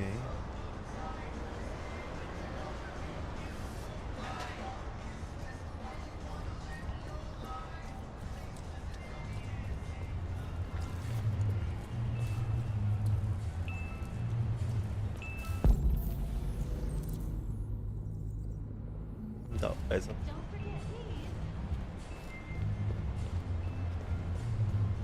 Aluminum Rims.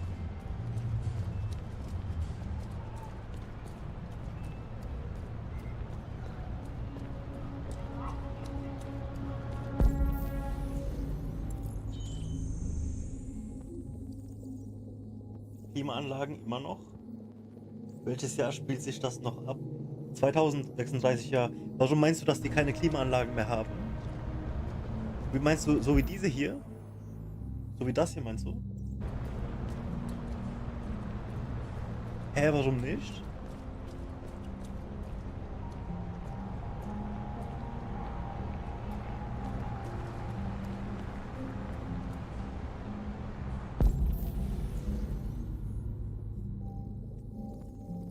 Wir haben hier eins und das hier. Oder? Ja, das haben wir schon.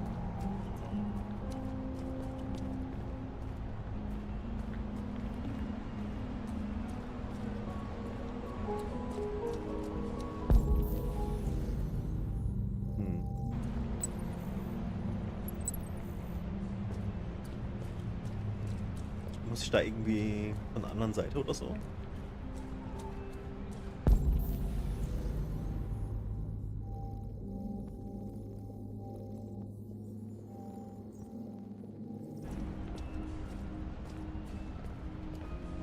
Ach, ihr findet was Neues, was denn? Erzähl mal. Hey, listen, can you spare some cash?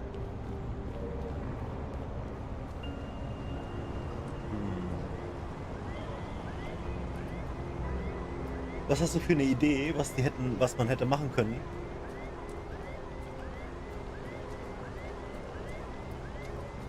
Mir fällt nichts ein.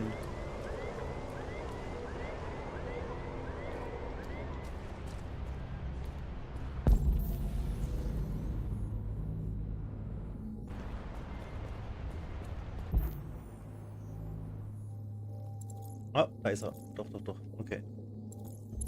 Okay.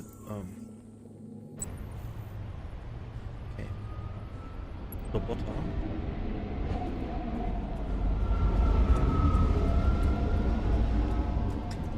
Also fliegende Autos haben die auch noch nicht. Fliegende Skateboards, Hoverboards haben die auch nicht.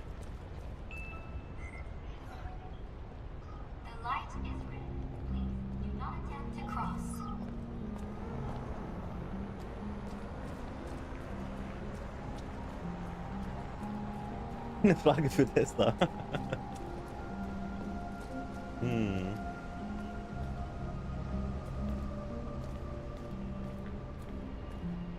Also ich überlege gerade echt, weil es interessiert mich. Was kann man alles machen? Bis dahin, wo kann man sich überall verbessern?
Wir suchen so nach einer Reihe Robotern.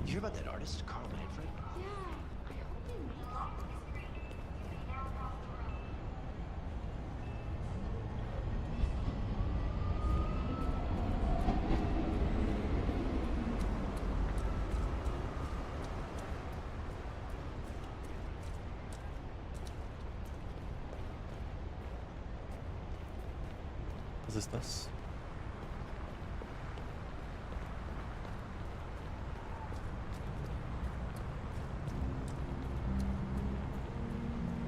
Nope.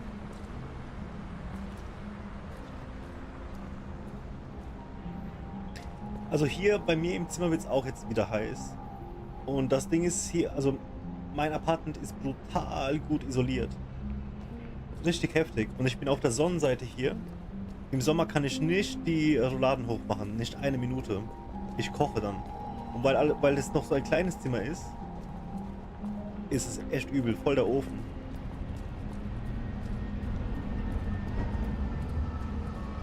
Ich muss dann während dem Sommer die Rouladen komplett unten haben. Bis es dann irgendwann 10 Uhr ist oder so und dann kann ich das Fenster aufmachen. Damit Luft reinkommt. Aber wenn ich vorher mache, dann kommt heiße Luft und dann... Das ist echt so fies. Ich habe hier so Ventilator und alles, aber das bringt's voll nicht. Ich brauche so eine richtige Klimaanlage.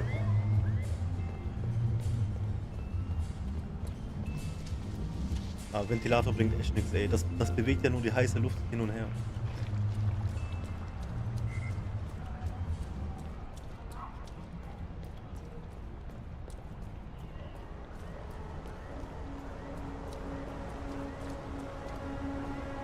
Also hier waren wir, haben das gefunden und dann gehen wir weiter hier. Es ist echt gerade ultra heiß, ich mach das Fenster auf.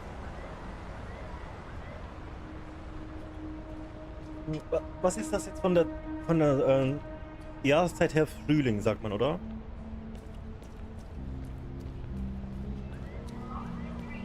Oder ist das schon Sommer? Nee, nee, nee.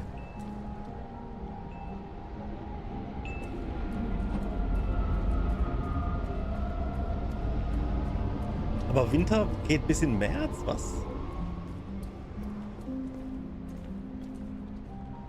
Warte mal, wo sind wir hier? Ist noch Winter? Ja, das ist krass.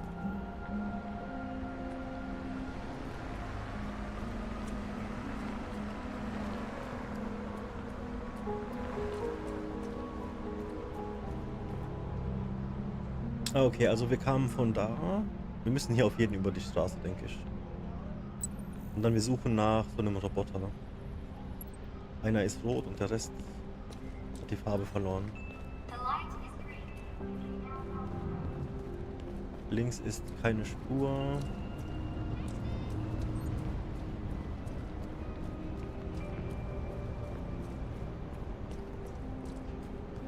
Oh, hier geht's auch nicht weiter.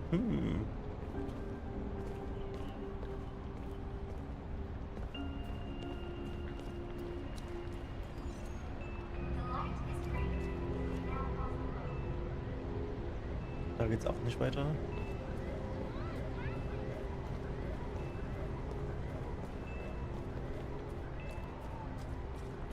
Hier waren wir noch nicht.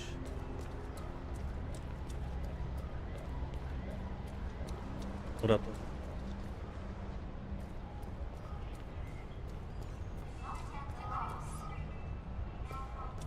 Nee, von hier kommen wir doch.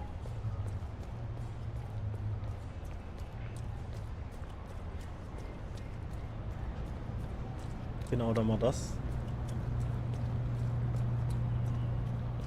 Und hier ist kein Weg mehr, oder? Ja.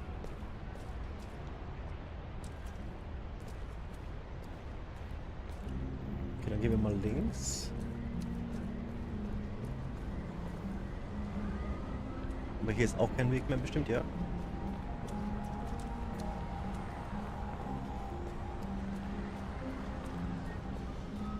Und hier kamen wir raus.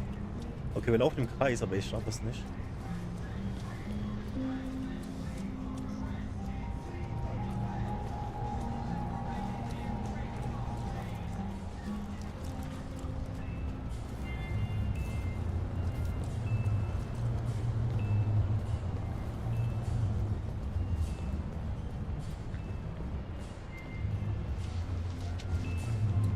Hier links, oh, okay, okay, keine Ahnung dann. Seht ihr, wo wir noch nicht waren?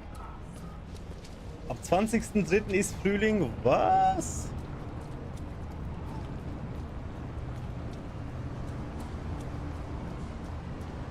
Okay. Winter geht bis April? What the fuck?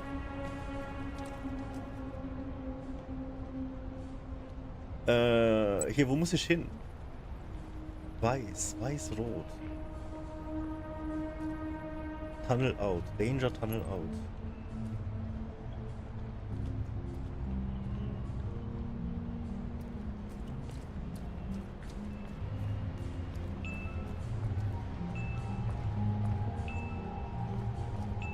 Ich sehe es nicht.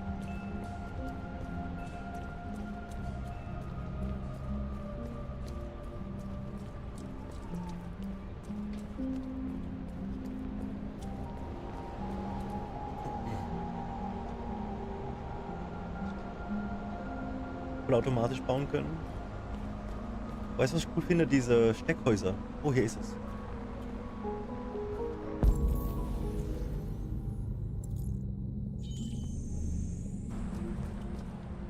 Es gibt so Steckhäuser.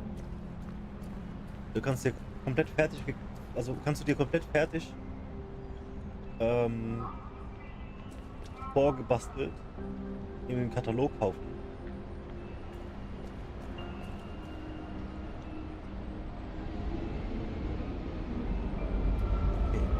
Hier.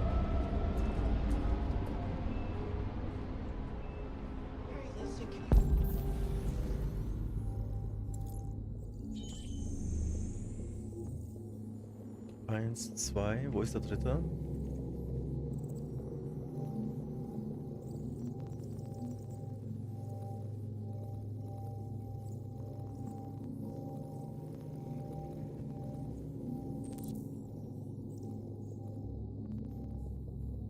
Obtruded Symbol. Ja.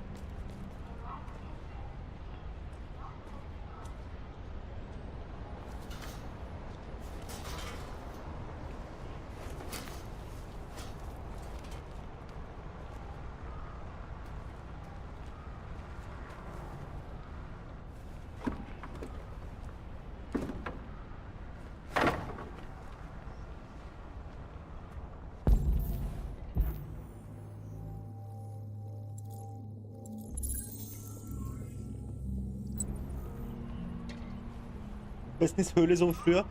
Ja genau, du kannst sie kaufen als so, wie heißt es? Wie so ein Iglo.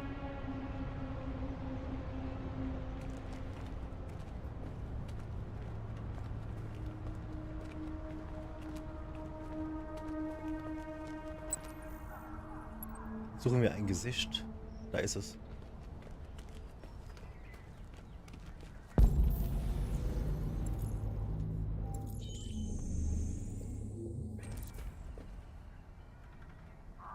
Find a way to reach the roof.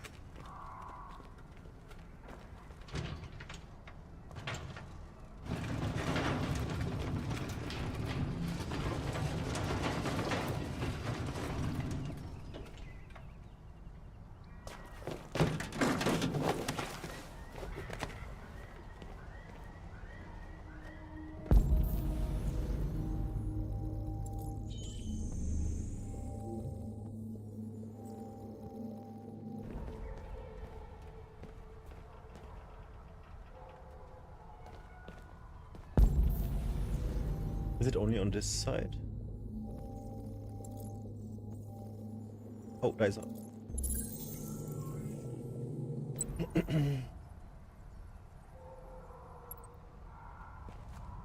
Heute will ich das nicht machen.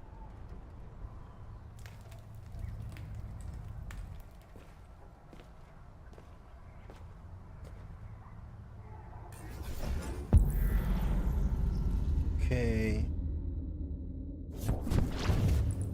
Wow, was geht denn hier ab? Oh, okay. Das ist sehr cool. Compute. War das geil?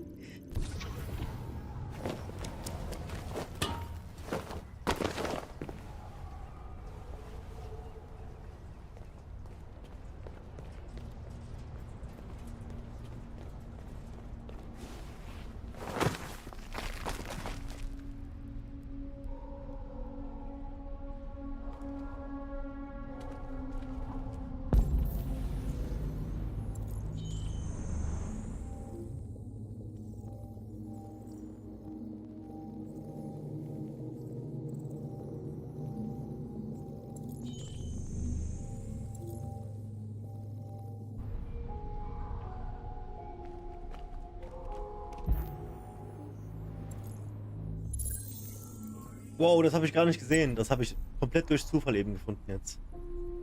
Okay, das scheint innen drin zu sein.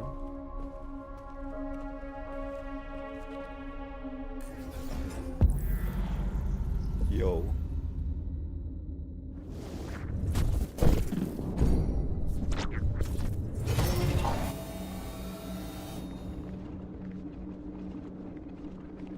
Das würde nicht klappen.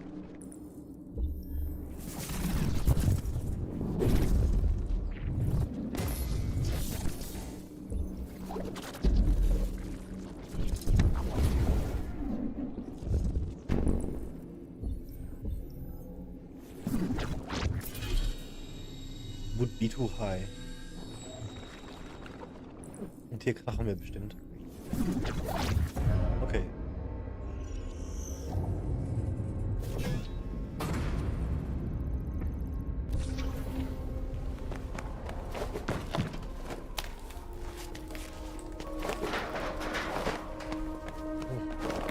Ja, ich hab die Robin Hoods damals gesehen. Aber ich würde niemals im Wald leben wollen. Also nie mehr. Ich habe auch damals, war ich voll auf draußen sein und so und im Wald und alles. Ich bin fertig mit Käfern und allem. Ich würde nie wieder ein Apartment aufgeben. Heißes Wasser, warmes Wasser, wann immer ich will, Strom.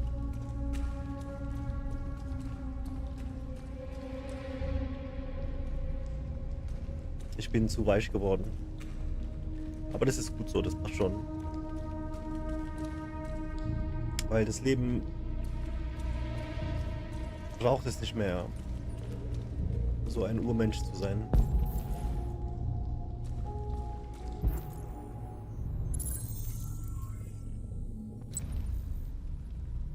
Alleine warmes Wasser, holy shit, dude. Oder Wasser überhaupt. Ich hatte im Sommer, letztes Jahr, hatte ich eine OP und musste jeden Tag die Wunde waschen, mehrmals am Tag. Und dann hatte ich einen ganzen Monat kein Wasser. Immer erst ab abends. Und es war richtig unregelmäßige Zeiten. Und manchen Tagen gar nicht. Und dann auch nur kalt. Richtiger Abfuck, Alter. Richtig Abfuck. Die haben irgendwas gebaut hier, irgendwas gemacht.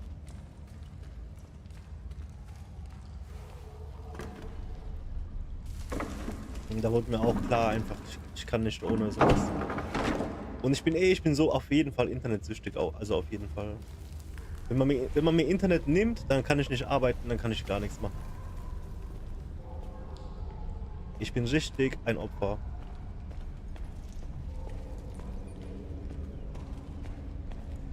Das ist voll das Problem. Weil ich wirklich abhängig bin davon. Also auch einfach nur von der Arbeit her und so.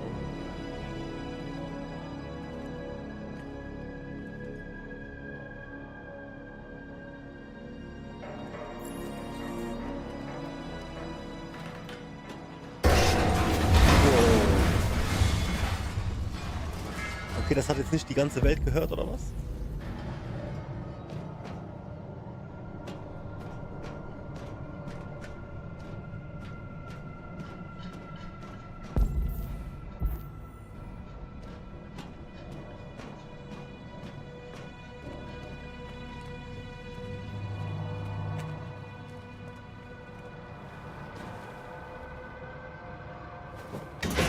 Also ich könnte auch einen Campingausflug und so, das meine ich damit nicht, ne? Ich könnte in den Wald campen gehen für eine Woche und all so eine Scheiß alles mitmachen.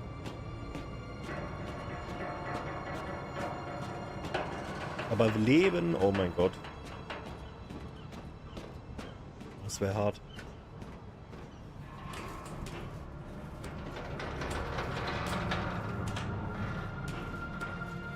Ich habe mir auch oft diese Survival-Sachen angeguckt auf YouTube, wie die Leute alleine ein Jahr irgendwo überleben. Und ich bin auch ganz fasziniert immer, wie die sich dann ihr Unterschlupf bauen und Essen finden und fangen und jagen.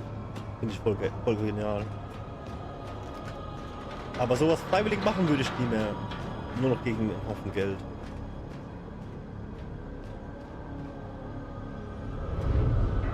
Oh, was geht denn jetzt ab?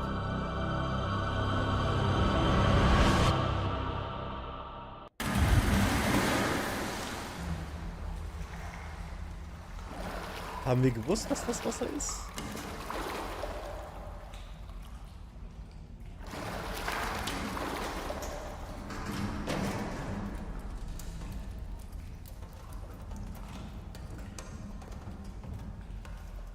Also wo auch immer wir gleich landen. Ich bin sehr gespannt, was uns erwartet.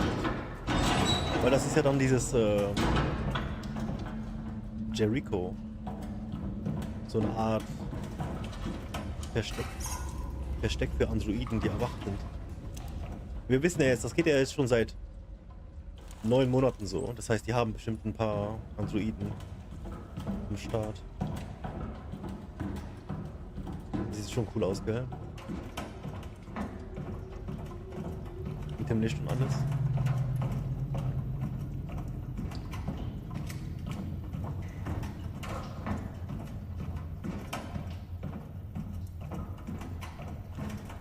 Wow, ey, danach gucken wir uns das Ding an. Es gibt so YouTube-Channels, die gehen in so verlassene Häuser und alles. Da kenne ich schon ein paar gute. Wir sind jetzt in einem Boot.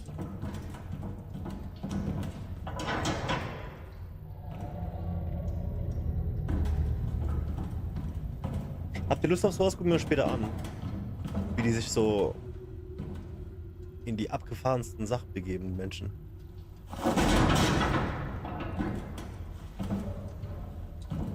Oh, das Bett sieht so gemütlich aus. Oh Gott. Detroit Today. Yo, das ist mega aktuell. Also hier ist jemand auf jeden Fall am Leben. Okay. PC ist wichtig heute. Es ist nicht notwendig. Ey, ohne Scheiß. PC gehört so zum Grundmenschenrecht. Ich mein's ernst. Jeder Mensch, der auf die Welt kommt. Wow! Alter! Okay, Bro, okay. Das ist alles klar. Okay, okay, yo, yo, yo.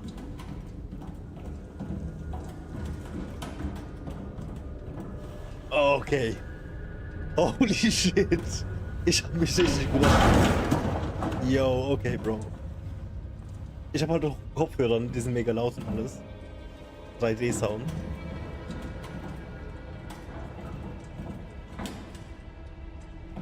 Ja, aber ohne Witz, also PC ist echt ultra wichtig. Man kann auch ohne, das ist halt nicht die Sache, ne? Man kann richtig gut leben ohne PC. Aber dann muss man auch alles schon haben irgendwie, also Arbeit und alles und dann kannst du auch gucken, weil deine Arbeit ist ja auch irgendwie vernetzt mit dem PC. Es ist einfach nicht wegzudenken.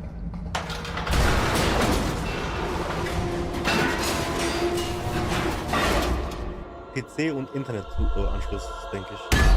Das sollte jeder kriegen.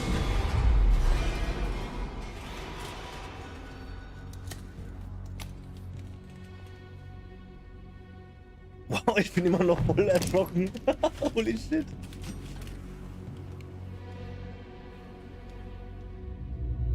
Oh, da sind sie alle, guck.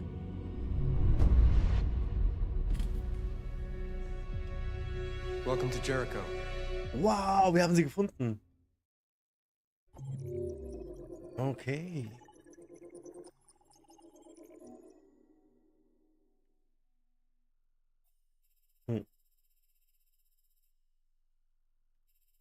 Also wir hätten nicht sterben können, oder wie? Okay.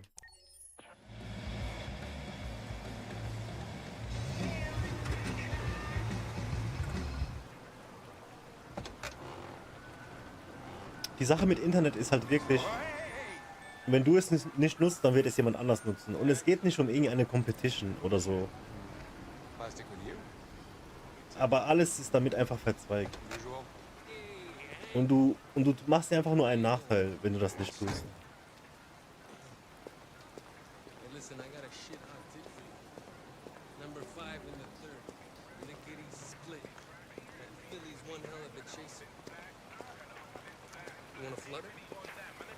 Last shit hot tip you gave me sent me back a week's wages, baby. Come on, this is different. It's 100% guaranteed. You can't go wrong. Yeah, right.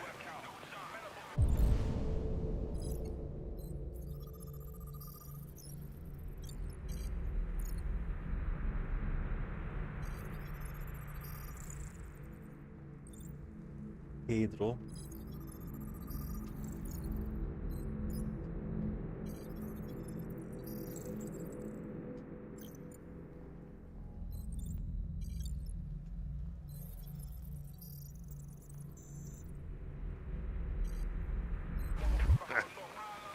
All right, I'm in. Damn straight.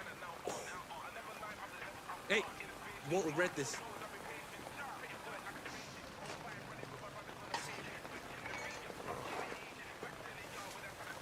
What is your problem? Don't you ever do as you're told? Look, you don't have to follow me around like a poodle.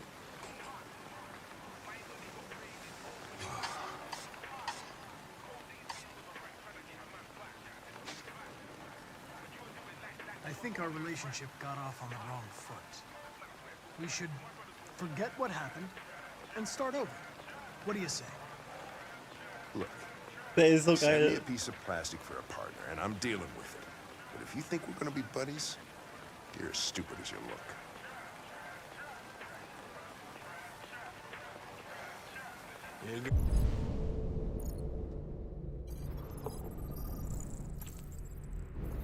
Das sieht lecker aus.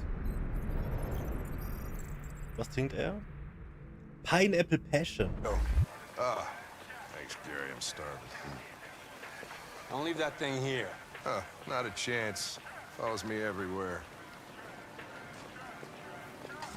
See?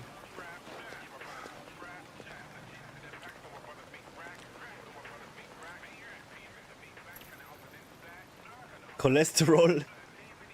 Gambling. Enjoy your meal. Thank you. Do you eat here often? Most days. Gary makes the best burger in Detroit. Ich will ihn nicht wirklich auf die Palme bringen. Is there anything you'd like to know about me? Hell no. Well, yeah. Why do they make you look so goofy and give you that weird voice? CyberLife androids are designed to work harmoniously with humans. Both my appearance and voice were specifically designed to facilitate my integration. Well, they fucked up. Can I ask you a personal question, Lieutenant? Why do you hate androids so much? I have my reasons. Seine Frau hat ihn für einen Android verlassen, Maybe I should bestimmt. tell you what we know about deviants. Irgendwie sowas Read Dummes. my mind. Proceed.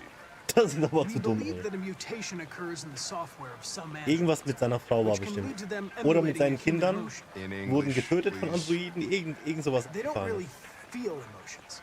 They just get overwhelmed by irrational instructions, which can lead to unpredictable behavior. Emotions always screw everything up. Ja. The androids aren't as different from us as we thought. You ever dealt with deviants before?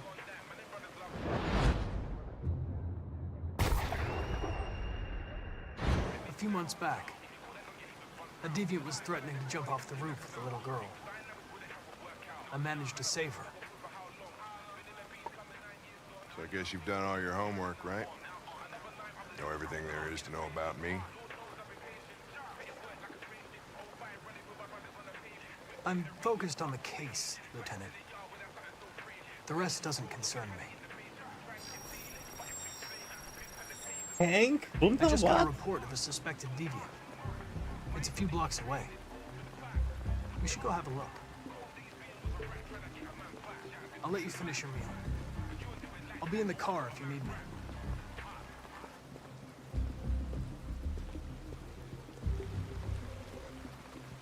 Ich werde aus Hank nicht schlau.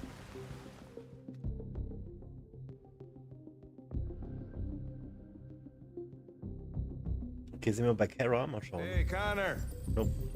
You ran out of batteries or what? I'm sorry. I was making a report to CyberLife.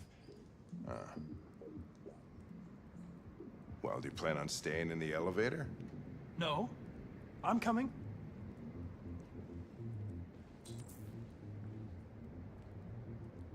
Hey, what do we know about this guy? Not much. Just that a neighbor reported that he heard strange noises coming from this floor. Nobody's supposed to be living here, but the neighbor said he saw a man hiding an LED under his cap. Oh, Christ, if we have to investigate every time somebody hears a strange noise, we're gonna need more cops. Hey, were you really making a report back there in the elevator? Just by closing your eyes? Correct. Shit. Wish I could do that. Jo.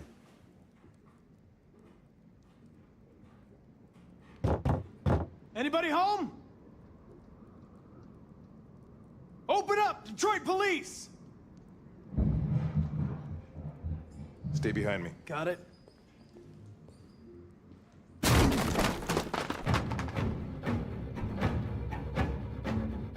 Also ich würde den Android nach vorne schicken.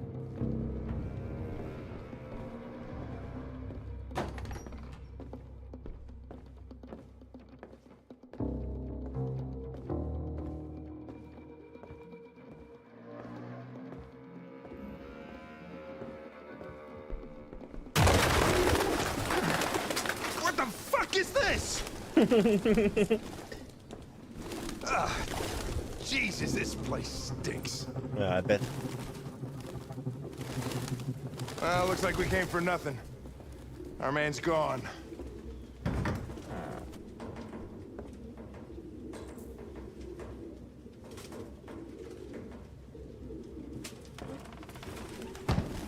Suspect doesn't eat. Das ist wohl ein Android.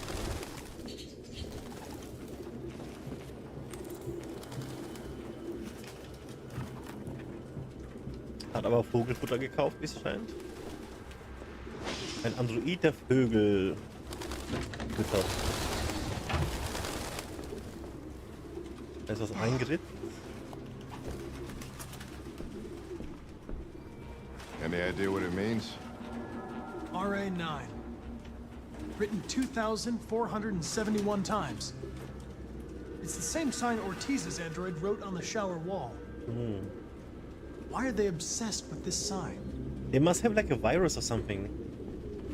Looks like mazes or something. Someone at Cyberlife is probably manipulating them, installing like a virus kind of thing.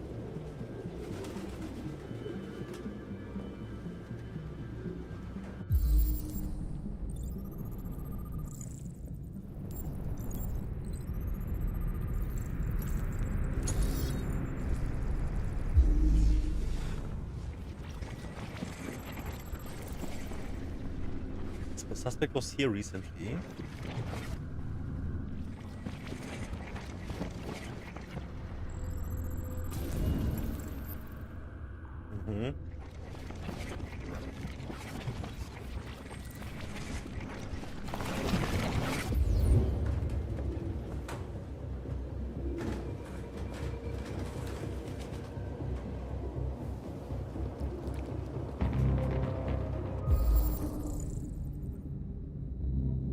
Okay, da geblutet.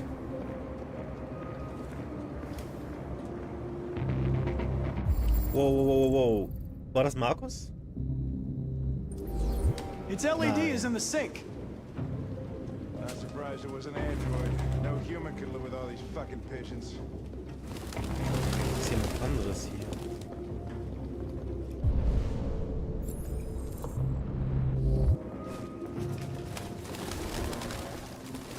Jesus, I hate these things! The pigeon graphics.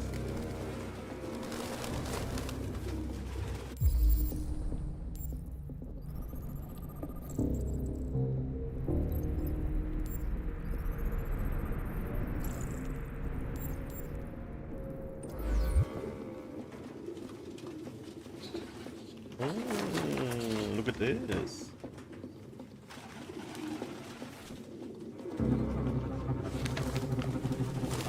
Real books. Thought I was the last guy in Detroit to keep some. Electronic books, you can't smell the paper. See the... Found something? I don't know. There's a few more stuff in here. Let's see. It looks like a notebook, but it's indecipherable.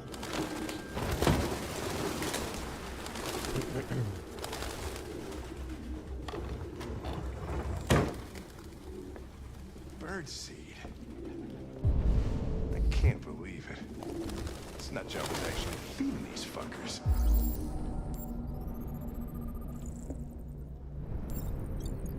Galvanized steel.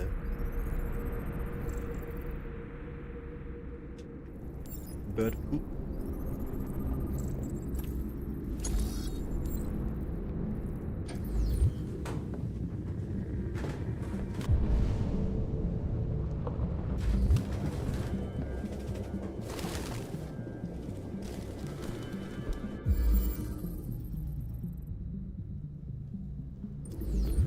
RT. Probably initials. Put his initials in his jacket? That's something your... Fake ID. The driver's license is fake. Cool. At least we didn't come for nothing.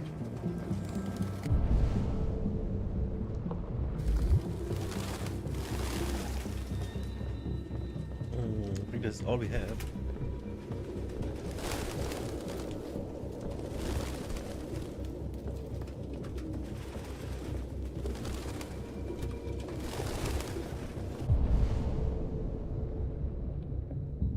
Find cause of loud noise. Can we hear those?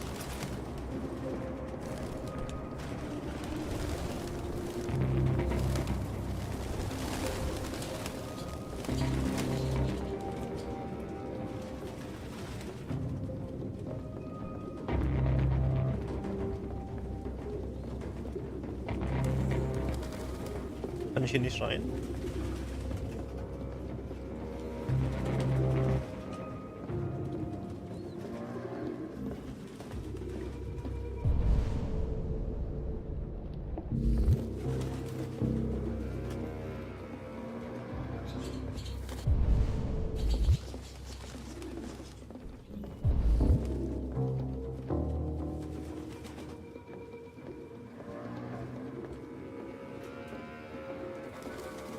Ist die Tür nicht begeben? Okay, das ist wohl nix.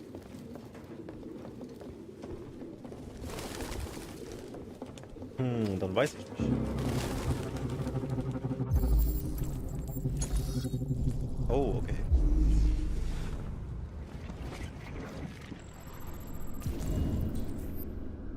Genau.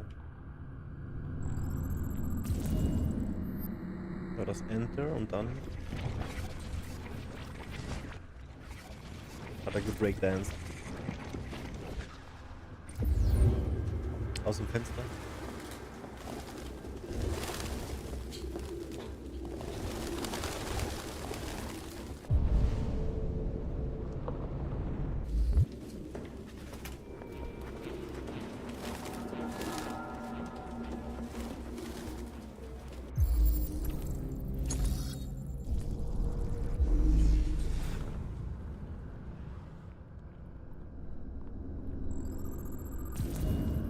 Oh, er ist immer noch hier.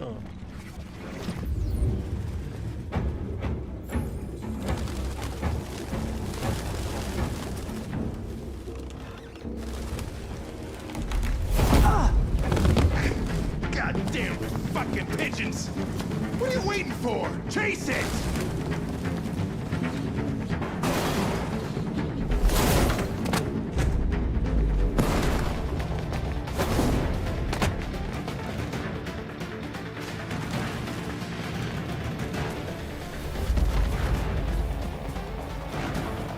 Yo.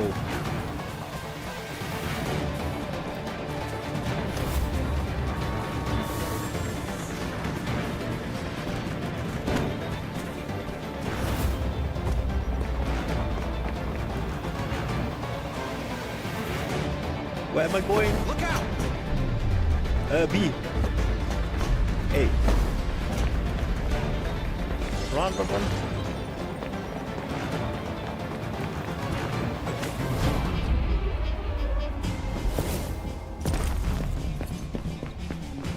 Oh, which way?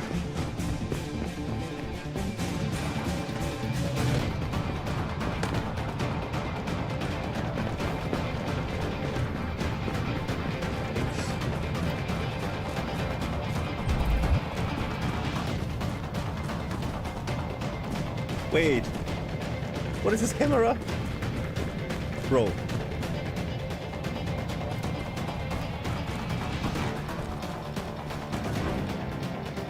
What is this camera angle?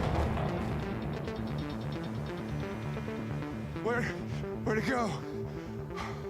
I lost it. Oh, shit. Shit, fuck, we had it!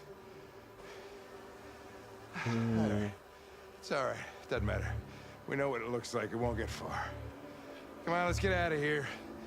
Seen enough vegetables for one day. That shouldn't have happened. I wasn't programmed to fail.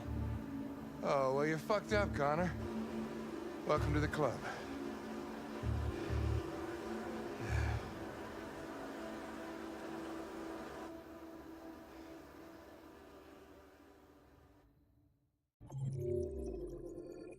Okay. Also, was hätte noch passieren können? Hätten wir ihn fangen können, oder was? Hier, lose sight of Rupert. Jo, BB. Wir haben ihn verloren, wir hätten ihn fangen können.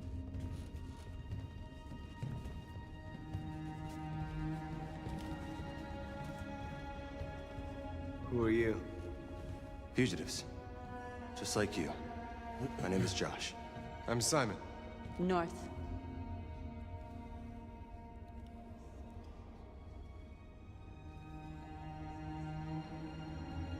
This is Jericho?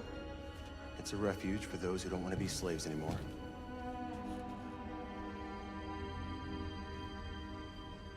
And hiding just to stay alive, that's freedom to you? Humans hate us. Hiding is the only way we can survive. Man. There is no safe place for those like us. Yeah. If humans knew we were here, they'd kill us.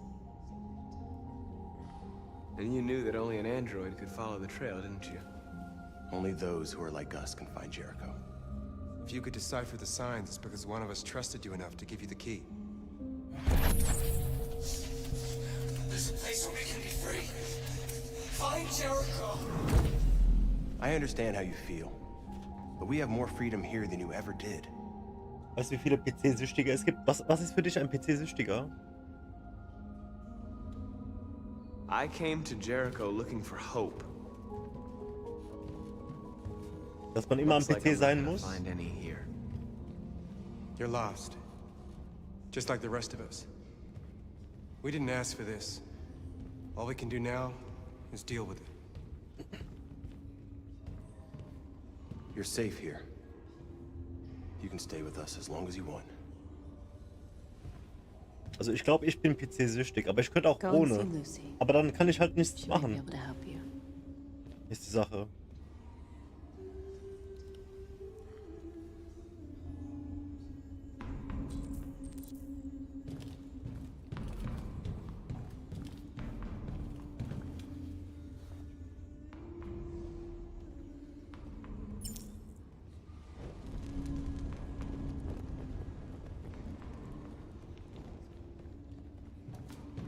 Ich glaube, ohne PC wäre ich schon längst nicht mehr auf dieser Welt.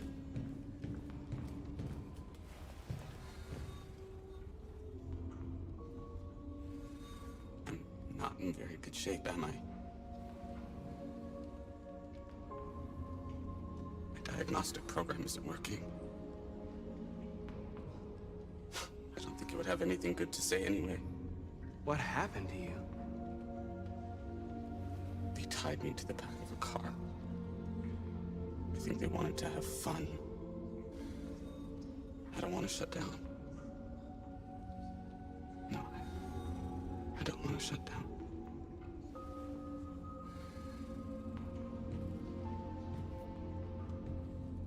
Ja, also PC, was heute für mich oder für uns PC ist, wird für die neue Generation das Smartphone. So in den nächsten Jahren. Also das kannst du dann alles, was du auf PC machst, kannst du mit Smartphone machen. Denke ich, dass es so wird.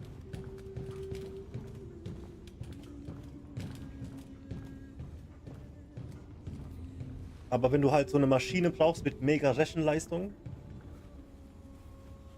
damit du auf 3 verschiedenen Plattformen auf Ultra Quality Detroit Become Human streamen kannst, so wie ich, dann brauchst du einen PC, weißt du? Wer singt hier?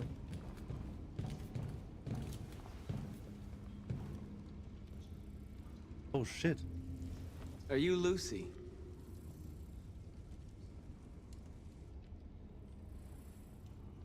Sit down.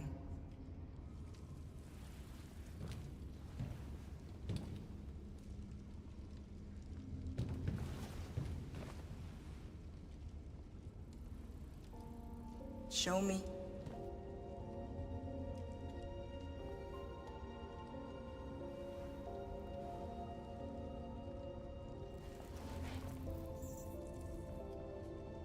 I'll stop the bleeding.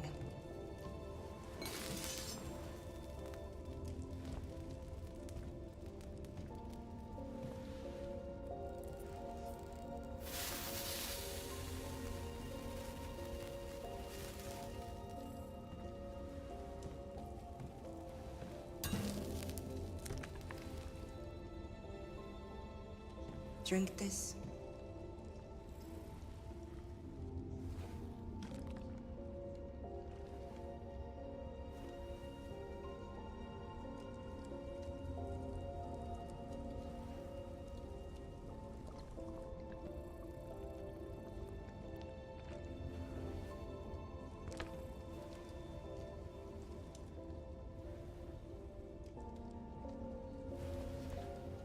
Give me your hand.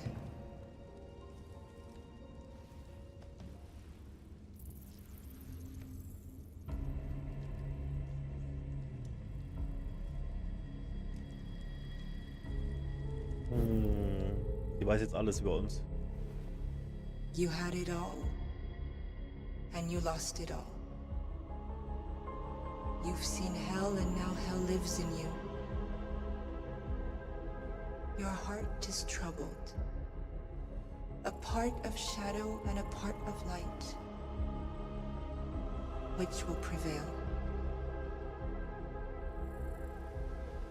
Your choices will shape our destiny.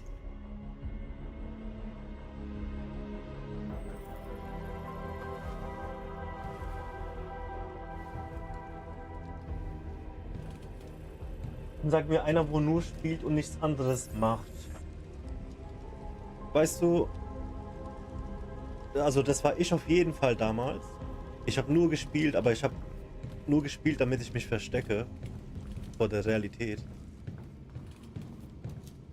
Und wenn man nur spielt und nichts anderes macht, dann verschwendet man Zeit. Egal wie sehr man sich Gamer nennt. Und ich habe mich immer Gamer genannt. Mein ganzes Leben lang. Aber heutzutage sage ich, das ist Zeitverschwendung. Wenn ich aber zocke, nicht alleine, sondern mit euch zum Beispiel, oder mit jemandem, den ich liebe, dann ist es einfach Zeit mit denen verbringen, egal was man macht dabei. Marcus. Aber ganz alleine, das bringt einem nichts mehr, denke ich. Man kommt einfach nicht weiter.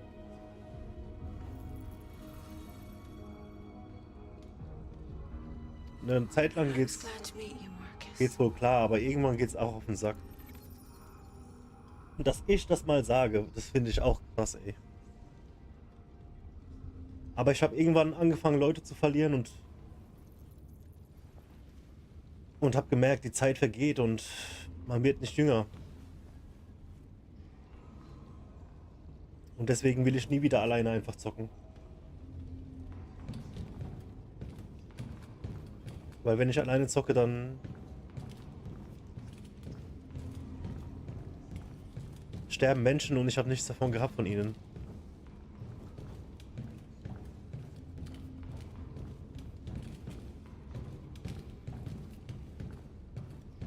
Mann, die sind hier alle voll abgefuckt, Alter.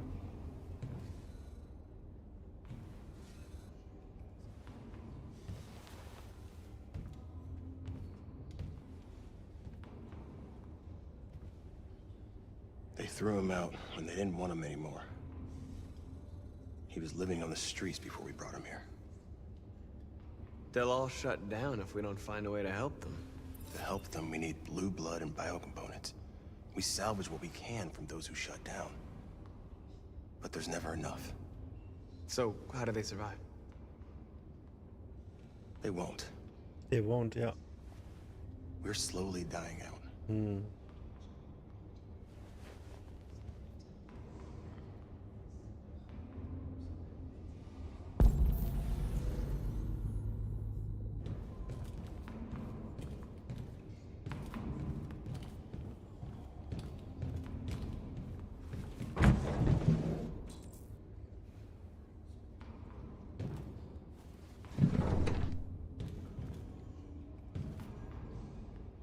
Wenn man nur alleine zockt, dann ist das wie alles andere, einfach nur alleine machen.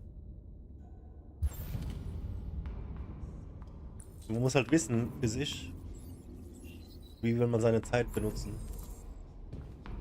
Weil man merkt halt irgendwann, man hat einfach keine Zeit mehr.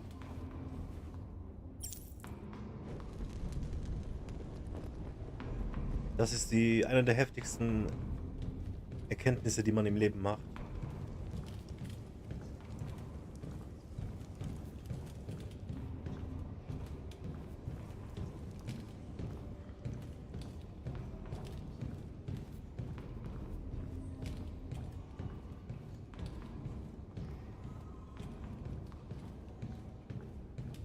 Ich habe halt so viel Zeit verschwendet.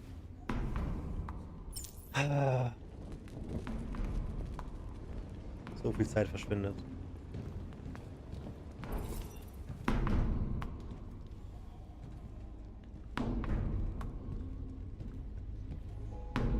What was your function before coming here? What do you care?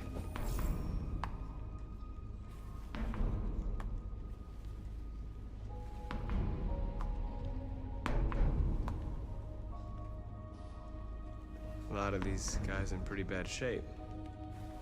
That's how the humans treat those who disobey. They despise us. They'll never accept what we are. Hast du nachgeschaut, sag mal? Ja, aber als was für Kriterium ist denn, dass man Who found this place? süchtig ist? Ich würde sagen, wenn jemand 4+ Stunden am Tag am PC sitzt, zählt für wen auch immer auch schon PC-süchtig. Aber ich sag dir auch nochmal was anderes, und zwar, das wird sowas von normal in der nächsten Zeit. 4 Stunden ist nichts.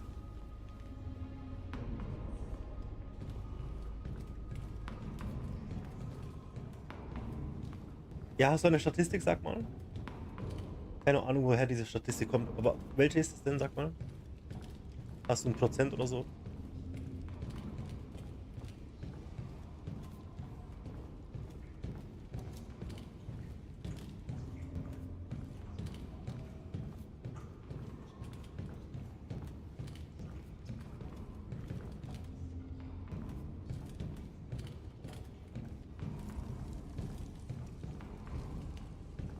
Hier waren wir schon.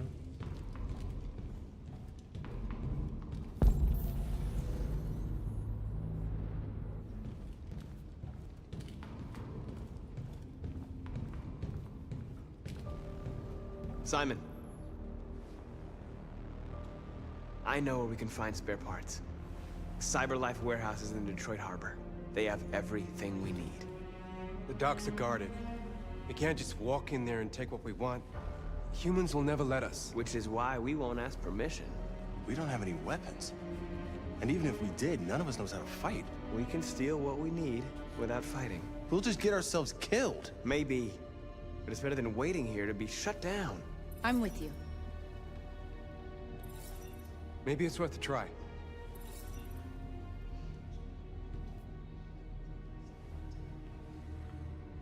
Okay. I'm in.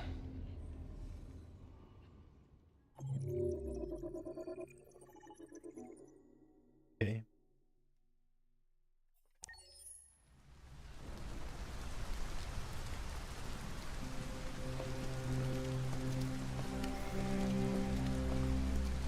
Mann, das arme Kind, immer im Regen, Alter. You gonna be okay? Ich schwör, wenn das kein Happy Ending gibt. We'll get some help here. Soon this will all be just a bad memory.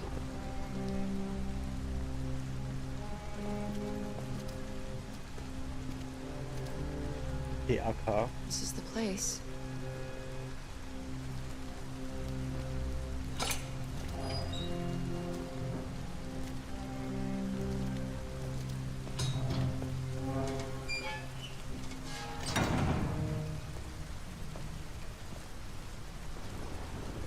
Moment, also ich dachte, dass sie auch zu... Okay, nevermind. Ich dachte, sie geht auch zu Jericho. Aber jetzt sind wir hier. Also das ist auch wohl irgendein Android. Schauen wir mal.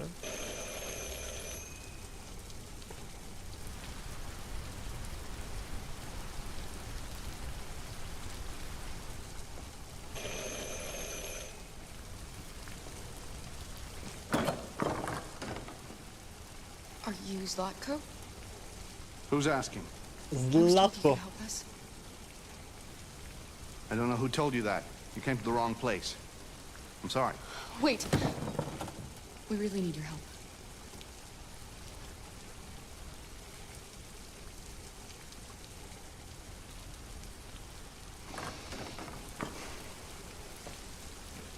Come in. Hank? Der Vater von der Kleinen, meinst du?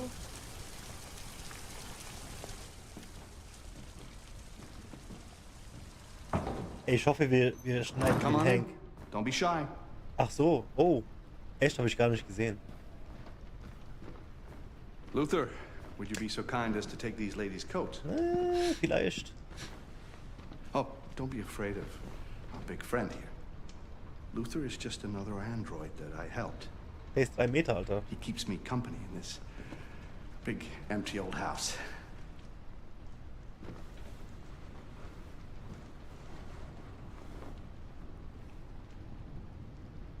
Please.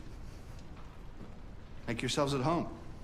Ich hoffe, der Vater von der Kleinen, dass wir den nochmal sehen und dass wir ihm die Beine absägen und dann Salz und alles in die Wunde streuen. How did you hear about me? An android. On the street, he said you could help us. I see.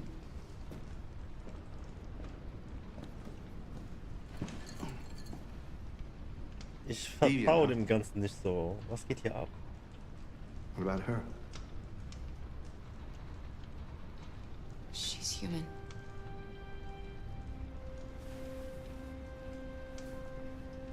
And you want to find a safe place.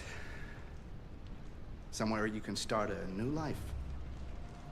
I hear Canada is very lovely at this time of year. Beautiful landscapes, open spaces, clean air, and no android laws. Great place for a fresh start. Yes, that's exactly what we want. Of course. Well, I can help you. But first, we have to get rid of your tracker. Tracker? Yeah. All androids are fitted with a tracking device to locate them at all times. I'll remove yours, and then you'll both be safe. Come on. Nein, da macht die irgendwas shady hier. The little one can wait for us in the living room. No, she always stays with me. Of course. Nein. Right this way? Everything we need is in the basement. In the basement, genau. Okay.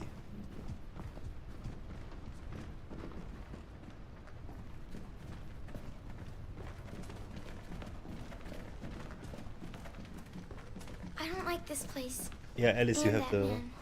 Let's go, I have a bad feeling. Yeah, let's go. I know. I don't trust him either. We have to be careful. Please excuse the mess. I needed somewhere discreet for my machines. Removing trackers is illegal, so I opted for discretion over comfort. I hope the little one isn't too scared. No, she'll be all right. That's good.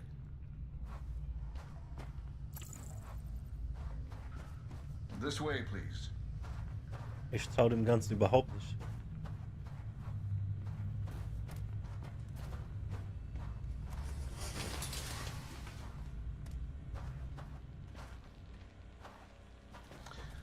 If you could just stand over there.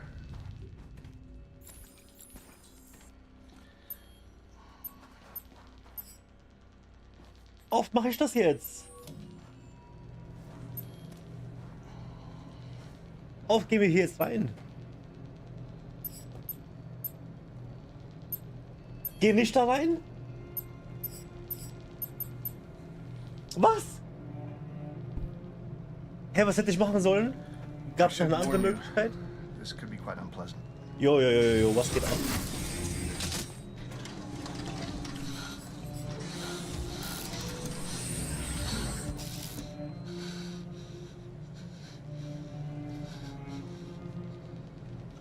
You know what's strange?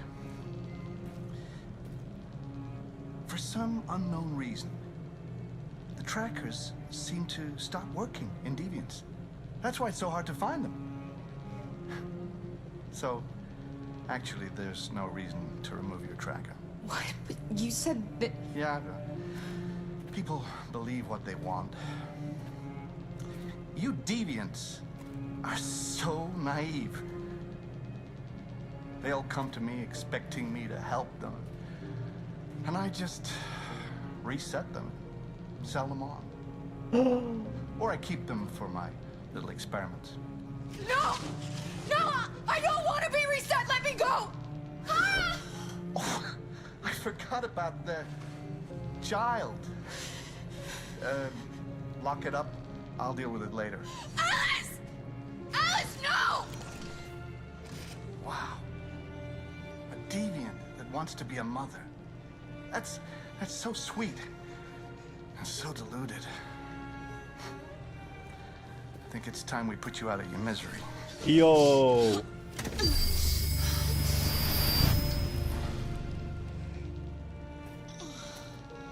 Reset? What? What the fuck?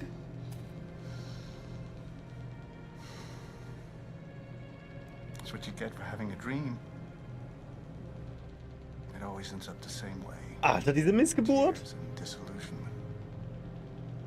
Believe me, you're better off being erased and feeling nothing. No more pain. Okay, diese 8% ist noch nicht unser Memory, das ist noch die Preparation. Almost envy you. Kara! Oh, poor little Alice. Oh, doch, es ist unsere Memory. Looks like Mommy doesn't remember you at all, huh? Looks like Mommy's completely forgotten you. Kara, what happened to you? Oh, all right, that's enough. Come on.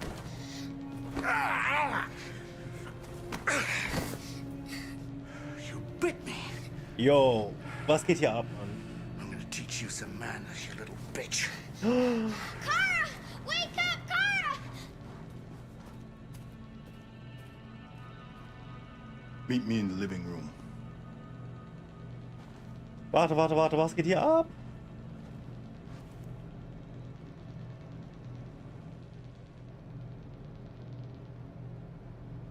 Wir wissen, was passiert. Nein, was soll ich machen? Ich will hier raus.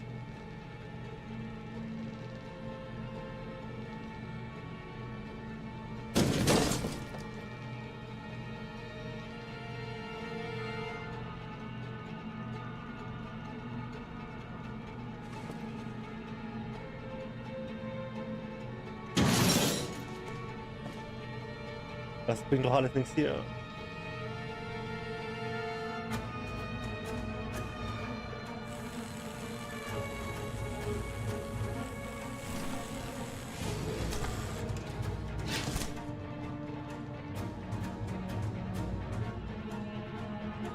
Jo, was geht hier ab, Mann?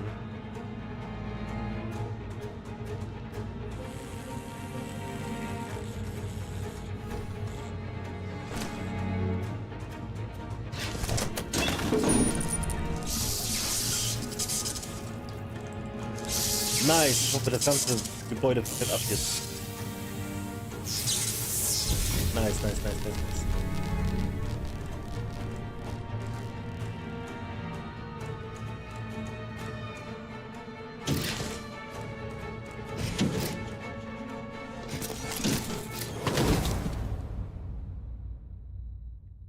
Okay, also wir haben auf jeden Fall ein paar Gehirnzellen verloren, wie es aussieht. Fuck, man, ich hoffe, unsere, ja. Wait, repaired? Warte, alles ist gut. Jo, oh mein Gott. Okay, ich will das hier alles anzünden, bitte. Einmal bitte alles anzünden. Geht das?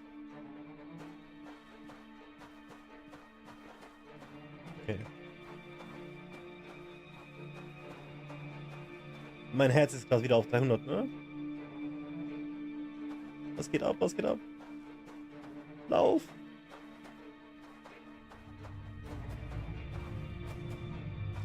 Help us.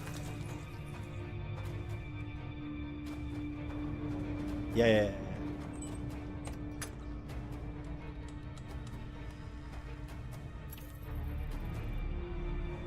Wow, wir hätten einfach weiterlaufen können, ohne das zu öffnen. No. This can't be happening.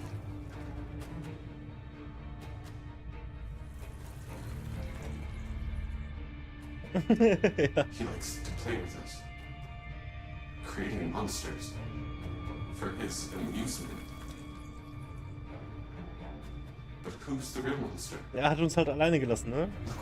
Vielleicht waren die 20 anderen alle unter Supervision. Und er wurde zu confident und jetzt kriegt das ab, Alter. Ey, ich hoffe, wir sägen jetzt ihm die Beine ab.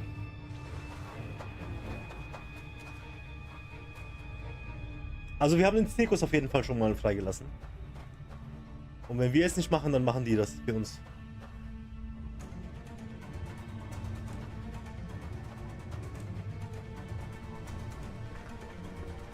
Okay. Allein dafür, dass er Alice einmal geschlagen hat. Luther? Yes, Loco. I should be done here in 10 minutes or so. Have a look at the little one, see what I can do with it. Understood, Loco. I'll bring you the little one in 10 minutes. I'm remaining 10 minutes?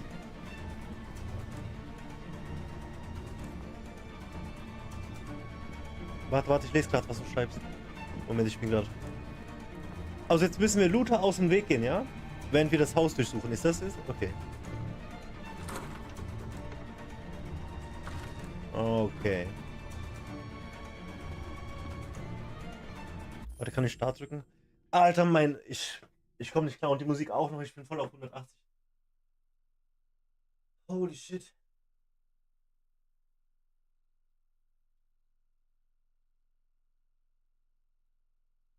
Weiterspielen trotz negativer Konsequenzen.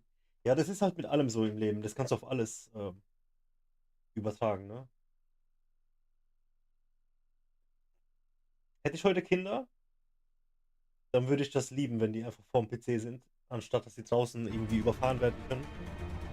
Oder Drogen nehmen oder so eine Scheiße.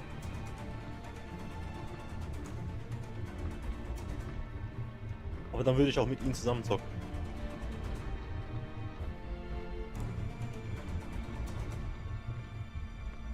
Das ist nicht noch draußen. Wir suchen jetzt Alice. Okay. Aber ich will noch ein bisschen hier trinken. Man müsste eh... Was ist das denn hier?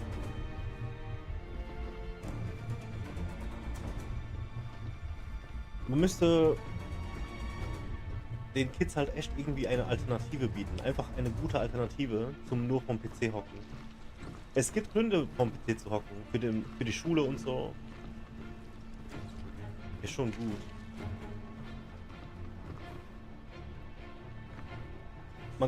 Wow, ein Bär. Man kann wahrscheinlich auch ein GPT so schreiben, dass es Kinder erziehen kann. Pädagogisch und so, alles richtig gut. Kann ich mir auf jeden Fall vorstellen, dass das jetzt schon der Fall ist und dass Leute das machen. Guck mal, hier ist auch RA9.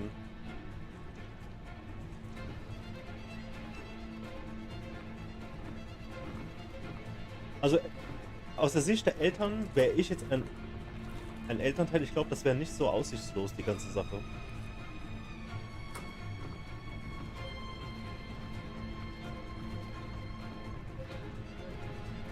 Okay, lass mal raus. Wir dürfen Luther nicht in die Hände kommen.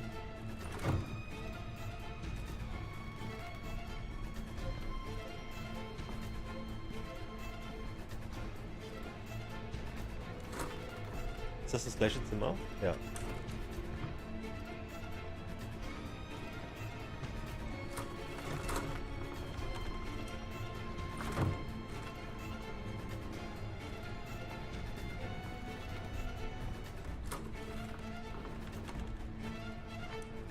What are you doing here? Has the Master authorized you to be here? You must always obey the Master. Oh, yeah. What are you doing? You're not gonna hurt me. No. No. No, you wouldn't do that.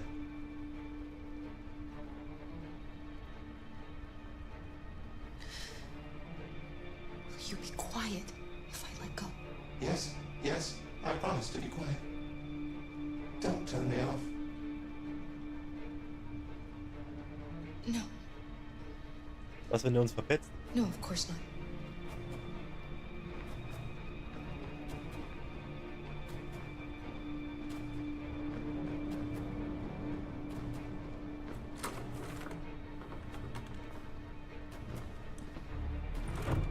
So, das ist jetzt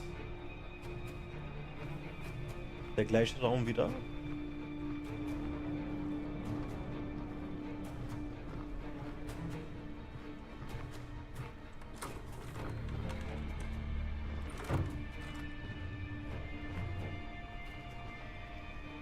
Kann ich mir eine Waffe holen hier irgendwie?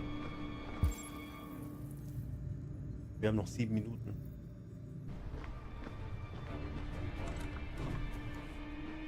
Okay, ich mache mal hier einen Scan. Oh, da ist er schon. Okay.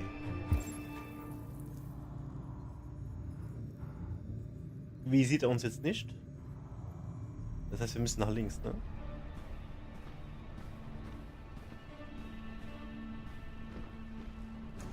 Das ist der gleiche Raum, das ist der gleiche Raum. Was geht hier ab? Ich muss an Luther vorbei. Oder können wir hier?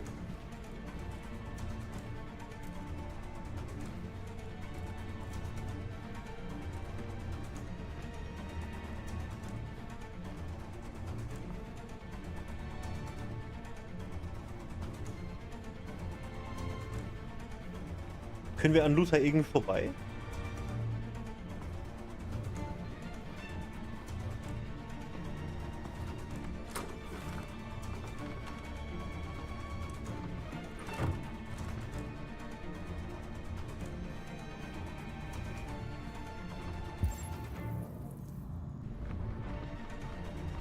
Oh, let's go, let's go. Yo! Der was für eine Waffe? Shit, nicht geladen. Ja, findet Muni hier, was geht? Das ist aber ein Ballermann, holy shit.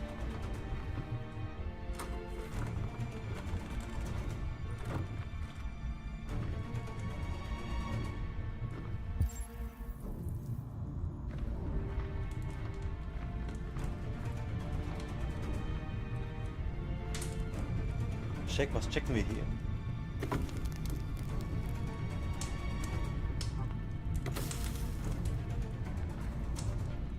So, wir haben Feuer. Wir können wahrscheinlich irgendwas anzünden. Detroit residents were disturbed by a surprising chase through the city's streets this morning. According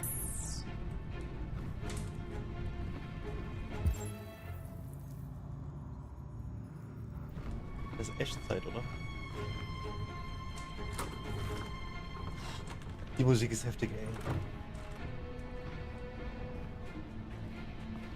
Die bringt mein Blut echt in Wallung. Okay, wir haben sie. Alice. Car, you remember me? How could I forget you? Oh mein Gott, oh mein Gott. I'm so sorry. You were right, we never should have come. We have to go. Follow me and don't make any noise, okay?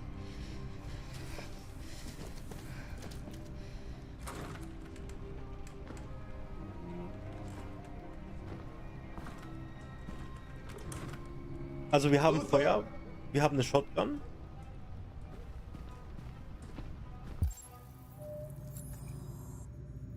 Escape. Wir kommen aus der Tür. Was geht hier? Yes, Slug. I'm finished here. Go fetch the little one. Right away, Zach. Moment. Der kommt jetzt zu uns. Der kommt jetzt zu uns.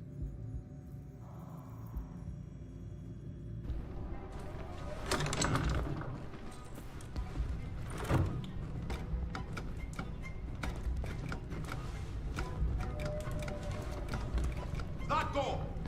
What? The little one is gone. Well, it can't have just disappeared.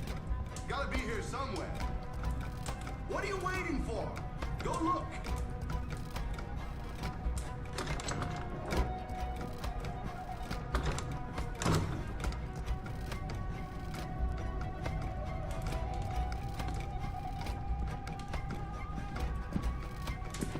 Wenn ich Y jetzt loslasse, findet er mich.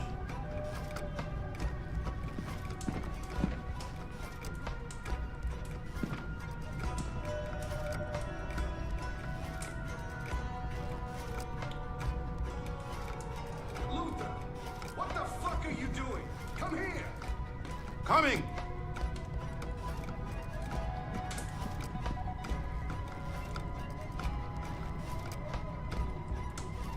Okay, jetzt ist er aus der Tür raus.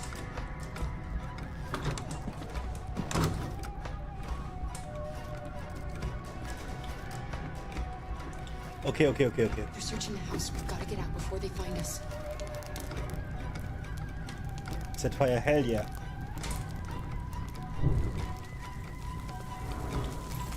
We need to hurry. They'll be here soon.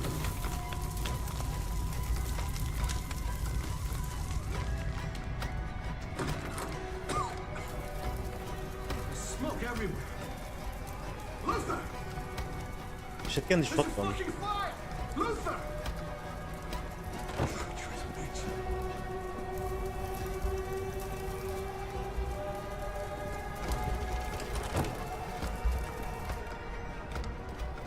Aber wir müssen einfach raus. Oh shit! Raus, raus, raus, raus, raus!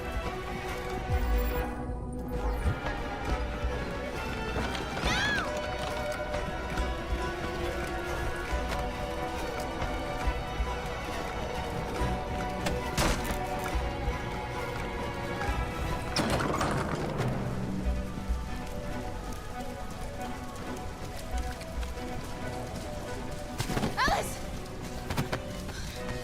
Go, Alice!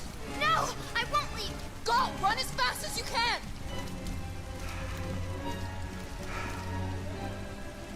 I warned you. Dreams always end in tears. You should have listened to me.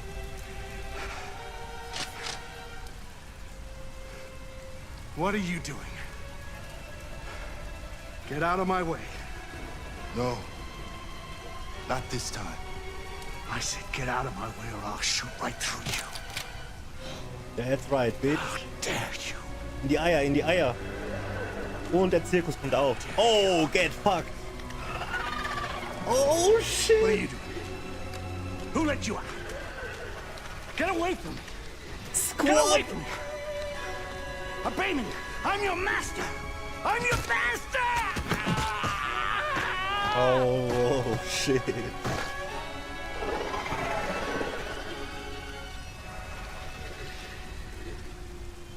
Das war's schon. Wow, Alter, was geht ab, Mann? Looter auf unserer Seite?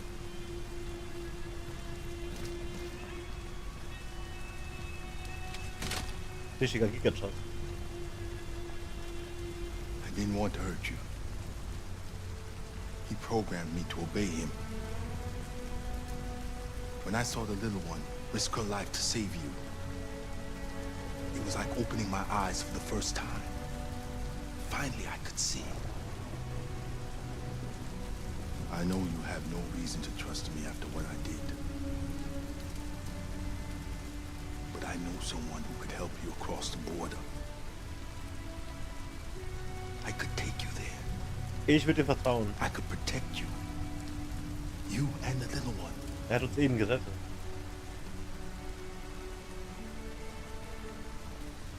All right. I trust you. Ja, ich würde ihm auf jeden trauen.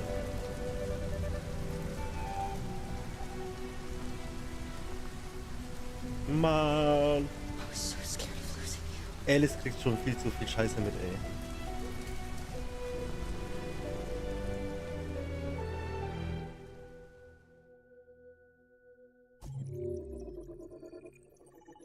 Junge, du.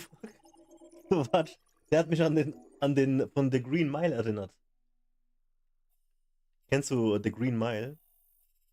Alter, ich habe den Film als Kind geschaut und als Kind geheult. Der Zirkus, ja, der Zirkus.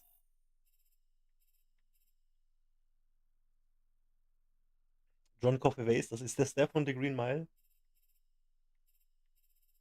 So ein trauriger Film, ne? Was ging hier denn ab, Alter? Escape before being reset. Oh, gib dir mal. Man hätte hier resettet werden können, ne? Und dann hätten wir die Monster nie befreit. Hätten wir Alice gefunden? Ja, wir hätten Alice trotzdem gefunden. Als resettet. Und dann wäre es halt irgendwie weitergegangen. Der Film war gut, der Film war so assi, Alter. So ein Assi-Film, Mann. Ey. Mehr als 20 Jahre her, locker 25 Jahre, wie ich den gesehen habe. Und dann habe ich voll geheult, ich weiß noch. Und meine Schwester auch. Oh.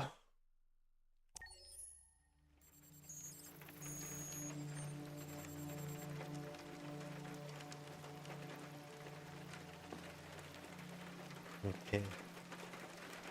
Ich glaube, ich sehe sie schon.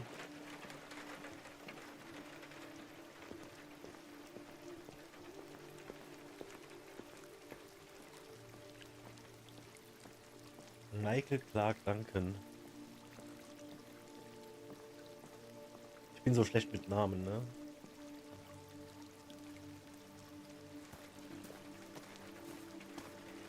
Hello, Amanda.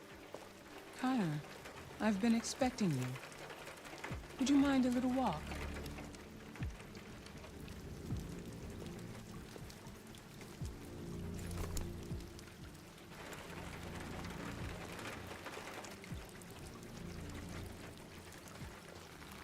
That deviant seemed to be an intriguing case. Pity you didn't manage to capture it. Oh, Amanda mag uns gar nicht. I have no excuse. I should have been more efficient.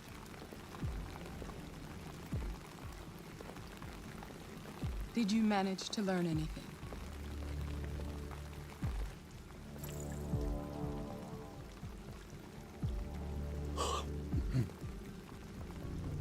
I found its diary. Ah, jetzt but it was verstehe ich. encrypted. Die Sachen, die unlocked It may sind, take weeks sind to unlocked, decipher. weil wir es gefunden haben. Weil wir What extra else? Arbeit geleistet haben.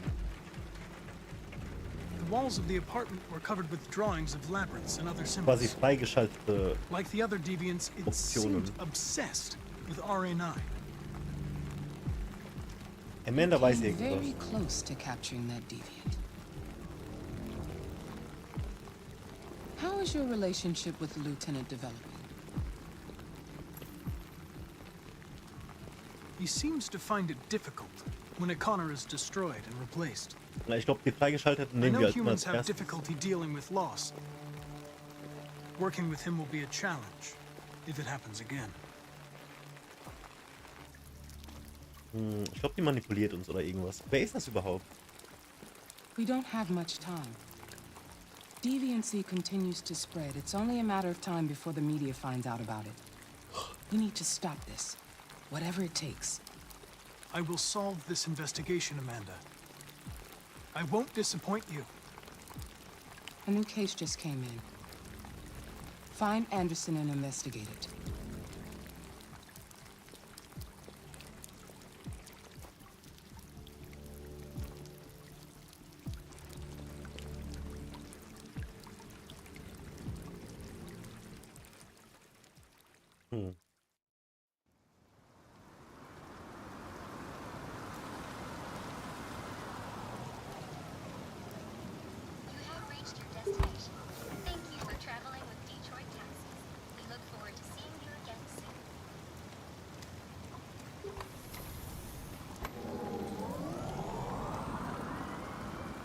Hier wohnt er also. Mann, ich will auch so eine Wohnung, Alter. So ein Haus. Das ist ein Haus, ein richtiges. Zwar nur ein Stock, aber mehr brauchst du nicht. So mit Garage und allem. Zaun, schönen Garten. Voll gemütlich. Lieutenant Anderson! Anybody home? Die Klingel ist aber hardcore. Boah, was ist denn das für eine Gefängnisklingel, Alter? Im Jahr 2038.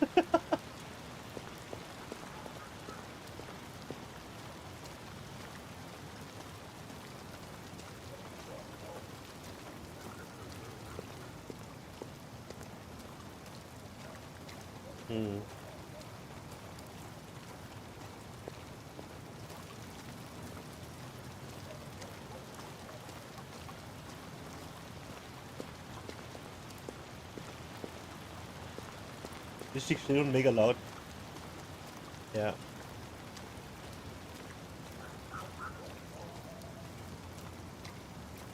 Wir hatten auch so eine kaputte.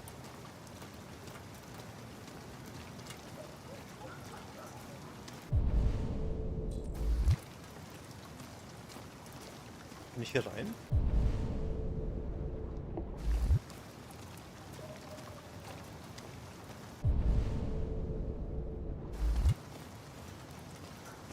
Wie kommt man in ein Haus? Einbrechen, oder?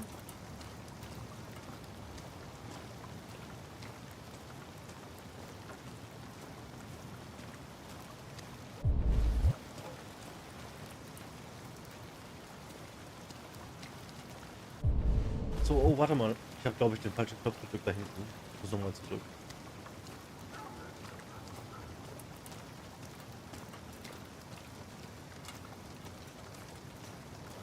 Sollte verboten werden. Wow! Das hat er sich aber nicht selbst angetan, oder?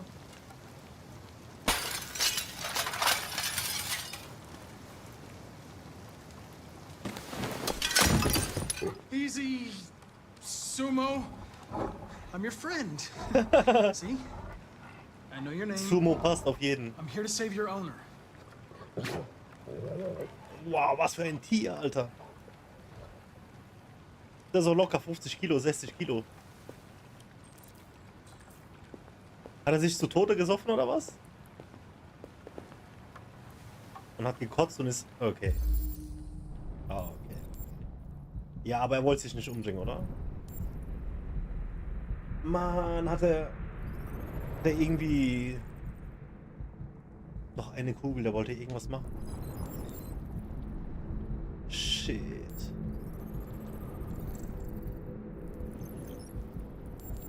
Das schwarze Lamm, Whisky.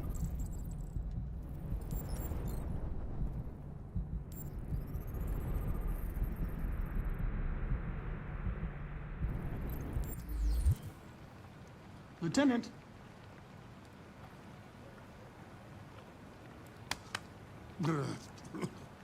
Wake up, Lieutenant.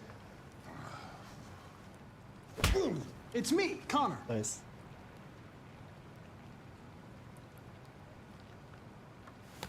I'm trying to sober you up for your own safety. Hey! I have to warn you. Leave me This may be alone, unpleasant. fucking android. Get the fuck out of my house. I'm sorry, Lieutenant, but I need you. Thank you in advance for your cooperation. Get the fuck out of here! Der ist voll besoffen. Kennst du das, wenn man so besoffen ist, man will nur noch nach hinten fallen? Nach hinten fliegen? Sumo! Attack! Good job. Attack! So dicht ist er. Fuck, I think I'm gonna be sick.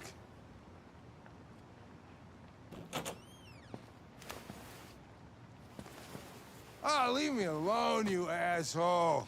I'm not going anywhere.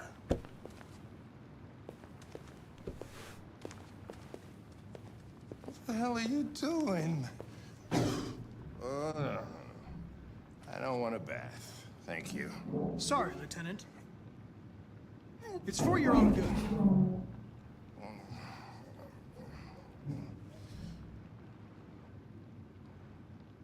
Ah! Ah! Turn it off! Turn it off!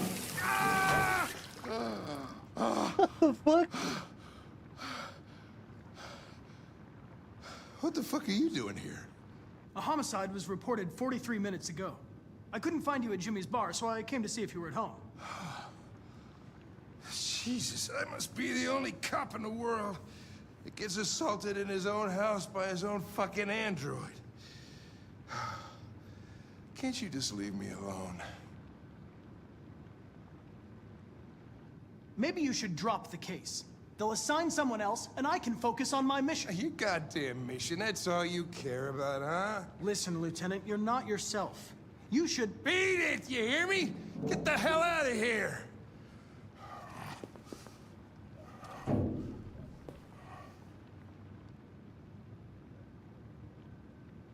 Tease? I understand. It probably wasn't interesting anyway. A man found dead in a sex club downtown. Guess they'll have to solve the case without us. You know, probably wouldn't do me any harm to get some air. There's some clothes in the bedroom there. I'll go get them.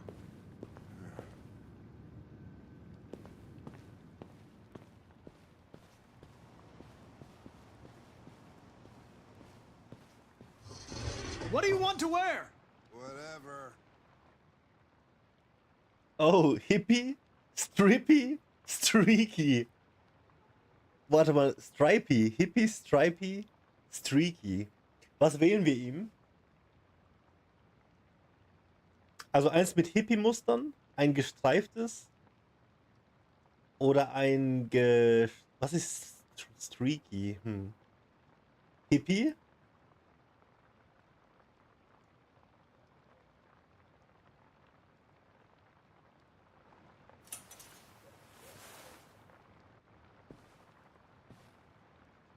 Let's go, Hippie.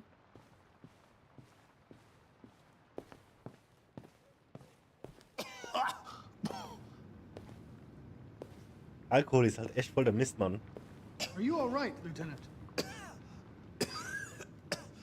Yeah. Wonderful. Just, Ich hätte aber schon Bock auf ein give me Bier. 5 minutes, okay? Sure. Vielleicht holen wir uns morgen eins, Freitag.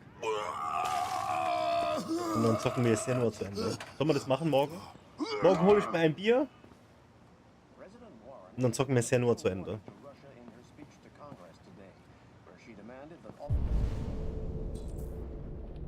And more about Hank. Withdraw from the Arctic region immediately.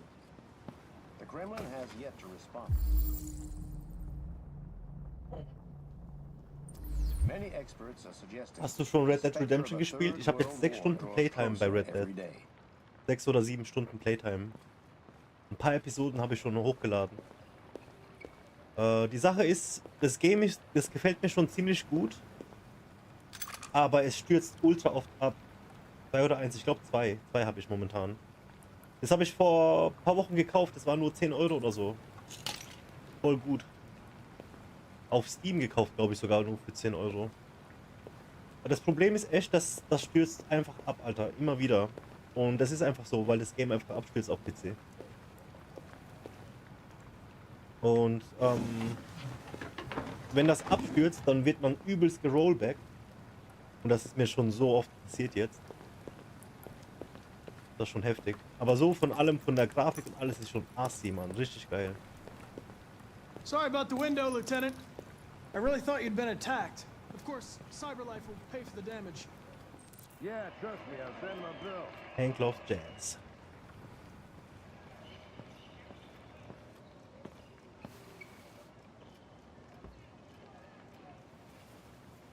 Ja, ein richtiges Bier, Alter. Holy shit.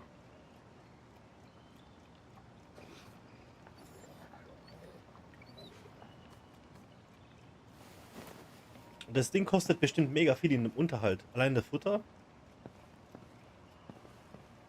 Der wiegt locker 60 Kilo.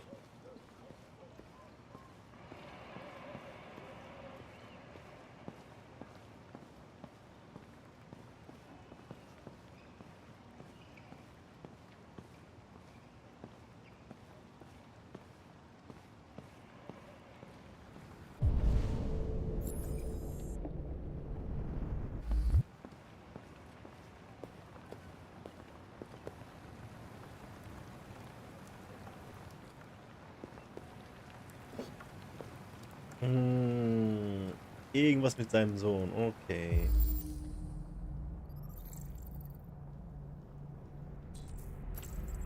Hank lost his son.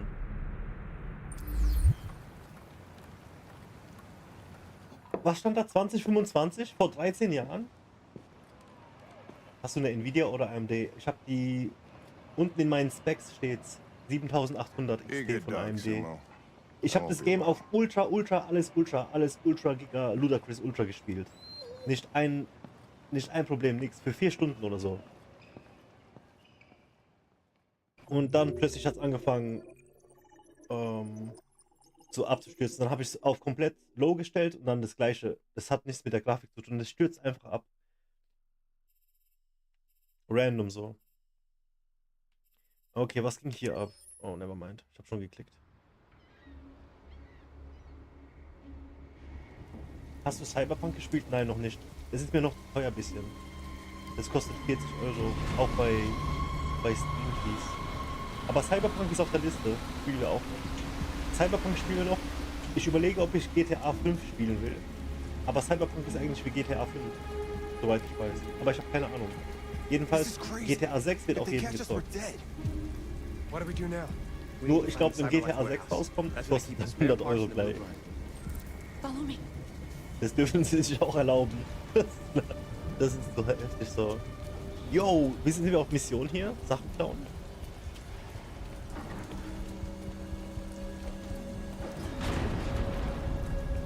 Yo, Team Jericho, let's go.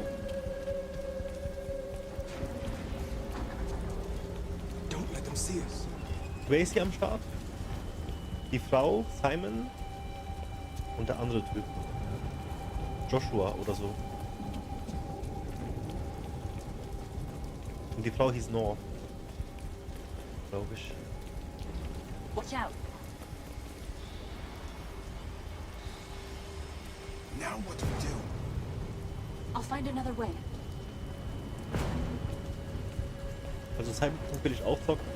Aber ich habe so die Befürchtung, Cyberpunk ist nicht so filmmäßig. Ich habe echt Bock auf gerade so filmmäßige Sachen.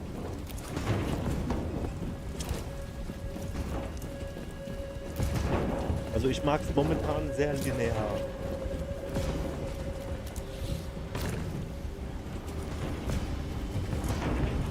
Oh jo, wir sind übelst der Squad das Mal.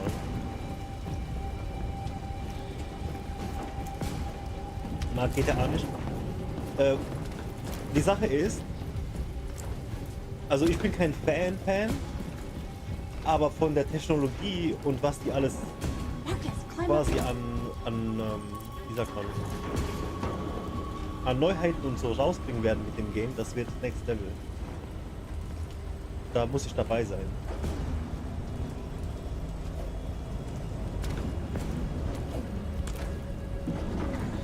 Also an Innovation, was mit dem Game rauskommen wird. Wenn die ihr Versprechen halten, dann wird das richtig verrückt. Und allein aus dem Grund will ich es zocken.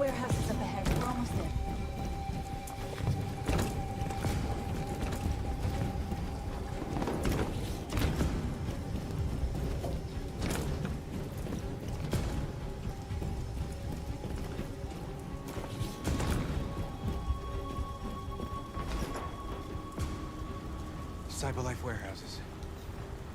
We have everything we're looking for. First, we have to get rid of that drone. Leave it to me.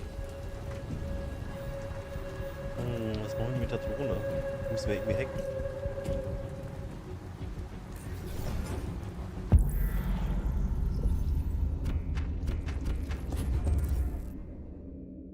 Be too high.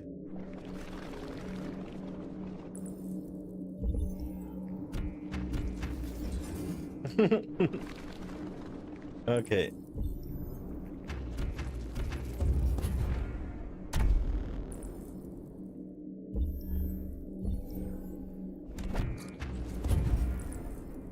Okay.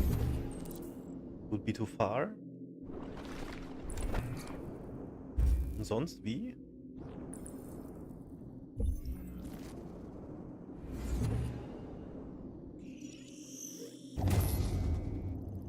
Ja, und dann aktiviert sich die Security.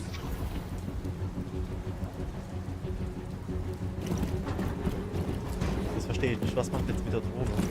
Die ist doch verbunden mit der Polizei oder so.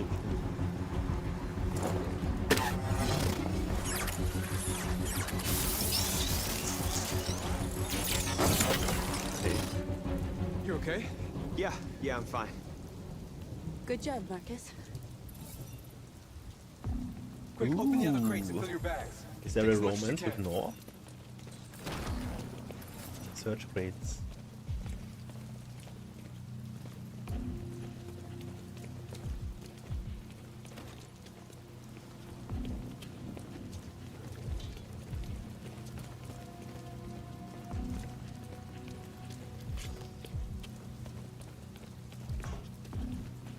Do I have to scan this somehow?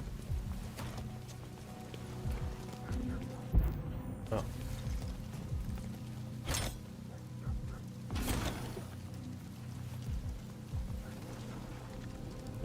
Yum.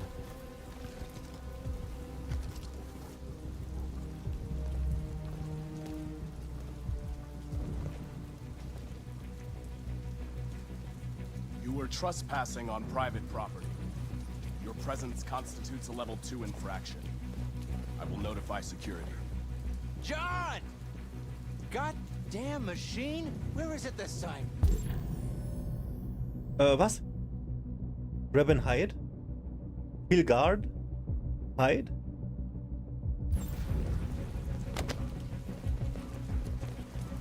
John! I need your help. John! Attack, hold, release.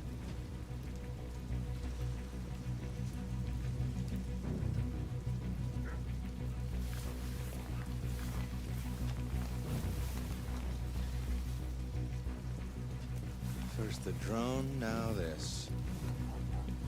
Just my luck.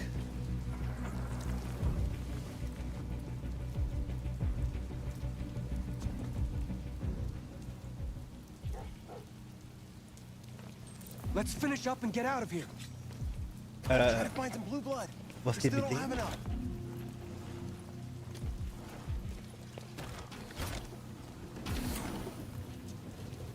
Hey, der lässt uns jetzt einfach machen, oder was?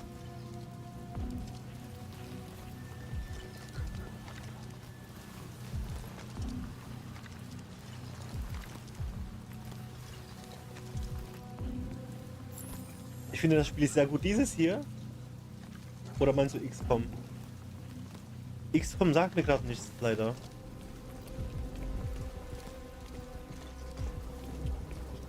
XCOM, was war das denn? Ey, was geht mit diesem Androiden hier ab? Der wollte uns doch gerade melden. Unbedingt ausprobieren. Ich guck mal, was es ist.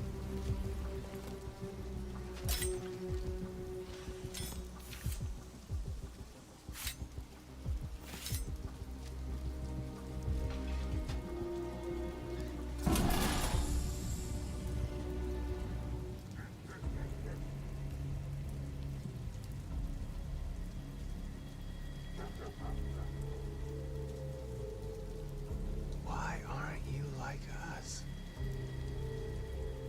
Don't you want to be free?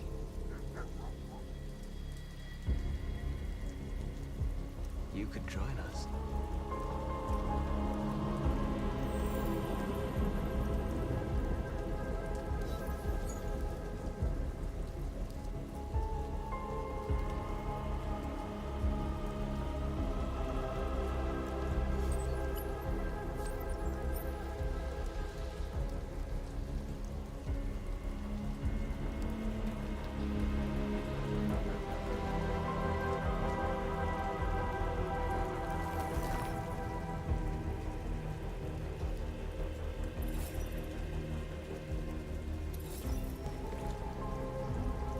Ich glaube, da geht was bei uns That's all we can carry. Let's go.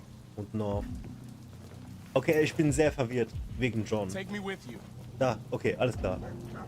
Okay, jetzt bin ich nicht mehr He's on verwirrt. their side. We can't trust him. He took a risk for us. We can't just leave him here. Alles klar, er ist auf unserer Seite. We can't bring them back with us. It's too dangerous. Die Androiden wachen alle irgendwie auf. Except. They come with us. I know where you can find more spare parts. What do you mean? The trucks. Also ein paar sind auf unserer Seite, ein paar sind nicht. They run on Nee, autopilot, besser gesagt, but they can be driven ein paar manually sind with a für key. die, Where is this key? dass wir die mitnehmen. So, wir holen uns noch Down ein paar there, Parts in the mitnehmen. Das control ist station. There are 2 human guards. We'll have to get the key without being noticed. This is suicide, Marcus. Our bags are full. We got what we came for. Let's go before they catch us. This is a truck full of spare parts. There'd be enough for all of us. We can't pass this up. And if we get killed, our people will have nothing. We can't take that chance. It's too risky. okay, split up. Get the key. I'm doing it, dude. Wait here. If I'm not back in 10 minutes, go without me. All or nothing, let's I'm go. coming with you. No, I'm going alone. It's not worth it for both of us to risk losing Ja, our gib den lives. Rucksack ab oder mach ihn leer oder so. Okay.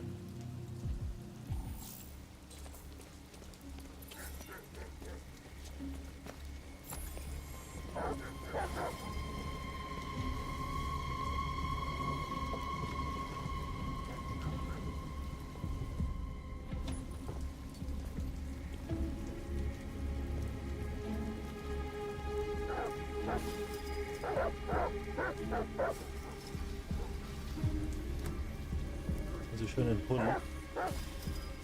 Moment.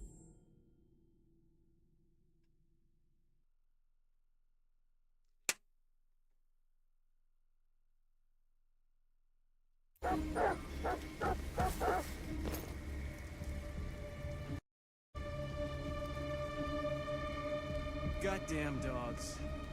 What the fuck are they barking at? Could be the weather. They don't like storms. Yeah, I was gonna take my kids camping this weekend. So much for that. Is Mike still in Zone 4? Looks like it. And he should be done already. Better off in here than out patrolling that.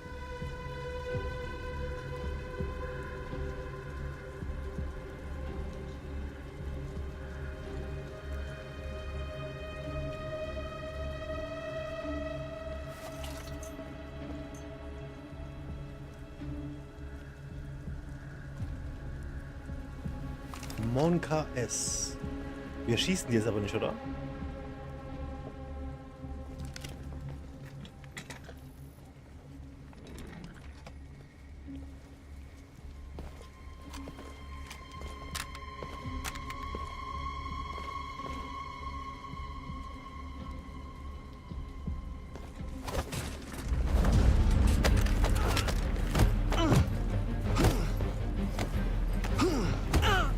No! Kick Tackle.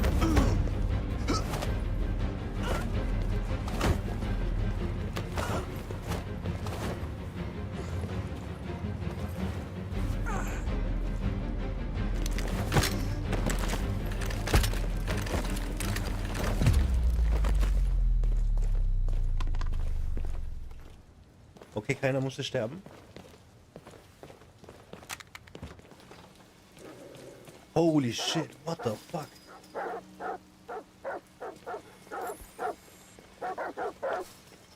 Und jetzt was? Wohin?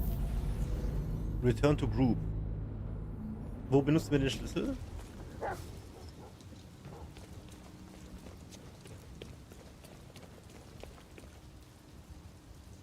Did you get it? Nice. Ach so, ist es in dem Truck hier? Oh, okay, das ist cool. Alles klar, alles klar, alles klar.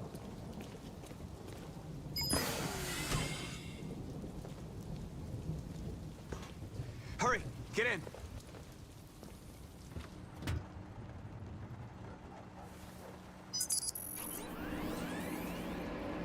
Wow, guck mal, wie das Display aussieht. Voll cool.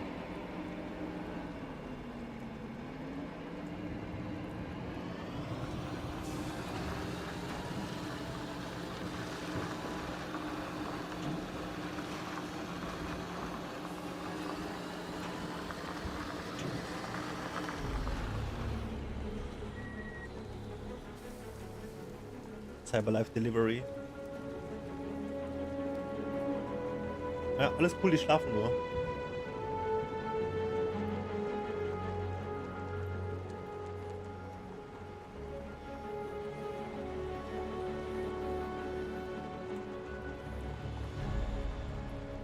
Gut. Ich glaube, wir haben nicht eine Person bis jetzt getötet. Finde ich gut. Ich habe es immer versucht, nicht zu tun. Wow, wir haben es geschafft! We stole a whole truckload. We got biocomponents for everybody. We couldn't have done it without Marcus. Jericho ist jetzt voll am Aufblühen. I came to Jericho because here androids are free.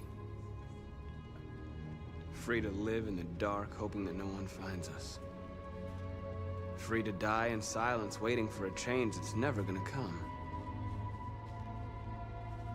But I don't want that freedom. And I'm not gonna beg for the right to smile. Hat ein Android Karls Sohn getötet, aber nicht wir. I don't know about you, but there's something inside me that knows that I am more than what they say. Du bist im logischen Denken? I am alive. Das musst du mir erklären. Take that from me anymore. Our days of slavery are over. What humans don't want to hear, we will tell them. What they don't want to give, Markus we take. hat seinen Sohn getötet. We are people. Markus, das Markus-Modell? We are alive. We Oder are dieser free. Markus? Ey, keine Spoiler, Mann. Was? What?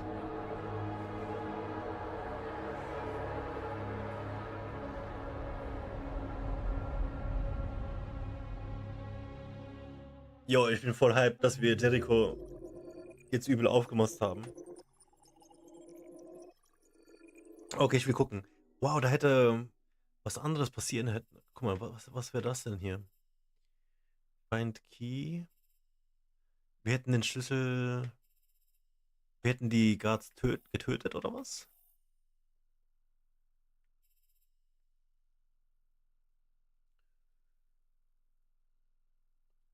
Du hast dich doch eben drüber aufgeregt, dass er direkt Ach so, ja, das war bei einem Unfall. Ich habe keinen, meine ich, direkt getötet, indem ich es auswählen konnte oder so. Ja. Nee, nee, das war ein Unfall. Ich schwöre, ich dachte, wir stupsen den einfach von uns runter. Die andere Option war aushalten, endure. What? Okay, alles klar. The sexiest androids. Yo. Eden Club. Aber ich glaube, das war's für heute, Mann. Das war eine gute Session.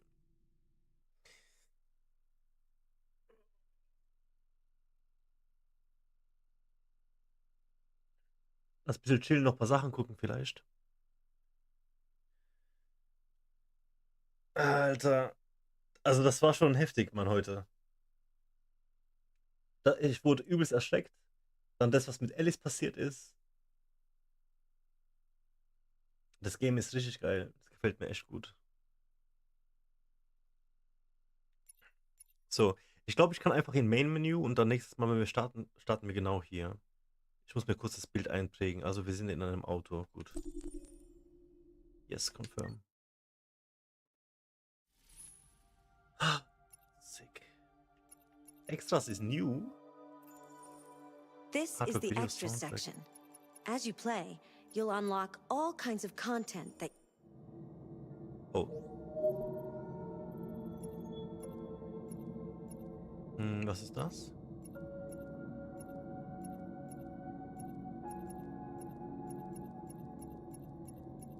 Gallery. Was ist das denn?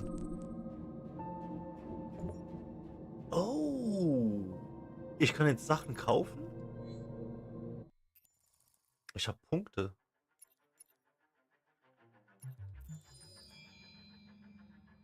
Oh, ist das cool. Man kann sich Lore kaufen, indem man das Game weiterzockt. Das ist ja geil gemacht, Mann. Okay. Cool. Oh, I like this. Nice.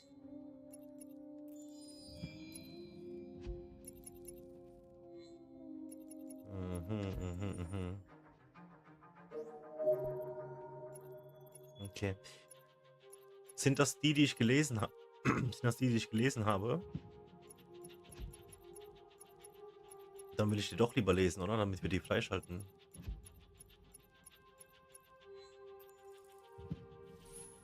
Okay. Yes.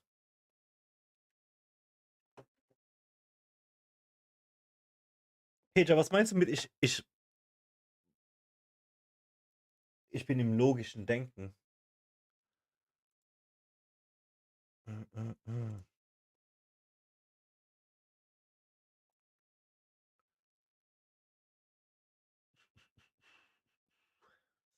So.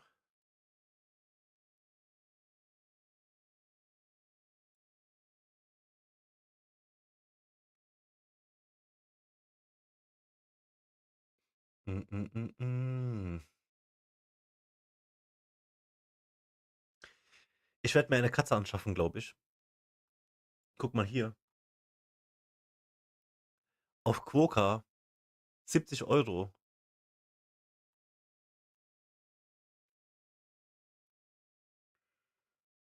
Man kann ein Angebot machen. Ich werde ein Angebot machen, 50 Euro. Ich hätte sie gerne in ganz schwarz. Ich glaube, die kriegt man auch in ganz schwarz. Also hier sagt er, wir verkaufen fünf wunderschöne schwarze Katzenbabys. Soll ich mir holen? Die sind 20 Kilometer weg von mir. Ich würde mir irgendwie eine Fahrt organisieren. Ja, du hast es gerade gemeistert, ohne jemanden zu töten. Deswegen bin ich logisch. Und dann, was kostet mich so eine Katze im Monat? Wahrscheinlich so 30, 40 Euro oder was für Essen. Und dann brauche ich einen Katzenbaum, ein Katzenklo. Das würde hier hinkommen. Genau hierhin. Genau hierhin würde das kommen und dann würde ich eine Katzencam machen. Dann haben wir eine Katzencam. Und die soll ganz schwarz sein, dann nenne ich die Luna. Wie bei Sailor Moon. Ihr Klo würde ich hier hin machen. Und ihr Katzenbaum genau hier hin. Oder vielleicht nicht. Vielleicht den Baum hier hin. Keine Ahnung. Das wäre genau neben dem PC. Und warum? Weil eigentlich hätte ich gerne einen Hund, aber das wäre viel zu viel Aufwand, denke ich. Und so eine Hauskatze, die braucht man nie rausholen. Und dann hast du Katzenklo, das ist voll easy. Und eigentlich hasse ich Katzen, weil das sind so arrogante Wichser. Die leben nur für sich selbst. Ein Hund, der ist dein Freund, aber eine Katze, du dienst der Katze. Aber trotzdem will ich eine holen. Vielleicht kann ich ihr was beibringen, keine Ahnung. Ja, das ist dann, also ich rufe da morgen an. Dann kaufe ich mir auch eine, cool. Man muss halt im Tierheim gucken oder man muss voll viel Geld zahlen. Oder man macht es auf Quokka. Jeder sagt, macht das nicht auf Quokka. Das kann alles Mögliche sein. Die können dir sonst was erzählen hier. Aber das ist das günstigste.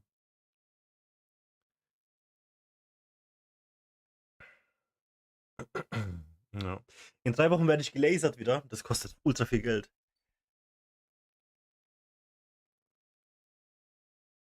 Hm. Diese Narbe ist schon fies, oder?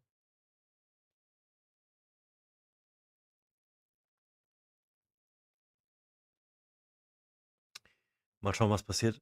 Guck mal, das ist auch noch immer voll rot und das wird auch nochmal alles gelasert. Der meint, es kann richtig lange dauern, bis es wieder normal wird. Ich wurde gelasert auf beiden Seiten. Ich habe hier eine fette Narbe und hier habe ich auch eine fette Narbe. Das ist wegen Messerangriff. Mannheim. Was für eine Frage. Und ja, schauen wir mal, Alter. Das muss, also dann im Sommer darf ich nicht in die Sonne, weil dann wird es voll schlimm. Aber bis Winter, wenn ich es aushalte, dann sollte das gut aussehen. Und wenn nicht, dann mache ich noch eine Laser im Winter. Das kostet so viel Geld, Mann. Das ist so assi. Das ist all mein Geld, das ich verdient habe, in den letzten 3 Monaten ist dafür weggegangen.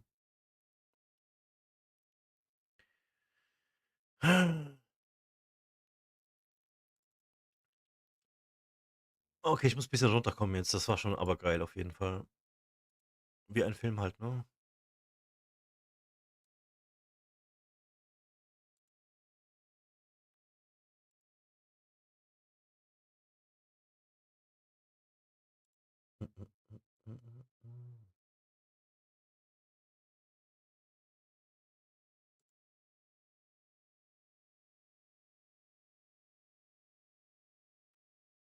Hier, Gwo, kannst du mal das hier eingeben? Oh, warum klappt das nicht?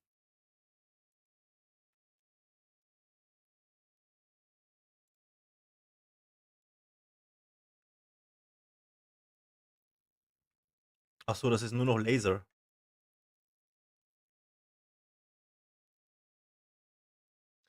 Dazu mache ich dann Part 4, mache ich dann auch diese Woche, also sollte diese Woche rauskommen.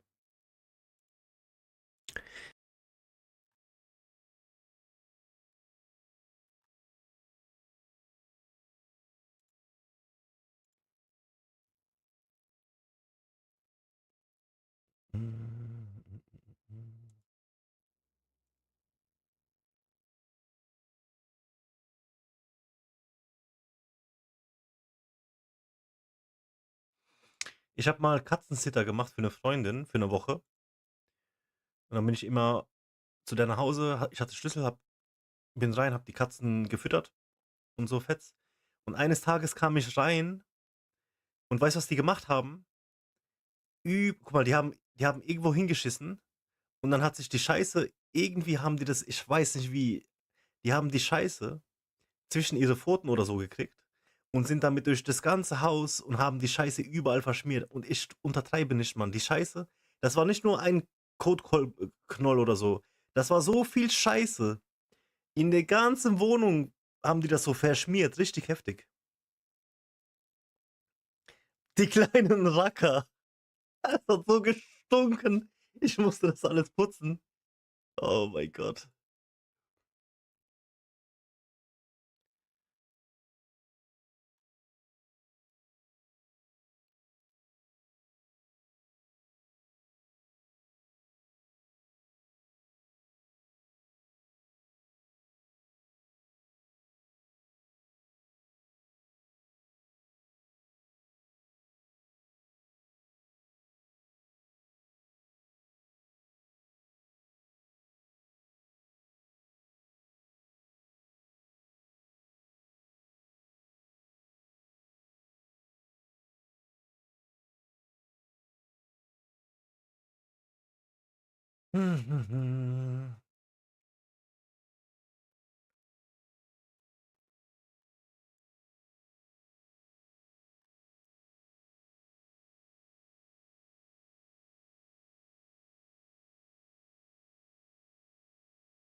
So.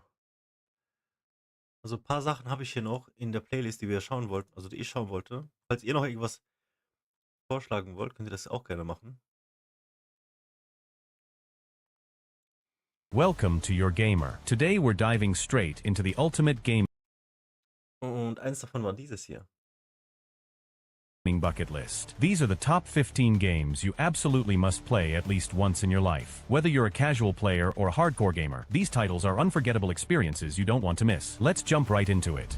Rise, Son of Rome, is a visually stunning historical action game that transports you directly to the grandeur and brutality of the Roman Empire. You take on the role of Marius Titus, a loyal Roman soldier who rises through the ranks to become a general, driven by vengeance after his family is brutally murdered. The game's story masterfully intertwines themes of loyalty, betrayal, and the heavy burden of leadership, making it much more than a simple hack and slash. The combat is brutal, cinematic, and focused on timing and execution, with a dynamic quick-time event system that makes every battle feel personal and intense. Sword clashes, shield bashes, and executions are brought to life with incredible detail. Beyond the combat, the game's environments are awe-inspiring, from the bustling streets of Rome to the dark and treacherous forests of Britannia. Rise is often praised for its jaw-dropping graphics that still hold up today. Whether it's the gleaming armor of soldiers or the atmospheric lighting of Roman temples, the visuals immerse you in the ancient world like few games can. While it may not offer the deepest gameplay mechanics, Rise delivers a cinematic experience that feels like stepping into a blockbuster film.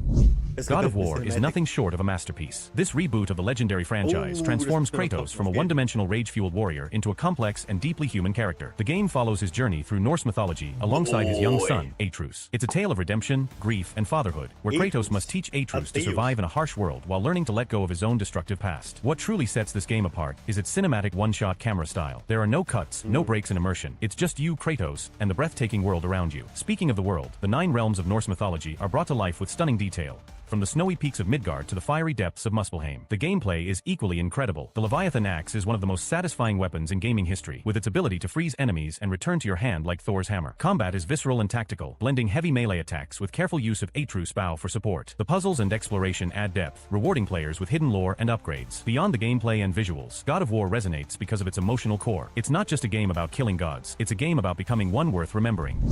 Rise of the Tomb Raider is Lara Croft at her best, an epic action-adventure that combines exploration, survival, and stunning visuals. This time, Lara embarks on a journey to uncover the secrets of eternal life, battling a shadowy organization known as Trinity while coming to terms with her father's legacy. The narrative expertly balances personal stakes with global intrigue, making you feel deeply connected to Lara's struggles and triumphs. The gameplay is a seamless blend of combat, stealth, and puzzle-solving. From scaling icy cliffs in Siberia to exploring ancient ruins, the game's environments are breathtaking and full of secrets waiting to be discovered. The crafting system adds a layer of survival mechanics, as you gather resources to upgrade weapons and tools. What makes Rise of the Tomb Raider so special special is the way it balances moments of high-octane action with quiet, introspective exploration. Whether you're escaping an avalanche, battling enemies in stealth, or simply marveling at the beauty of the game's open-world hubs, every moment feels meaningful. It's a game that captures the spirit of adventure and makes you feel like a true Tomb Raider. It Takes Two is a groundbreaking co-op adventure that redefines what it means to play together. You and a partner take on the roles of May and Cody, a divorcing couple who are magically turned into tiny dolls. Guided by a talking book named Dr. Hakim, the pair must navigate imaginative, oversized worlds while repairing their fractured relationship. What makes this game so unique is how it's designed entirely around teamwork. Every level introduces new mechanics that require both players to work together in creative ways. Whether it's flying a plane made of underpants, battling squirrels in a tree, or navigating a garden filled with danger, each level feels like a fresh experience, with gameplay that constantly evolves to surprise and delight you. The story is heartfelt and funny, tackling heavy themes like love, communication. Wir könnten sowas machen wie jedes Wochenende einen Tag. Könnten wir das zocken? Und dann immer noch 1 oder 2 Bier dabei. Auf sowas hätte ich Bock. Eine Freundin.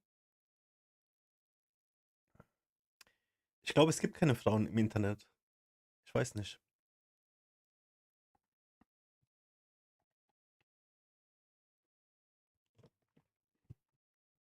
Aber dann müssen wir in Voice und alles. Wenn du Bock hast.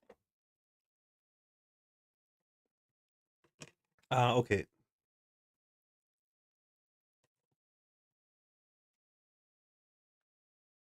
And parenting in a way that feels authentic and relatable. Visually, the game is a feast for the eyes, with each environment brimming with charm and detail. Whether you're solving puzzles, engaging in wacky minigames, or just enjoying the banter between May and Cody, It Takes Two is a reminder of the power of collaboration, in games and in life.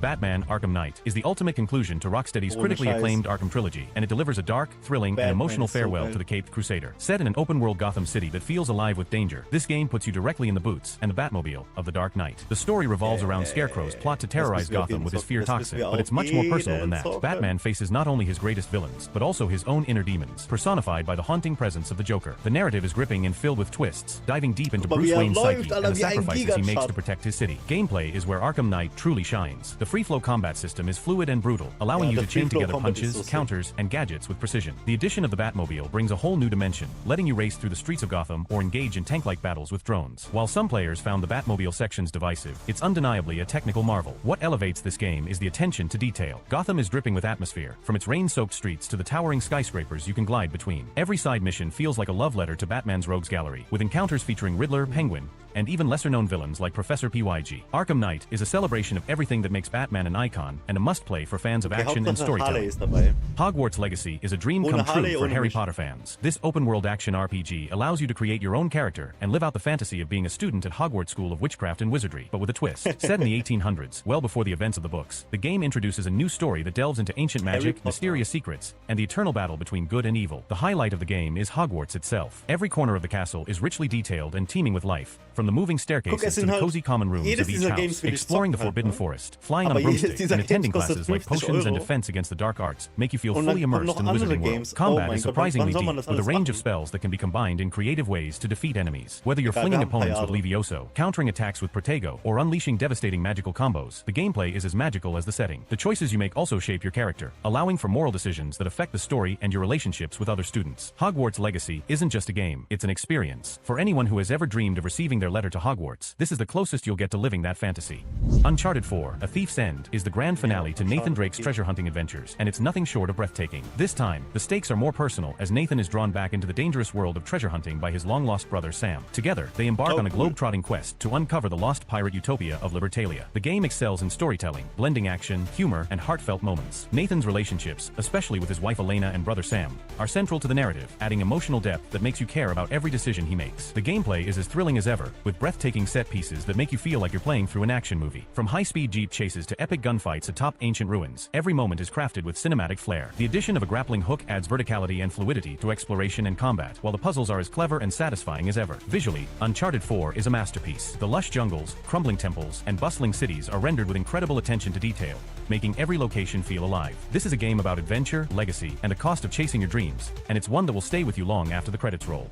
Days Gone is an emotional, post-apocalyptic open-world adventure that combines survival, exploration, and gripping storytelling. You play as Deacon St. John, a drifter and biker navigating a world overrun by zombie-like creatures called freakers. What sets this game apart is its focus on Deacon's personal journey, as he struggles to find hope and meaning in a shattered world. The dynamic open world of Oregon is hauntingly beautiful. From dense forests and snow-capped mountains to abandoned towns and overgrown highways, every area feels immersive and dangerous. The weather and day-night cycles also play a significant role, affecting how freakers behave and forcing you to adapt your strategy. Combat is intense and rewarding, with a mix of stealth, gunplay, and melee options. The standout feature, however, is the freaker hordes, hundreds of enemies swarming at once, creating chaotic, adrenaline-pumping encounters. Managing your bike is another unique mechanic, as it serves as your lifeline, requiring fuel, repairs, and upgrades to survive the harsh world. At its core, Days Gone is a story about love, loss, and resilience. Deacon's quest to find out the fate of his wife, Sarah, gives the game an emotional weight that keeps you invested. While it may have received mixed reviews at launch, it has since become a beloved cult classic that deserves your attention.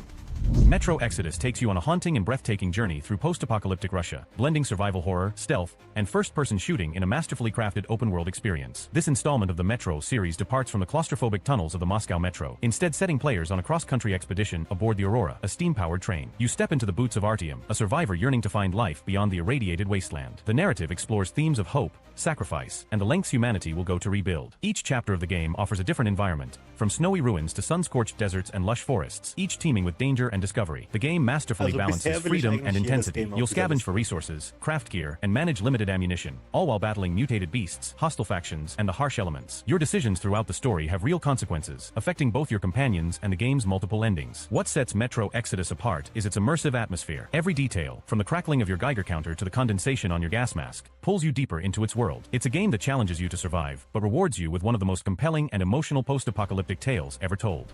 Detroit: Become Human is a narrative-driven masterpiece that forces players to grapple with moral dilemmas, human empathy, and the concept. Wir müssen das jetzt skippen, weil ich will keine Spoiler. Wir sind so gut dabei. Play. Cyberpunk 2077 is an ambitious open-world RPG set in the sprawling neon-lit metropolis of Night City. You play as V, a customizable mercenary whose life becomes intertwined with a mysterious chip holding the consciousness of Johnny Silverhand, a rockstar rebel played by Keanu Reeves. Despite its rocky launch, Cyberpunk 2077 has evolved into a polished and immersive experience. The game offers unparalleled freedom in how you approach its world. From hacking and stealth to guns-blazing combat, your playstyle is your own. The deep character customization, from cybernetic implants to skill trees, ensures that no two versions of V are alike. Night City itself is a marvel of world building. The verticality, bustling streets, and endless side activities make it feel alive. The story is gripping, filled with moments of betrayal, loyalty, and existential reflection as you grapple with the line between humanity and machine. CD Projekt Red has since introduced major updates and expansions, such as Phantom Liberty, further enriching the game with new content and refined mechanics. Cyberpunk 2077 is a game of ambition, offering a world that begs to be explored and a story that lingers long after you log out. The Last of Us Part 2 is a bold, emotionally gut-wrenching sequel that pushes the boundaries of storytelling in video games. Picking up 5 years after the events of the first game, it follows Ellie as she embarks on a quest for revenge, driven by a tragic loss. The game doesn't shy away from the moral complexities of its characters, forcing players to confront uncomfortable truths about the cycle of violence and its consequences. Naughty Dog once again delivers a technical masterpiece. The environments are stunning, from overgrown Seattle ruins to snow-laden forests, creating a world that feels both beautiful and desolate. The attention to detail is remarkable, with every location telling a story of its own. Gameplay has been refined, blending stealth, crafting, and visceral combat. Encounters are tense, and enemies react intelligently to your actions, making every battle feel like a life-or-death struggle. The emotional depth of the narrative is further amplified by the incredible performances of the cast, especially Ashley Johnson as Ellie and Laura Bailey as Abby. While The Last of Us is divisive, it's undeniably a game that takes risks, pushing the medium forward with its complex characters, moral ambiguity, and unforgettable moments. It's a journey that will challenge your perspective and stay with you long after the credits roll. Ghost of Tsushima is a breathtaking open-world adventure set during the Mongol invasion of Japan in the late 13th century. You play as Jin Sakai, a samurai torn between upholding his code of honor and embracing unorthodox tactics to protect his homeland. The island of Tsushima is the true star of the game, a stunningly rendered world filled with vibrant cherry blossoms, golden fields, and misty mountains. Every corner of the map feels like a painting, inviting exploration. From tracking foxes to sacred shrines, there's always something to discover. Combat is both graceful and brutal, offering a blend of swordplay and stealth. You can challenge enemies in honorable duels, or use the shadows to dismantle entire camps. The variety of stances and techniques keeps the gameplay fresh and rewarding. The story is deeply personal, exploring themes of duty, loyalty, and sacrifice. Jin's transformation into the Ghost reflects the inner conflict between tradition and survival, making for a compelling narrative. Ghost of Tsushima is not just a game, it's an experience that honors the samurai spirit and immerses you in one of the most beautiful worlds ever created in gaming. The Witcher 3: Wild Hunt is a monumental achievement in gaming, a sprawling RPG that immerses you in a rich, dark fantasy world filled with moral ambiguity and unforgettable stories. You play as Geralt of Rivia, Utopia. A Alle grizzled Games monster sind auf hunter der on a Liste. quest to find his adopted daughter Ciri, while the world teeters on the brink of chaos due to the encroaching wild hunt. The game's open world is breathtaking, from the war-torn landscapes of Wieland to the Ja, lively ich weiß streets schon, of was du meinst. Novigrad and the wind-swept isles of Wie kommt Skellige. man an Each so viel region is Proteine teeming her? with life, side quests, and hidden treasures. What sets The Witcher 3 apart is the depth of its writing. Side quests feel as impactful as main missions, often leaving you questioning your decisions long after they're made. Combat is fluid and strategic, blending Das swordplay, beste Game. signs, magical abilities, and alchemy. Geralt's toolkit allows you to approach encounters in a variety of ways, whether it's preparing potions to exploit a monster's weakness or engaging in a deadly duel. The expansion packs, Hearts of Stone and Blood and Wine, add even more layers to an already massive game, with new storylines, characters, and areas to explore. From its intricate characters like Yennefer and Triss to its heart-wrenching moments and humorous touches, The Witcher 3 is an experience that every gamer should have at least once. Red Dead Redemption 2 is nothing short of a masterpiece, a game that redefines storytelling and world-building in gaming. You step into the spurred boots of Arthur Morgan, an outlaw navigating the decline of the Wild West as part of the Van der Linde gang. The story is a poignant exploration of loyalty, redemption, and the inevitable passage of time. The world of Red Dead Redemption is unparalleled in its realism and detail. From snow-covered mountain peaks to sweltering swamps and bustling towns, every inch of the map feels alive. Wildlife roams freely, NPCs have daily routines, and even the smallest interactions feel meaningful. Arthur himself is one of gaming's most complex protagonists. As you progress, you shape his journey through your actions and choices. Will he stay loyal to Dutch, the gang's enigmatic leader, or forge a new path for himself? The game's narrative is deeply emotional, and its epilogue ties it beautifully to the events of the first Red Dead Redemption. Red Dead Redemption 2 gameplay is equally robust. Whether you're engaging in gunfights, hunting, fishing, or simply riding your horse through the wilderness, everything is meticulously crafted. The game also features a deep honor system, where your actions influence how the world perceives Arthur. Red Dead Redemption 2 is more than a game, it's a cinematic journey that stays with you long after you put the controller down. It's a testament to the power of gaming as an art form and an experience every player should treasure. And that's our list. These 15 games are more than just entertainment. They're journeys, adventures, and stories that stay with you forever. If you've Ja, Hammerliste. Oh, guck mal, die haben nur 3,5k Abonnenten. Das war eine Hammerliste auf jeden. Aber ist auch fast irgendwie wie so eine Standardliste einfach. Das sind einfach, es gibt einfach so eine 10 out of 10 Games, ne? Kann man sich schon mal angucken, auf jeden.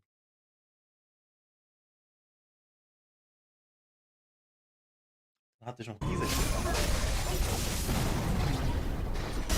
Ach nee, die haben wir schon geschaut. This next game is all about the one-armed wolf shinobi, Sekiro. Sekiro Shadows Die Twice doesn't mess. Oh genau, das haben wir schon geschaut, aber hier waren auch gute Games dabei. Ja.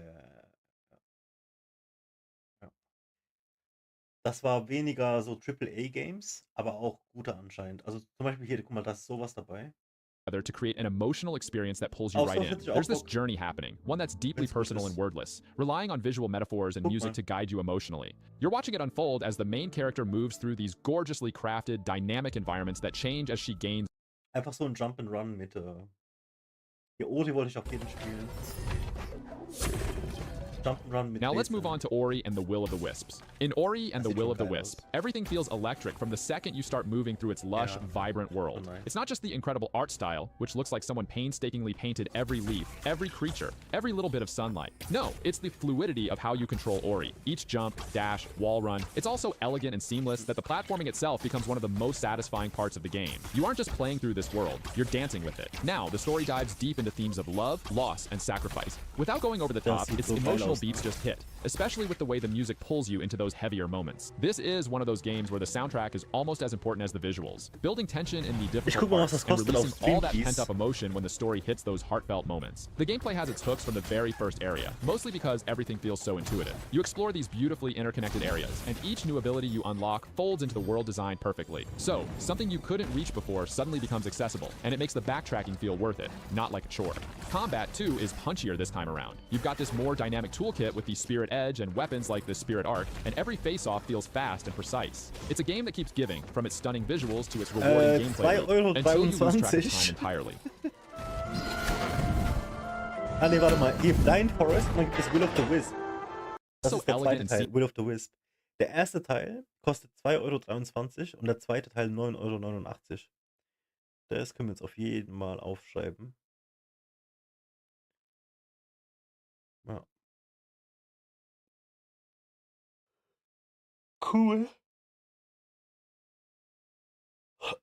Ich würde auch gerne Monster Hunter jetzt zocken, aber selbst der günstigste Preis mit 50 € ist mir zu viel.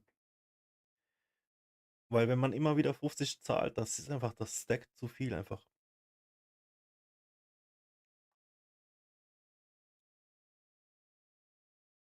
Ja.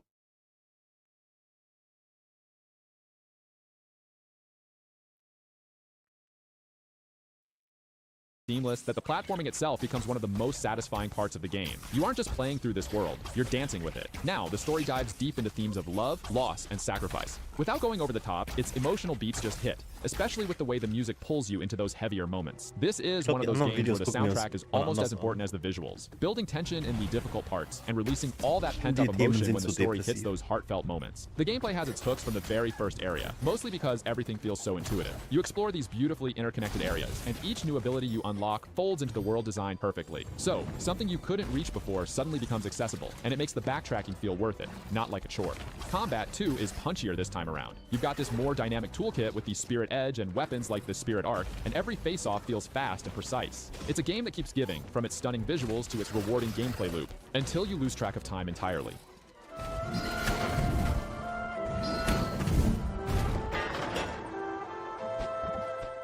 Here's another game you won't want to miss, Death's Door.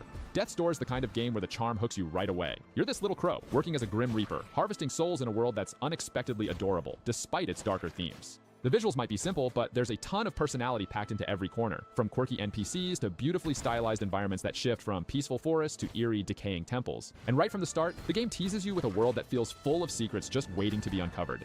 You're never quite sure what you'll stumble across next, which constantly pulls you deeper into exploration. Now, the combat... XCOM ist. Hier, Gwo, weißt du, was wir machen? Ich zock das Wochenende, zocke ich Senua durch. Ich denke, wir machen Senua fertig. Und dann zocke ich Scorn fertig.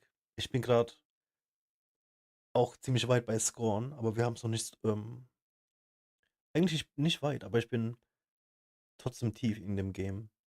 Also ich will Scorn auf jeden Fall fertig machen und dann Senua.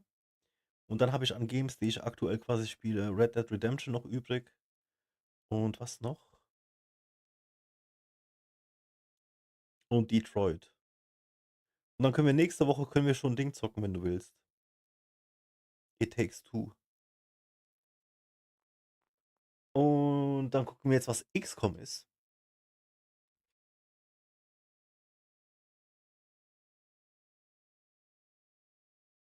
Ich glaube, ich kenne das.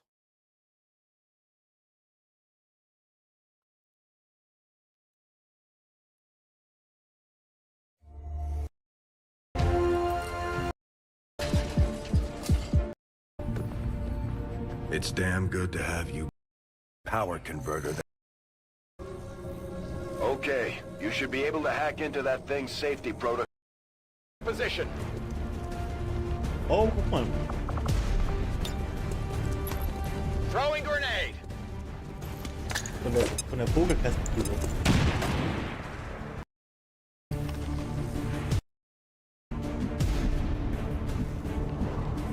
Moving to designated coordinates.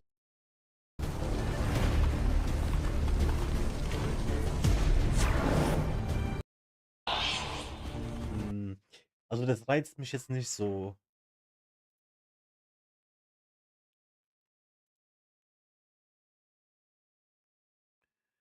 Guck mal ein bisschen um. Ja, ich habe schon alle Fixe gemacht. Was habe ich denn gemacht? Ich habe so ein Dateipack geladen, wo ich dann meine Dateien von der Install umgetauscht habe. Und es hat auch ganz viel gebracht, aber dann trotzdem hat es irgendwann angefangen wieder. Also es gab bestimmte Stellen in dem Game, an denen bin ich immer abgestürzt. Und als ich dann diesen Dateiswitch gemacht habe, nachdem ich ganz viel anderes Zeugs gemacht habe, hat es dann diese einen Stellen, dann konnte ich die parsen, ohne dass es abstürzt. Und dann irgendwann hat es wieder abgestürzt. Und es sind einfach, die Leute sagen einfach, das ist auf PC ist es einfach so. Was ist Larry? Einfach Larry?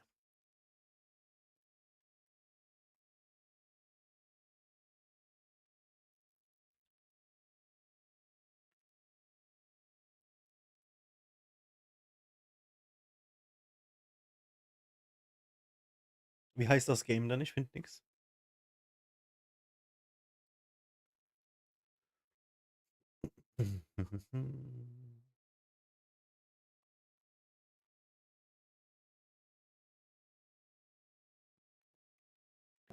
Was ist das hier?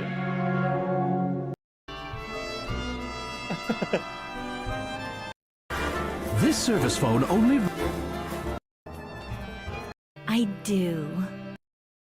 Lands. The cat run... Das erinnert mich direkt an Monkey Island. Wow, Monkey Island können wir vielleicht mal wieder zocken. Monkey Island war cool. Das hat mich voll geprägt als Kind.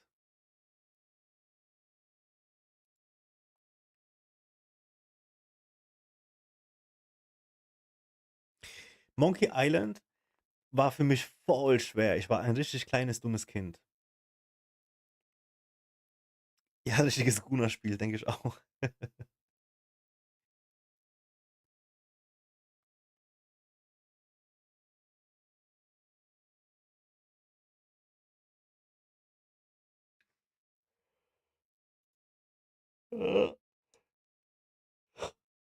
Okay, so langsam werde ich müde. Wir müssen noch irgendwas Cooles gucken.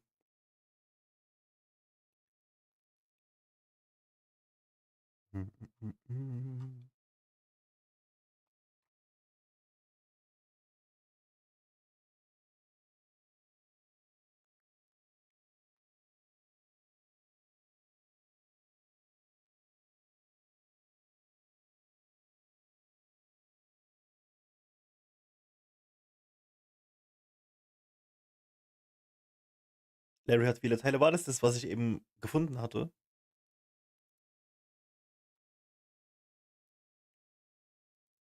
Vielleicht können wir einen Teiler gucken. Moment.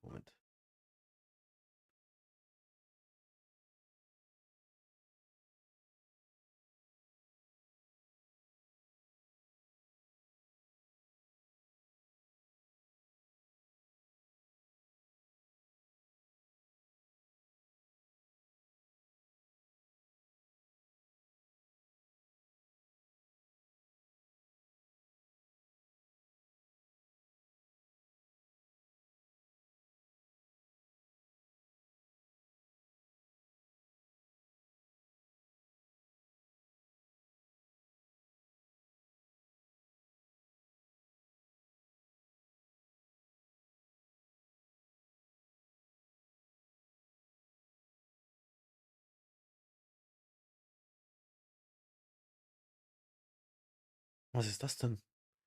The city It's that quick, it's pays satisfying, you and to do drugs? This is San Francisco, the city that pays drug addicts to use drugs? I mean, if we're gonna be realistic, they pay you to be homeless here. I get $620 a month, dude. This right now Das is... habe ich noch nicht geschaut. Der sieht aber interessant aus. Habt ihr Lust auf sowas? Haust du ab? Jo, dann gute Nacht. Hau rein. Wir gucken jetzt hier nochmal eine kleine Doku.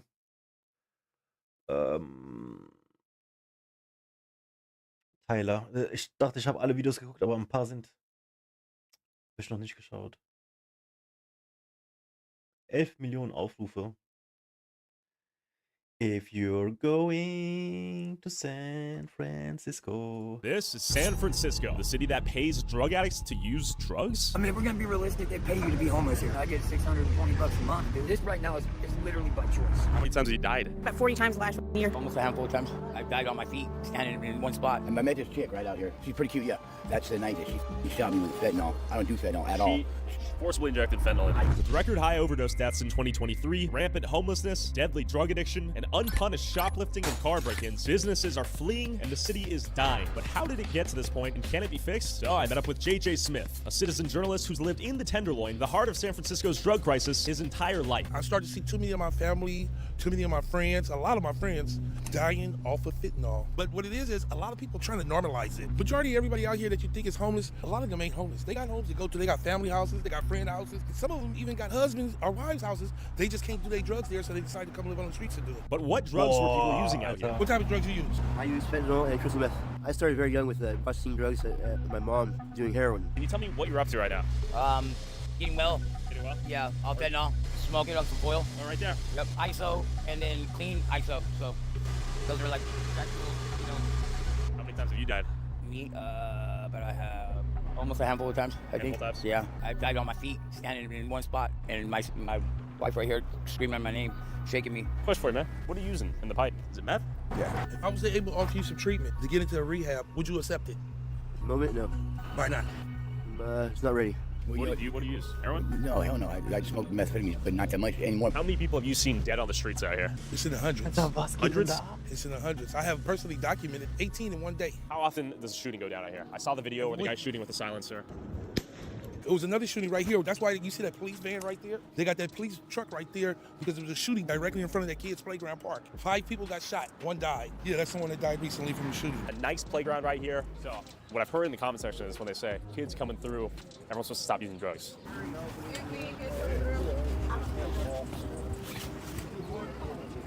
No one changed their activity at all when she said that. Nobody Yo, changed their activity. I believe we watched this, but I can't remember quite. She shouldn't have to walk the other way. She should be able to walk through here. But they don't care. They just still get high. You have any thoughts on what's going on here? Beautiful place. Man, the kids are walking by, they see it all. It's just it's getting chipped away. It's getting eaten up by a lot of these. I don't want to say they're lost causes because Guck dir das an! Auf der Straße, Alter, wie das abgeht. Like I'm on the verge of kind of weaning myself off right now, and I'm getting a job and things like that. I'm doing that. How'd you get into fentanyl? What was your first use? I would say it was my choice, but I was with a girlfriend. Okay. Yeah, that has been using, and it was fun to use with her and kind of cozy up next to each other under the stars, Sure. Because it's kind of like a motherly hug. It's kind of like people say, oh, it's like a hug from God, But this hug was killing almost 500 people a year just in San Francisco. Look, this all fresh farm reduction. They give you these 10 cans right here just to cook your drugs in. You cannot catch any diseases off these cans, so why would you give them out? You causing harm. You're enabling them by giving them that. This is part of their suicide kit that they give away. What's going on with him, do you think? I don't know. Oh, he needs help. my He needs help. Serious help. Look, he got bugs tearing his body up. That's why he got all those sores like that. You guys cooking up a beat? Viewers need some heat. Okay, heat. So we got me in the street. Had to get it for my dog last week. El Chopper for real. Nigga. Dog fighting down the street. So the guy for real. Tenderloin, anything he had.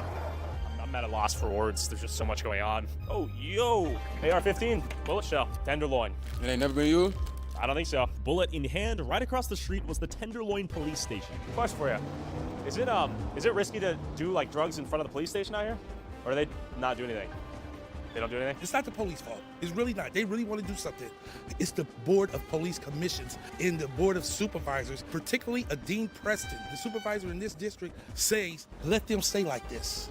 Leave them alone. If they want to get high, let them get high. Let them get high until they die. Will you follow your own Department of Public Health's advice and end punitive policies specifically arresting and incarcerating drug users that increase fatal overdoses? Another white man who's talking about black and brown people as if you're the savior of those people and you speak for them. At the end of the day, you've never lived in it. You've never experienced it. I used to be one of the persons growing up that always said, fuck the police, fuck the police. I grew up saying that. I don't believe in that no more. I really like this police station and these police. It's just that their hands are tied right now. They want to come out here and move this. Trust me, they get disgusted when they walk outside and they see this. Disgusted that they can't help them the way that they want to help them because the Board of Supervisors and the Police Commission say no, leave them alone. You see, this is a charter school right here, right? There was a dead body right here 4 days ago. Question for you. What are your thoughts on your tent being right across from the school? Oh, I didn't really know it was right across from the school. I see. Oh, yeah.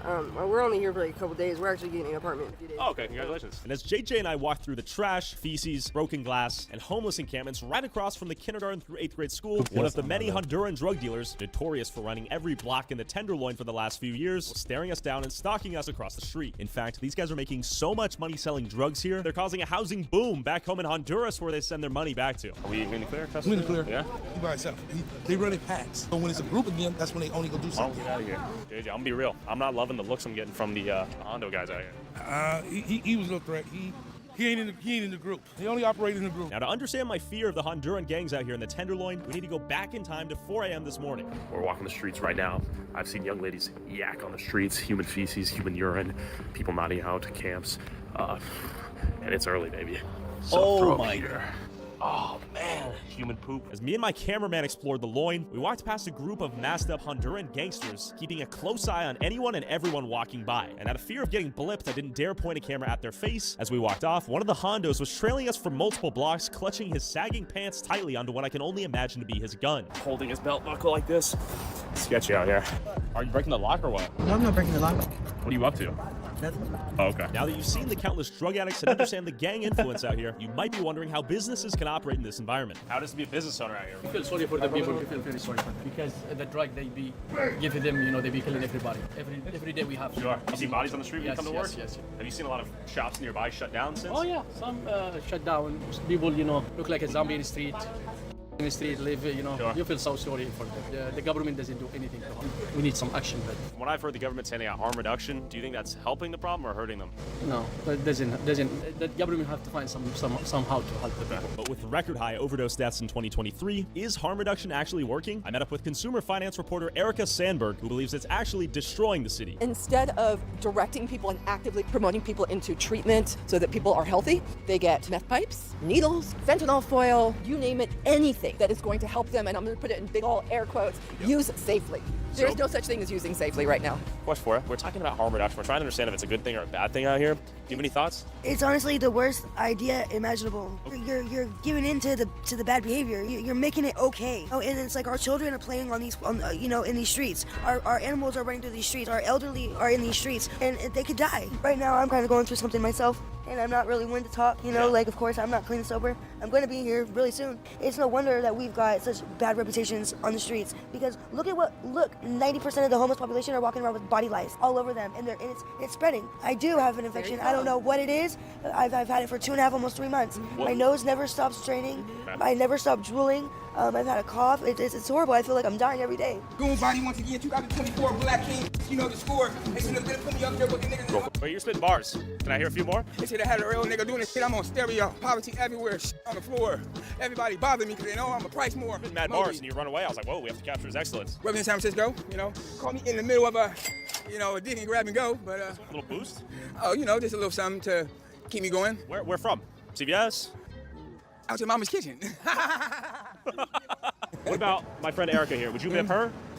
Oh no, I won't bip her, but I'll thick her. Whoa! Fine.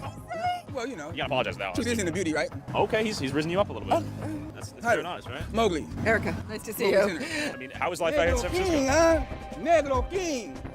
Effing Ria Dia, huh?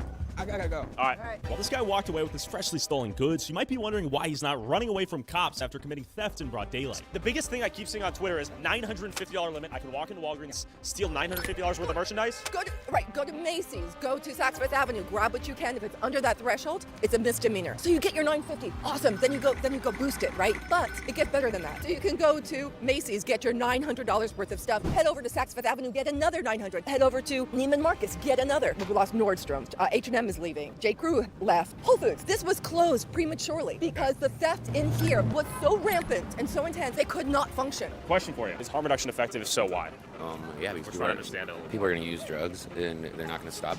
The government, the CIA brought these drugs here to sell them to the American people to create a genocide. This isn't a coincidence. Purdue Pharmaceutical sells more OxyContin than any other drug on the market. This is facts. I think that this is a manufactured crisis by the powers that be, the big money of the world. If we see it any different, then we're f***ing retarded. If you think that drugs being sold on federal property every single day, all day long by Hondurans who are brought here by our fucking government, stop bringing dope over our borders and stop making fentanyl in San Francisco. You said harm reduction works. My friend Erica says that it may not work. Oh, where do you guys disagree? Just real quick, final question. If the Narcan wasn't out here, yeah, how would I save anybody? Narcan, honey. That's what they're doing. They're coming out here. They're handing out pipes. They're handing out Narcan. Do you think handing out pipes is good? Handing out fentanyl? Why wouldn't it? They don't hand out fentanyl. No one hands out fentanyl. No, not fentanyl. Foil. Well, yeah, why not? What are they gonna do? Grab that shit off the ground? They're handing out. They're handing out foil that's not. Do you think it draws people into the city?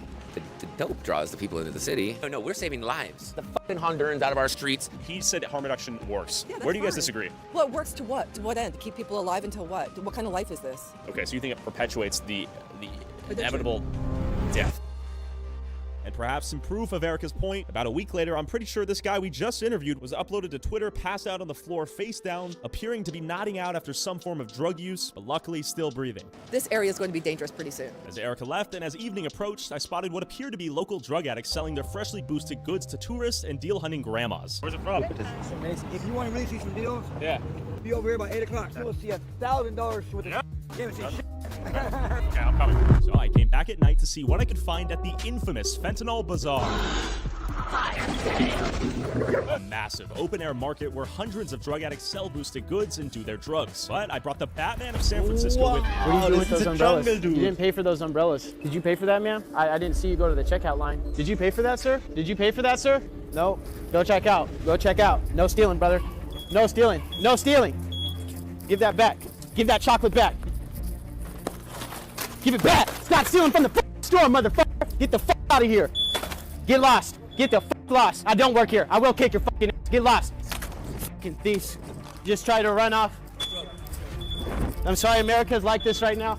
I just got kicked out of Walgreens for stopping this thief from stealing from the store. What's going on in this country? Why are people making me have to be the bad guy for stopping thieves from stealing from our grocery store? I'm here with. My name's Darren. I'm the founder of the World Peace Movement here in San Francisco, California. We're helping the homeless and raising awareness about the dangers of fentanyl in our community. I've seen San Francisco go from being the cultural capital of the world to the technological capital of the world to what seems like the fentanyl homeless capital of America. Now people are traveling from all across the country for fentanyl, and it's, you know, $3 a gram. It's cheaper than a loaf of bread, a gallon of milk, and a gallon of gasoline. So many people have left San Francisco. I don't want to be another person that leaves San Francisco. I want to stay. I want to fight to save San Francisco. So we began walking to the bazaar. As you can see, everywhere you look are for lease signs. For lease, for lease, for lease, for lease, for lease, for lease. San Francisco has hit terminal velocity in its economic collapse. People don't want to go to the city. People in the East Bay are starting to call the city the shit. And as we walked into a nearby Walgreens, my anonymous interview with the security guard there might help you understand why. We're in a downtown San Francisco market district. Back in the day, like 10 years ago, this Walgreens was for me like $1 million.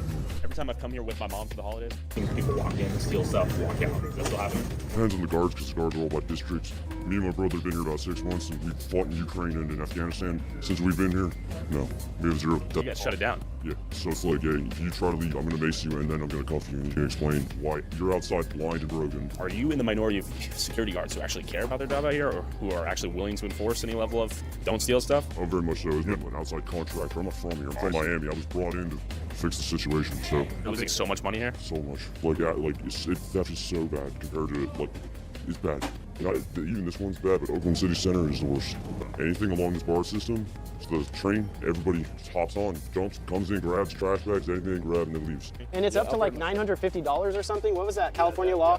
All that does is incentivize crime. You're gonna eyeball $950? No, nobody can. Yeah, it makes it all passive. That's the point. It makes nothing a felony. Not even misdemeanors. You could come in here and jack $5,000 worth. Fits in a trash bag, ain't gonna stop you. Now, several people I've interviewed have mentioned this $950 amount that someone can steal from a given store each day and not be charged with a felony as one of the main reasons incentivizing criminals to shoplift. And this theoretically makes sense until you look at other states like Texas and Wisconsin that have a $2,500 limit, meaning you can steal double the amount and still not get a felony. But the big difference is Texas enforces the law at both the misdemeanor and felony levels. California does not. When someone goes and steals from the local Walgreens in San Francisco, if the employee calls 911, the cops probably won't investigate. But if they do, prosecutors will most likely let it go. So the next time this thief steals, the cop knows the prosecutors will probably let it go, so they don't investigate and the thief gets away. And this leads to a doom loop of criminals who become emboldened to continue stealing knowing there's no punishment. So we walked to another Walgreens nearby, notorious for shoplifting, that did not have a hard-on crime or veteran security guard to see how many people we'd see steal and why they got away with it. So they come in here and they look around and right here we go. Pardon me. He's definitely bipping right now. Shall we witness the bip in action? Well, you're witnessing it right here too. We got more bipping going on here. How you doing, man? We're here because it's the only Walgreens that's open. Yeah, so every other Walgreens has been closed down because of the theft, bro. Anyone in here walking around with a large bag, is it fair to assume they're taking it? Okay. If they come in with a suitcase, if they come with this large suitcase or large backpack, that's definitely a clear sign. And last night, I was stopping people from stealing from the store, and I got kicked out. Get the f out of here. Get lost. Get the f lost. I don't work here. I will kick your fucking ass. Get lost. Aisle 9. Oh, let's see what's happening on aisle 9. Let's go, man. You bipping? Yeah. Can you tell me about it? We're trying to learn more about this whole $950. Survival in the city. You can still get in trouble if you really try. Okay. So are you stocking up for the cold night tonight or what? No, I didn't take all these. It was already empty. Okay. Is it pretty common for people to come in here, just take what they need, walk out? No comment. Oh, yeah. Sorry, brother. We got that. So, tell us, man. What's your name? Where are you from? We're Utub. All right, so one thing about Frisco, there's a really big, but yeah, that's why I'm moving back. Oh, sorry, let's give each other a little space. You know, it's big wealth gap, right? And that's basically what it boils down to. You know, I came out here in 2013. Yeah. You know, where are you from, by the way? I'm from New Orleans, Louisiana. Do you mind showing me your wares here? Kind of an average, like, boost? I mean, Let's say you bought it. Do you mind showing me what you got today? All right, where we going with this, man? What goes through your head when you walk in there? I mean, like, by any means necessary. I'm not gonna be dirty. I'm not gonna be stanky. I'm not gonna be hungry. I don't like going to sleep blind.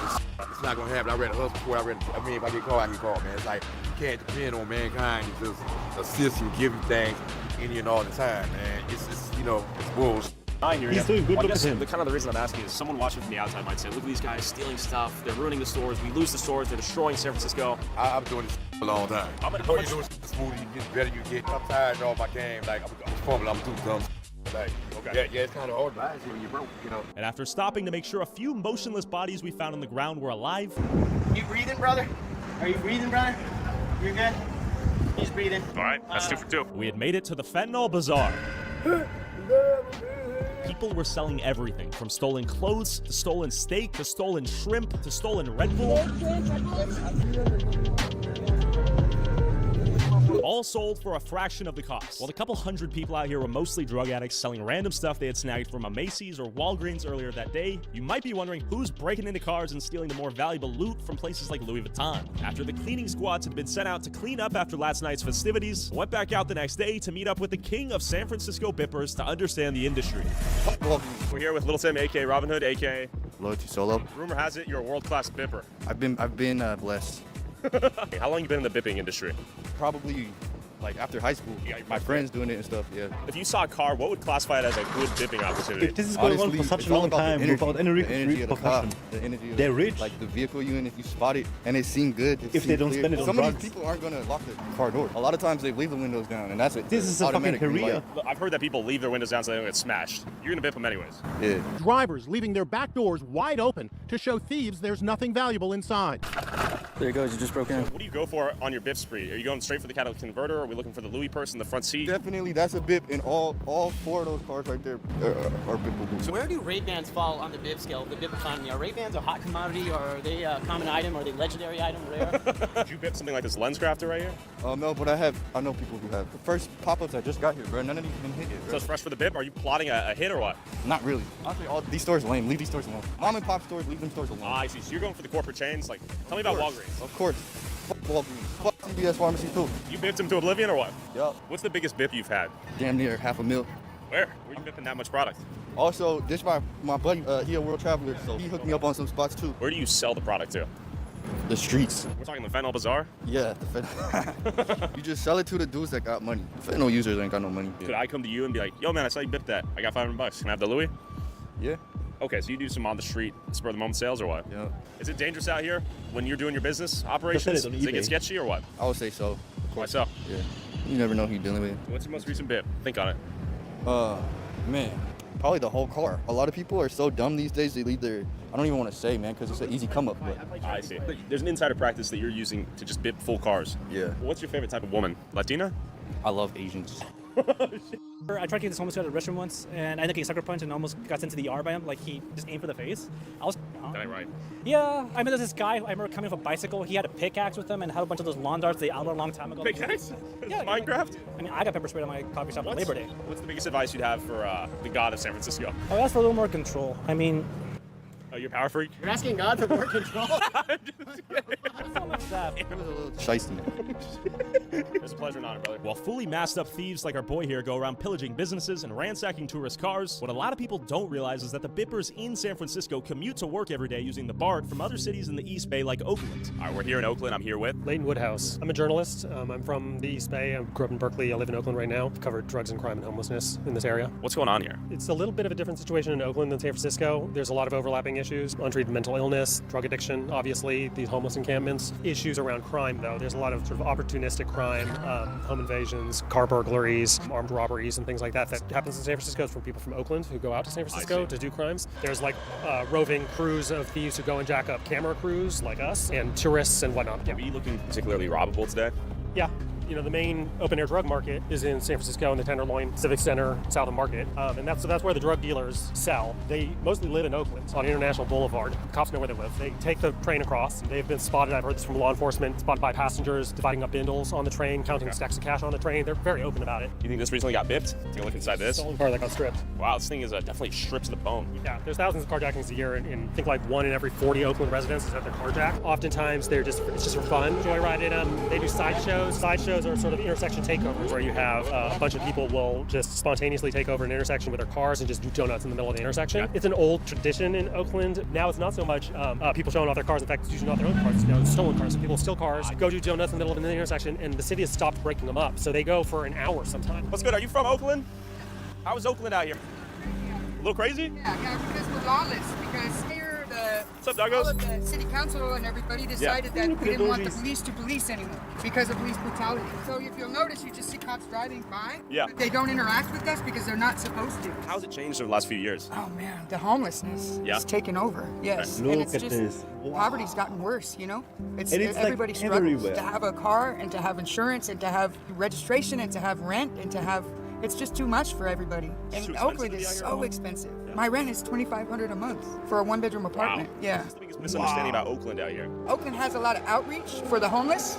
You'll see people feeding people all the time or going to get a bunch of McDonald's and passing it out or socks and backpacks. So people don't think that we do that, and there's so much outreach here. There's so much, resources for the homeless. I think all that, social services, people giving food to the homeless, do you think that makes it easier to be homeless here, and maybe that's a problem? It is easy to be homeless. I just don't think it's easy. I think not having a home, not having a space to call your own, and to shut the door and be able to relax and put your guard down is hard.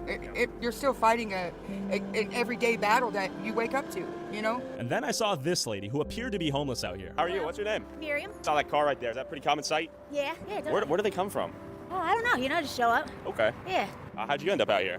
I just, fucking on my feet. Use anything? Speed? I got no speed. Is that what you like to use? Yeah, fentanyl. Fentanyl? Yeah. So you smoke fentanyl straight up? Mm-hmm. Okay. Inject?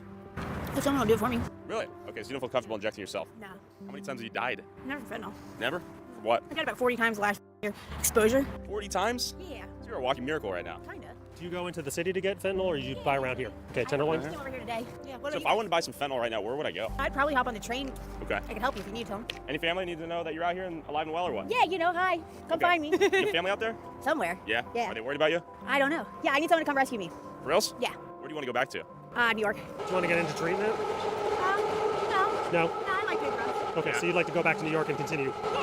Okay. Yeah. Is it easier to use drugs out here than New York? No, not necessarily. Interesting. It is right now. Stay safe out here, all right? Yeah. Little bip went down right there. Someone had an unlucky day, parked at the wrong spot at the wrong time. How can a city like this allow that? Well, there's not enough cops. Inadequately staffed police department. Hasn't had a police chief for a year. There's just an acting police chief in charge. The police essentially don't respond to anything but the just most heinous crimes. So people are moving. So if I were getting mugged right now, could I call 911 and would they do anything? It would probably take them 3 or 4 minutes to pick up. I've called and had to wait for 5 minutes before. I know somebody who's had to wait for 40 minutes before and just gave up. I think the average pickup time is about a minute. So if you send somebody out and that cop may or may not show up. 2014, there was a law passed called Prop 47 in California statewide, which I think I voted for it. It sounded good on paper. It was the idea was to combat mass incarceration by making a lot of felonies into misdemeanors. The idea was that prisons were being filled by nonviolent criminals. For example, theft became a misdemeanor if it was anything less than, I believe, $950. Also, drug dealing in small quantities meaning enough to supply an actual drug dealer, was considered a small quantity. It was no longer a felony. So effectively, drug dealing was also just a misdemeanor. And this prevailing lawlessness in the Bay has caused businesses like this In-N-Out near the airport to announce they'll be leaving Oakland. They're doing fine financially, but they can't justify the level of crime to their customers and their staff, so they're shutting it down. Do not leave your valuables in car. You seen any bipping around here? All the time, man. All the time? Yeah. Who are they bipping and why? I mean, anyone here, right? Anyone with a car, no one comes here expecting to, get broken into. They just come here to get some fast food. And a lot of people who come here have no idea what Oakland's like because they're coming from the airport. So it's really sad. There's a lot of unsuspecting tourists getting bipped and bopped out here? Yeah, I mean, not just tourists. Like, we've had employees have their car broken into as well. Even if there's nothing in the car, sometimes they'll break the back window just to lower the back seat and see if there's any luggage in the trunk. And you'll get your window broken into either way. Do you work here? Yeah. So when's it closing? March 24th is our last day. Aw. Yeah. It's really sad. So people are going to lose out on their In-N-Out burgers out here, no? We got jobs, and there's not a lot of food out here in this part of town. I've yelled at these folks like, hey, stop. Like, what are you doing? Stop. But I can't really do more than that because, I'm not going to run after them or everyone loses out, and it's the kind of thinking where it's like, this is why we can't have nice things. Are you Oakland native? No, I was born in Yemen. I came 2014 before the war started. How do you like it out here? Better or worse than Yemen? It's worse than Yemen. We be chilling in Yemen. Have you seen any bippers out here? Yeah. How many? Some guy was doing needles right there. Needles? I swear to God, he was doing needles right there. I seen a girl, she has a doctor outfit on, right? She went in there, they broke all her windows. They broke all of them for no reason. They robbed her car. They tripping out here. I don't know why. Why is everyone Oakland's bipping, no man? good. because of the drugs, the fentanyl, everything, the needles. I get a double, no onion, and some animal stock fries. You know the animal stock fries good. They doing too much here in Oakland. What steps can Oakland take to better the city out here? I mean, they got to hire more cops for starters. The department is understaffed by hundreds of officers. They cannot respond. But also the homeless encampments here, people need help. These people tend to be drug addicted and with untreated mental illness, and they need to be put into treatment. But we're not doing that in San Francisco. We're not doing that in Oakland. We're just letting people live in this kind of misery. You need to have an intervention for somebody to come out of a really hardcore drug addiction. That's what we're not doing for folks. We're just basically making the conditions feasible for people to continue to live on the streets and use drugs until eventually they overdose and die. In the 1980s, the Zeedijk neighborhood in Amsterdam faced a rampant heroin addiction crisis similar to the Tenderloin's fentanyl epidemic. People came from all over the world here to use heroin. At first, the government decided to help the addicts by offering harm reduction, little to no law enforcement, and even set up little floating islands where you could shoot up heroin and nothing was solved. But in the 90s, police and health workers began to work together as police broke up the open-air drug markets, healthcare specialists offered methadone, treatment, and shelter. Police also began to ticket violators, and if the drug users did not pay their fines, the courts actually ordered arrests, forcing addicts to follow a treatment plan or go to jail. After constructing tens of thousands of individualized plans, in combination with offering treatment and punishment if they denied to accept it, Amsterdam solved their seemingly unsolvable heroin crisis, and maybe San Francisco can solve their fentanyl crisis too, if it recognizes the balance of tough love, offering people the help they need, and punishing them when they refuse to accept it. Maybe then we can stop this descent into madness. Thanks for watching, guys, and special thanks to everyone involved. Link in description. Also, whoever has most viewed TikTok or YouTube short using a clip from this video, I'll send you $500. Post however many times you want, but you must tag my TikTok/YouTube and put you. Oh, what the fuck, man, hast du das gesehen, Alter? Unglaublich auf der Straße, was sie machen. Vor den Kindern und alles. Das finde ich so heftig, Alter. Haut rein, Mann, gute Nacht. Alrighty, guys, whoever is watching, wherever you're watching from, thank you for hanging out. We come back tomorrow. And yeah, we'll see. Another day in hell. Thanks for watching, guys. GG, thank you. Bye.